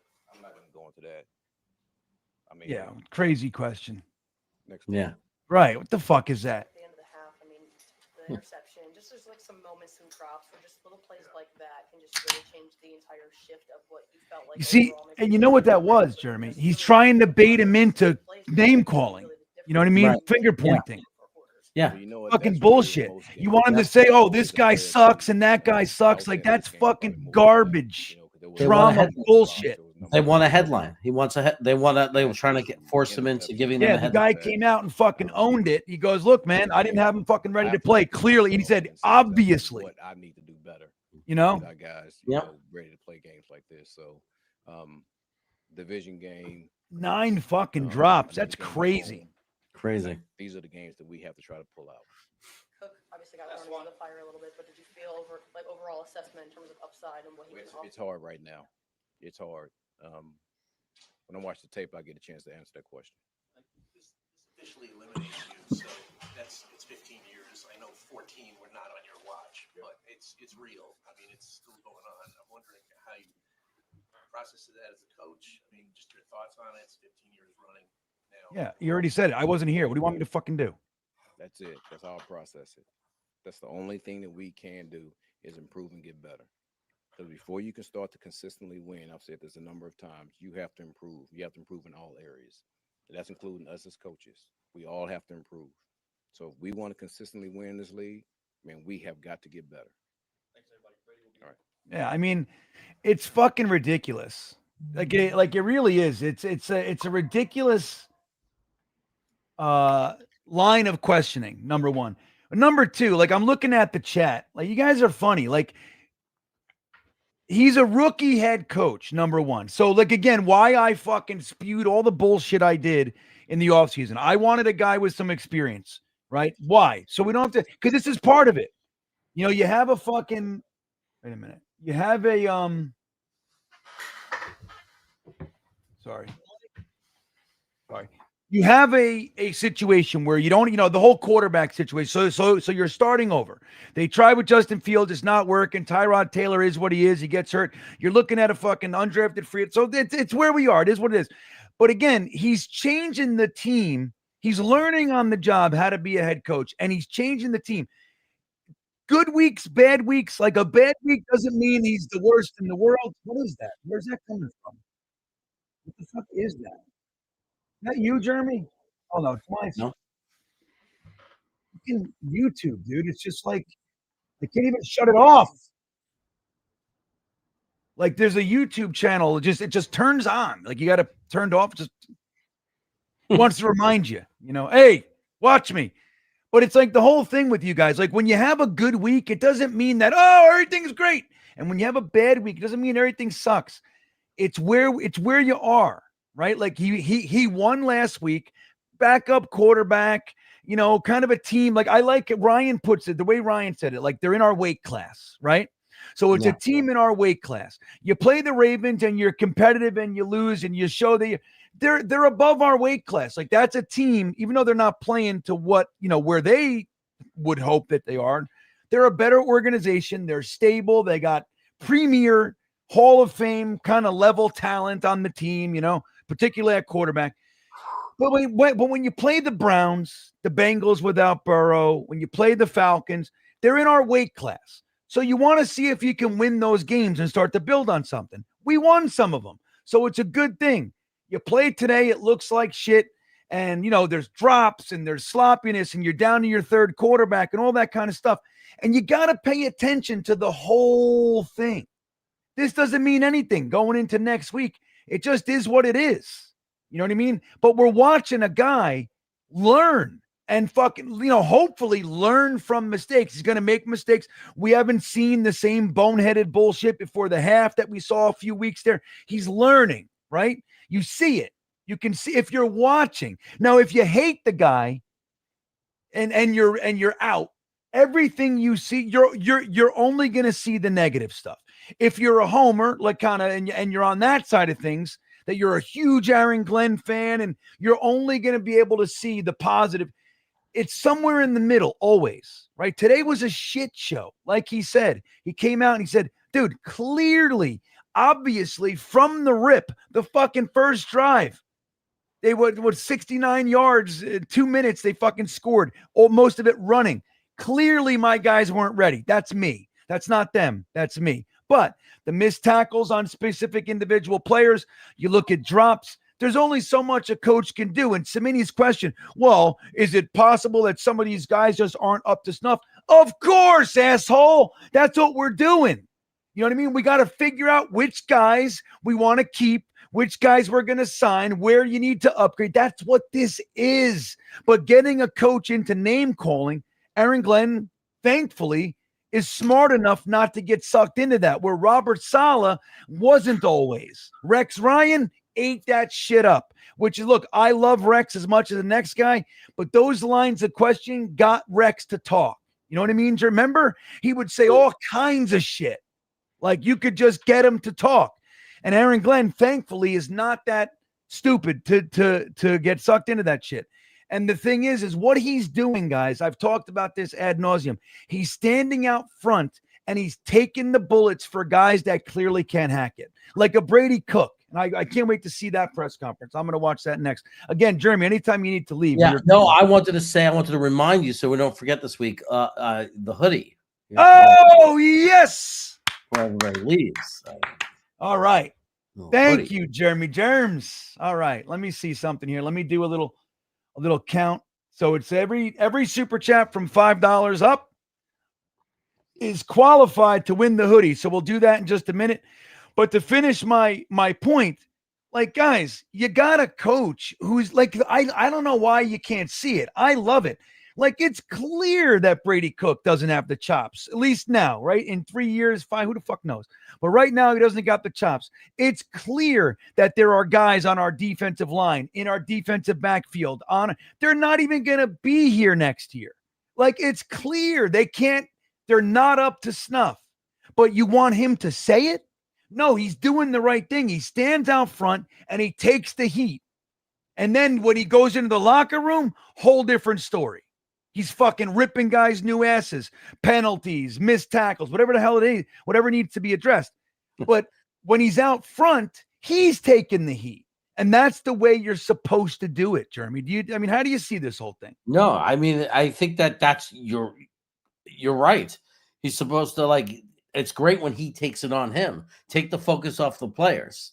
Don't put it on the players. Take it off the players, right? Because that's what a good leader does. A leader takes accountability. They take ownership of everything, and then they have to behind the scenes do what they got to do. And we don't know that, right? When that door closes, he might be ripping them new assholes for, the guys who screwed up. And we don't know what he could be screaming at some of these guys about not tackling and the linebackers. And, you decide, pick and choose which plays you want to play. And on the other plays, you're like, who knows what he's screaming at them about? But then when you talk to the outside world, as a leader, you take it on. You take it on. That's right. And you take all the shit and you don't talk about, like, remember Aaron Rodgers? Oh, the red line, or he wasn't making a play, missed his block, or whatever. You don't do that as a leader. And that's what we're talking about. Like, look, even with all due respect, like Sauce Gardner week 1, and again, Sauce wasn't known for this. He's a fucking team guy and everything. But when they asked him about the defense, what did he say? He said, I can only cover one guy. And that's like, look, not everybody's in a leadership position.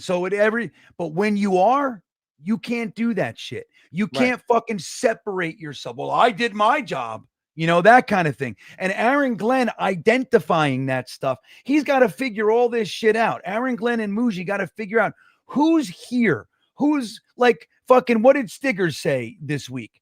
He talked about when, they were talking about the special teams blocking and all this kind of shit. And he's actually he's a qualifier to potentially make the Pro Bowl. So he can't believe it. He's all excited. But what did he say?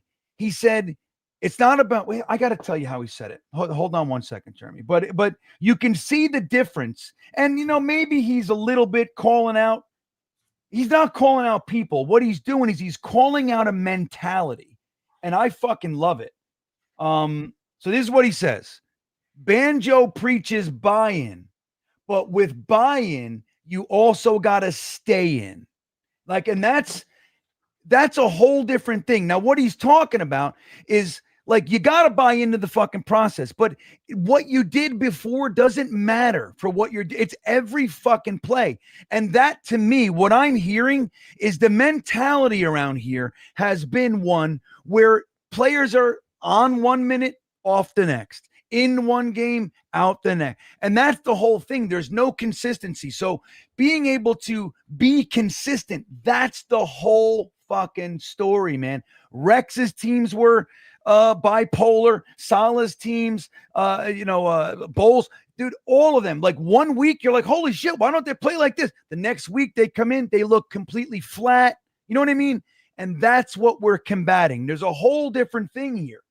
And it's a bigger job, like I've been saying, than just, once we get a quarterback. So, all right, we got 23 qualifiers for the green bean hoodie that I can't wait to send to somebody. So let me do this. Jeremy, let's do a little drum roll. All right, here we go. Drum roll, 23 qualifiers, and the number is number 22, which will be 23. So that's one. So that's, listen to this. Wyatt 1828 gets a green bean hoodie courtesy of Green Bean Jets fans. So there you go. Congratulations, young man.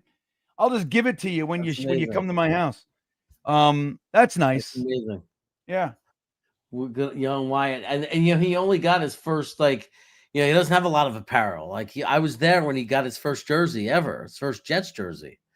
He got a Sauce Gardner jersey. He bought a Sauce Gardner jersey, which is the perfect introduction into the reality of the Jets fandom. It's like so many Jet fans have had to live this reality. You buy your first Jets jersey and it's freaking worthless. It's worthless in a year, 3 months. Yeah. 1 year. Like, wear it. You better wear that thing, because in a fucking month it's going to be garbage. People are going to be tight. It's going to be, dude, there are jerseys that I've had. Like, I had a Sanchez jersey that was still in the plastic. Like, I just never, I never got to it. And before he was gone, it was still in the plastic. Look at this beautiful thing. Quinnen Williams signed this for me. Like, it wasn't like I bought it. Like, I had it on my body and he signed it right there for me. And it's worth $250. You know what I mean? It's fucking whatever the material is.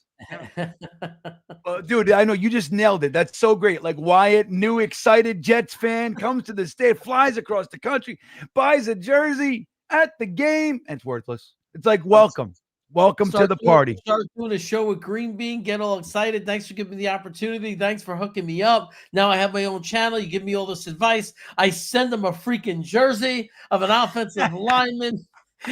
You all know who he was. He was a left tackle. Mount Becton. It took about 10 days later, somebody decided to get thrown like a rag doll onto his leg, and that was the end of it. That was it. Right, dude. It was like right after. It was crazy.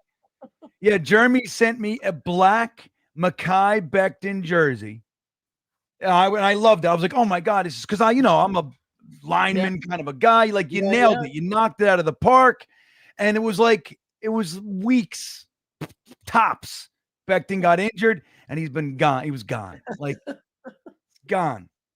I may as well just burn all my jerseys. The only one I have that's ever served me right is my Wayne Corbett jersey.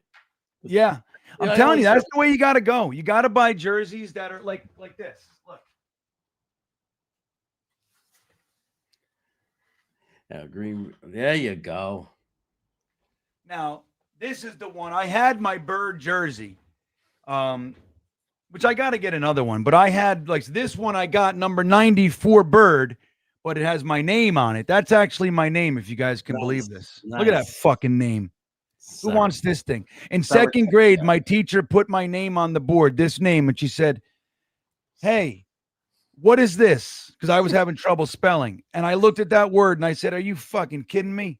I have no idea what that is. Somebody next to me said, that's your name. I was like, that ain't my name. I know how to spell my name. That ain't it. But the point being, like Dennis Bird, I have a Gastineau, I have a Klecko, I have a Dennis Bird. Like you said, your Wayne Corbett. Those jerseys, they're going to be great Jets jerseys till the end of time. And the great thing about that Wayne Corbett jersey is, I mean, I got that jersey when he was still playing. So I got one right. Nice. Even better. That's amazing. Yeah, I've had that jersey for that long. So, all right, Jeremy, you got to bounce. I'm going to do Brady Cook. I'm going to bounce. So. All right, Jeremy's out of here. Jets Chaos, Brooklyn Brothers Food Review. Been hanging out with us. Dude, you've been hanging out for almost 5.5 hours. Think about that. It's wild. Fucking crazy. It felt like 20 hours, didn't it? This game was tough. Oh, the worst. This was a tough game, everybody. But always good to be in, chilling and hanging out with the chat and you. And thanks, everybody. Good to see you. And we will, I'll talk to you, but we'll see you next week for the amazing, what is it, Saints next week? Oh, yeah. We're so excited. It's going to be a good one. All right, Jeremy, enjoy the day. All Jeremy's links, Brooklyn Brothers Food Review, Jets Chaos, and all the stuff is in the description of the video. Show Jeremy some love. You know he deserves it. I want to get on to this Brady Cook. I can't wait to see what Brady Cook says. Post-game presser here. Let's see what's going on in this young man's brainicles. Let's see what we got here. Turn up the volume for you. Let me see. Are there any comments I need to get to real quick? Yeah, I know, right? John Arroyo. Did Jermaine Johnson and Will McDonald even play today? They played. Jermaine Johnson had at least one or two pressures, but the sack was Quincy Williams and Michael Clemens, if you can believe that. They might get ahead. I got to look and see. I probably gave them both a half sack on that one. Yeah. JMG says, I'm thinking they were told to chillax with Tua. Can't knock noodle arm out. Well, you know what? I mean, it's definitely not real, right? Right, JMG. I know it's not real, but there's a piece of me that believes, man, that whole thing, like, hey, dude, Fernando Mendoza's the guy. Let's just, we'll play the game of football, but let's maybe play in such a way that gives us an opportunity to lose, like, that kind of a thing. I know it's not real, but there's a piece of me that doesn't believe what I just said. You know what I mean? All right, let's see what this kid says. His first ever post-game presser. Ball away, find your check down, and then that last one, obviously the clock's running down. Just trying to make. Let me see here. Got to start from the beginning. Come on, everybody. What the hell just happened? To make some plays, it was right on the sideline to 80 Mitchell, kind of got you guys back in the red zone. Did you start to feel more comfortable as the game went on a little bit? Absolutely. Coming in at half, talking it over, just taking a deep breath, and then coming back out there, I definitely did. And I think you definitely saw flashes there in the fourth quarter of us moving the ball. So we need more of it. What happened on the 2 interceptions? Yeah, forcing the ball in the end zone, trying to make plays. The first one at the end of the half, throw the ball away, find your check down, and then that last one, obviously the clock's running down, just trying to make a play. Did the weather make it uncomfortable at all or affect the game? No. How much do you feel you can use? Sorry, I was going to say, with Tyrod having so much experience, and then what have you learned from some of the other quarterbacks in the room for these moments like this? Because we have seen a little bit of a shuffle this season. Yeah, I've been watching, Justin and Tyrod very closely. I've become close with them. I watch their routines, how they prepare, how they play, how they lead, and they've taught me quite a bit. What were the nerves like for you going out there? They went away pretty quickly. I'll say that. And it comes down to, getting out of the huddle, your pre-snap plan and just playing football. There's really no time for nerves when it comes down to it. Did you feel like you were kind of whistling a couple of the first ones in a little hard? Did you adjust to that a little bit? Just kind of looked like some balls went. Yeah. I think it's, on my part, maybe just a lack of trust on the timing, not quite sure where everyone's going to be exactly when they're supposed to be there. So I think, sometimes, you might actually put a little bit extra juice on it and it might appear that way. Obviously, the loss is fresh, but is it a good feeling to know that you do have something on tape that you can go watch, evaluate, and make adjustments or learn kind of from this process? And how is that going to help you moving forward? Yeah, absolutely. To have this tape, this experience, to watch, to build on, to learn from, however many reps I got today, that's going to be huge for me. And I look forward to, seeing it on tape, building off of it. A couple more. We don't know what the status is of Tyrod yet, obviously, but if you do have to start next week in Jacksonville, do you think you could benefit here from having a full week to prepare for it? Yeah, absolutely. And however the reps shake out this week, next week I'm going to be ready to play. Whether the starter, whether the backup, whether the third string, it doesn't matter. I'm going to be ready to play, ready to win the Jets a football game. What are the adjustments that you would want to make for next week? Yeah. I think it's going to depend on how the tape looks. I'm going to get to watch it here shortly.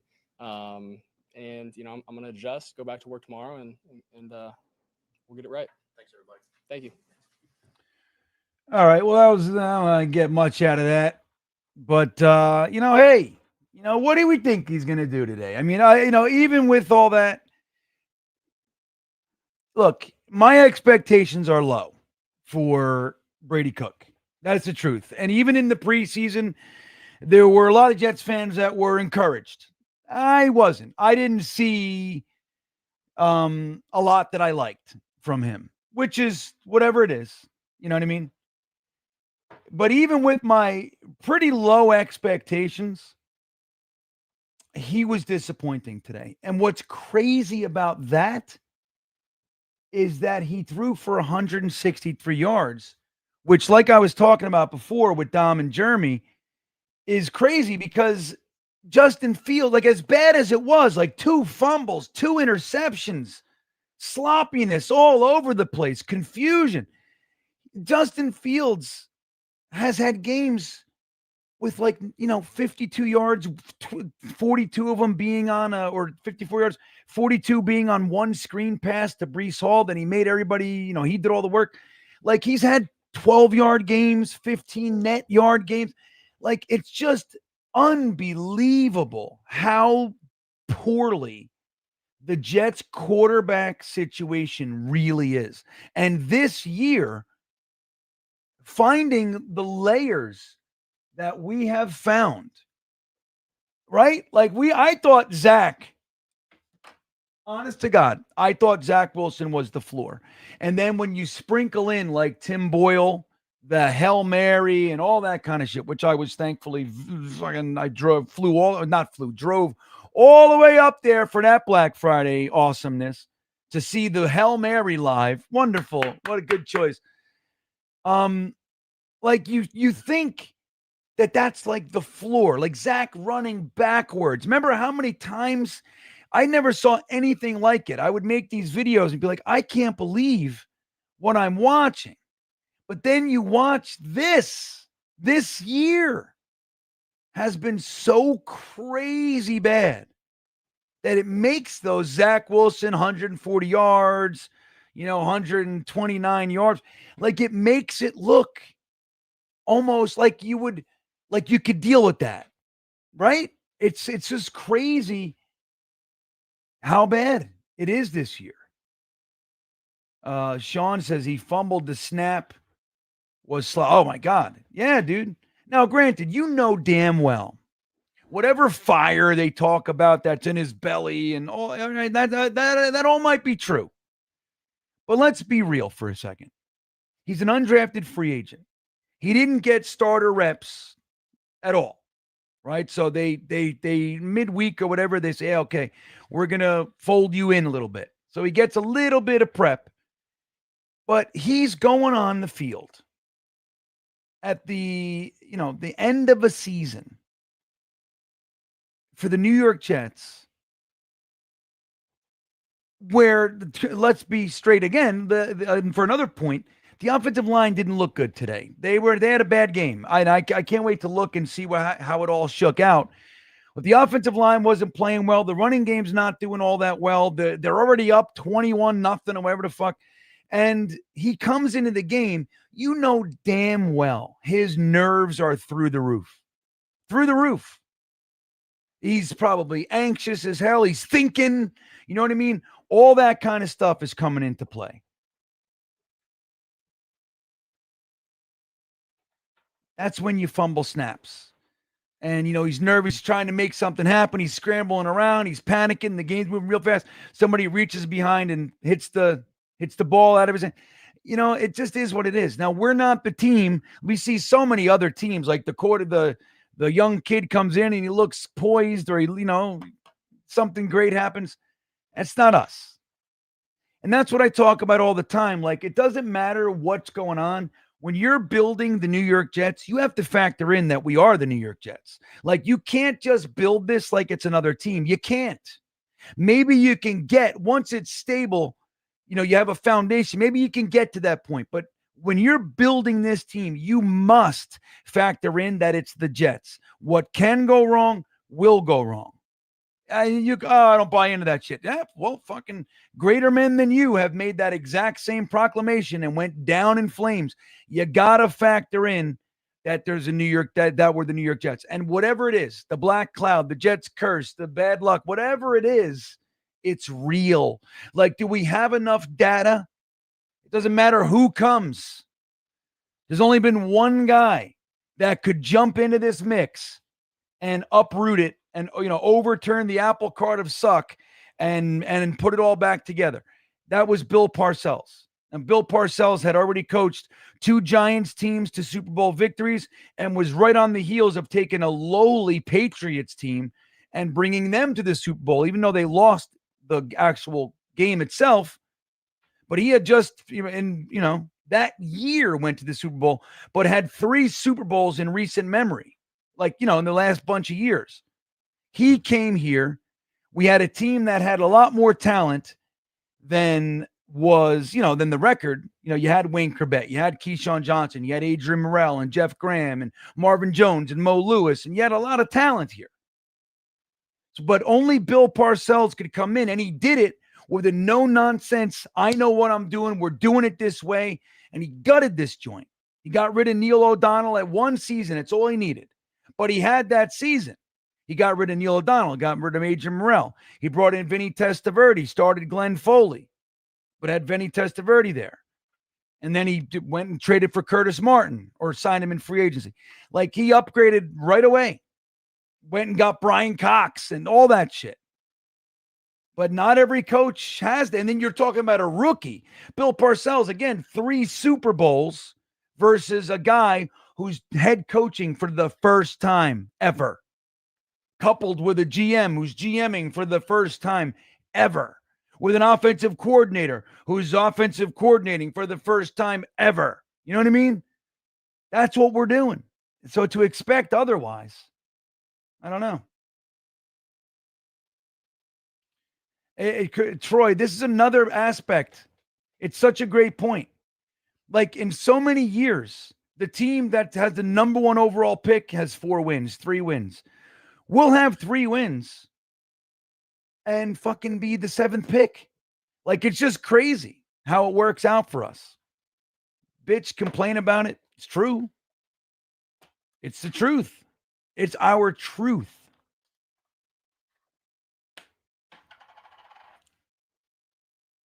It's crazy. Let's see.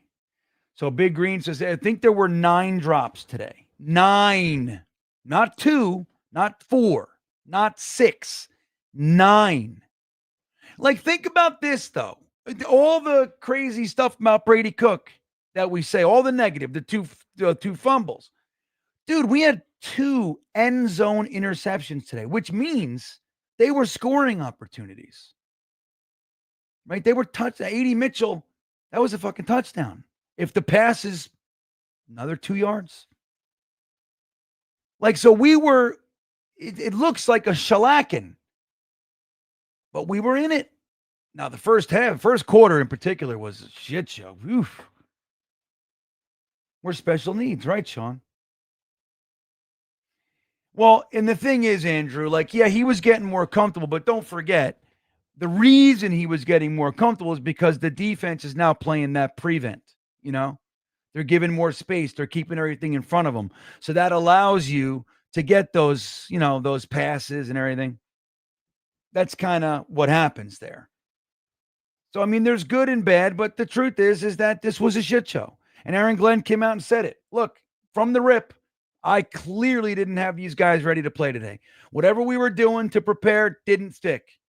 That's me. And he's right. Andrew Schotter also, he chimes in again and says, the only one thing I like about Cook is he's got a good arm and he's looking to throw. Fields was trigger shy and late on every throw. Yeah, I'll give him that. His arm, he looks sharp when he's, like there were moments that he looked sharp, Yeah, the Mechie thing. Oh my God, what's up with that guy? Like, I don't know what's up with him. Somebody said it earlier. He's got the yips. The yips. Yeah, he's got 3 drops last week. I believe 2 today. Dude, he had a touchdown drop last week and a touchdown drop today. And not for nothing, that pass that he dropped was beautiful. Perfect pass, which it sounds so silly to like bring that forth and go, oh my God, it was like a fucking 3-yard pass. But for us, the shit we watch, it is a big deal to have this undrafted free agent rookie quarterback come in here and actually throw a little beautiful touch dart. And then it's dropped. It's like, it's crazy. It's like, if it's not this, it's that. Soon as this gets fixed and that, it's like, soon as you plug this hole, you're sticking your fingers in the dam. That's what you're doing. And it's just one more leak. You put your finger here and that causes a leak over there. And then this, and then you got all your 10 fingers and toes in the holes. And guess what? There's another one. You're like, I don't have no more fingers. I got nothing else. There's no way to fix this. We're going to lose. where it's over.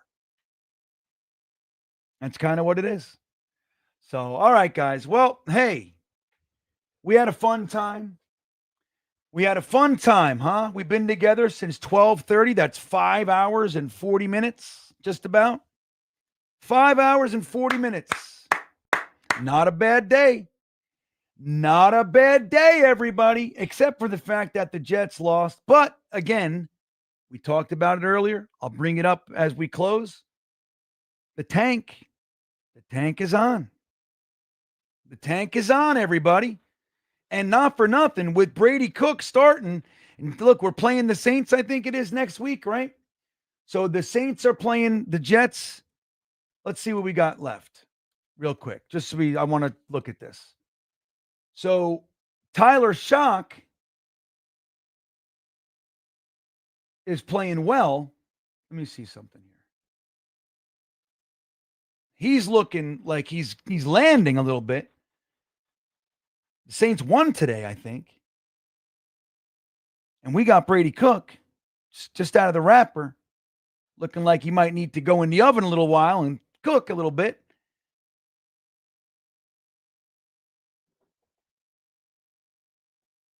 But we could lose out.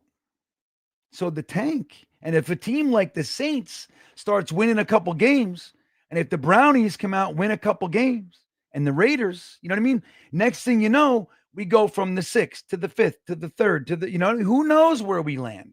And that's the silver lining. Like, I'm here for the wins. I'm here for whatever happens. But the silver lining is, as this kind of crumbles, if it continues to, it looks like it might, as it crumbles, the draft pick goes up. And not for nothing, again, I've been saying that a lot. Not for nothing. The Colts, the unfortunate shit that happened to Daniel Jones, which does suck for the man, right? He was playing best ball of his career. So that sucks. His Achilles, he's done. He's done. He's got to have to heal up and start over. He was getting a big contract and the whole thing. He found a home, But all that aside, what it does for us is it takes that pick in the Sauce Gardner trade and it pushes it up the board. So now our picks become that much more valuable. As the Jets lose, as the Colts lose, it's more valuable. So what do we got left here? Let me see. What the fuck is going on? All right, so we got we don't have the Saints next week. We have the Jaguars next week. Forgive me. That's what it was. So we have the Jets the day before my birthday playing the Jaguars, which I fully expect the Jaguars to lump us up. The Jaguars are going to beat us up. That's my thought. Jaguars are playing for something. You know what I mean? Tyler or Trevor Lawrence and all those guys. So we got the Jags, then we got the Saints. So if the Jaguars beat us, we go into the Saints and they're winning. And we got the Patriots and Bills. Assuming they're not resting starters, which the Patriots might at that point. If they're like, let's see, 12, 13, and 2 at that fucking point, or 13 and 3, they might. I don't know. But as long as those teams aren't, dude, they're going to beat us up too. Theoretically speaking, now with Brady Cook, with Tyrod Taylor, I didn't know. I thought the Jets were going to win a game or two, probably 2 games. But with Brady Cook, I don't know, guys. There's a realistic possibility that we lose out. And that makes us a 3-win team, which the landscape is changing. Shit, if fucking Tennessee can win a few games. Imagine.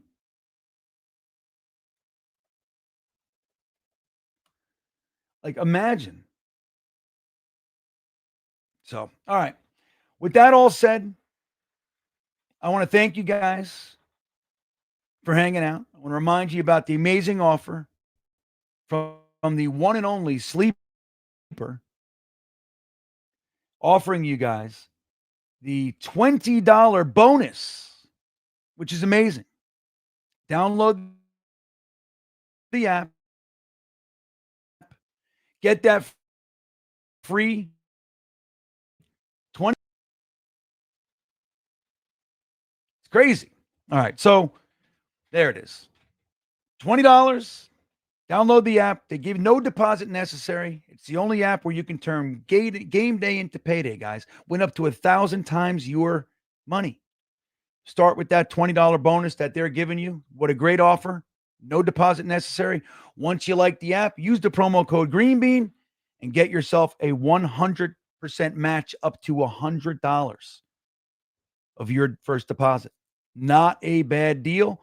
Get started. They make it easy. All you do, look at the game you want to mess around with. Choose the prop bets. They say he's going to score a touchdown. You go less. You say you're going to make, Breece Hall's going to run for 80 yards. You say more or less. If you win, you can get up to 1,000 times your money. It's crazy. It's amazing. Get that bonus, $20 to start with. Then the Green Bean match of $100. Not a bad deal. I put the link in the description to make it even easier for you guys. I thank Sleeper for hanging out, but I thank you for hanging out even more. Most of all, I love it. Now we'll release Green Beans Jets pod tomorrow at 6 a.m.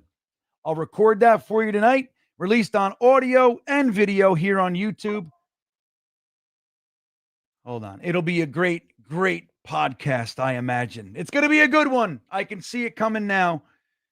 Guys, have a good rest of your night. Don't forget to hit the like button and subscribe if you're new here. I thank you for hanging out with me today. Sorry we lost. But again, the tank is on, everybody. Enjoy it, and I will see you next. No, he fakes it. He's setting them up. Throws it to fucking Conklin or Rucker. It's really just the Jets chamber pot. Oh, we suck at stuff. To Garrett Wilson. Oh, what a catch! What a catch! That was all Zach, everybody. Oh, Quinn gets him. Yes! Yes! Look at that. What is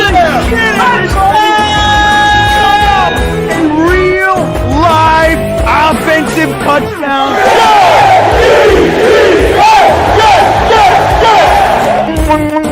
Got pressure. Run, you idiot. Here we go. Oh, that's a catch. That's a catch. All right, everybody. Garrett Wilson doesn't give a shit. Look at Zachy Poo, huh? Let's go, Zod. Gibson around the end. Run, little guy. Touchdown. Oh! Are you kidding me? I believe in Zod. Let's go, Jets.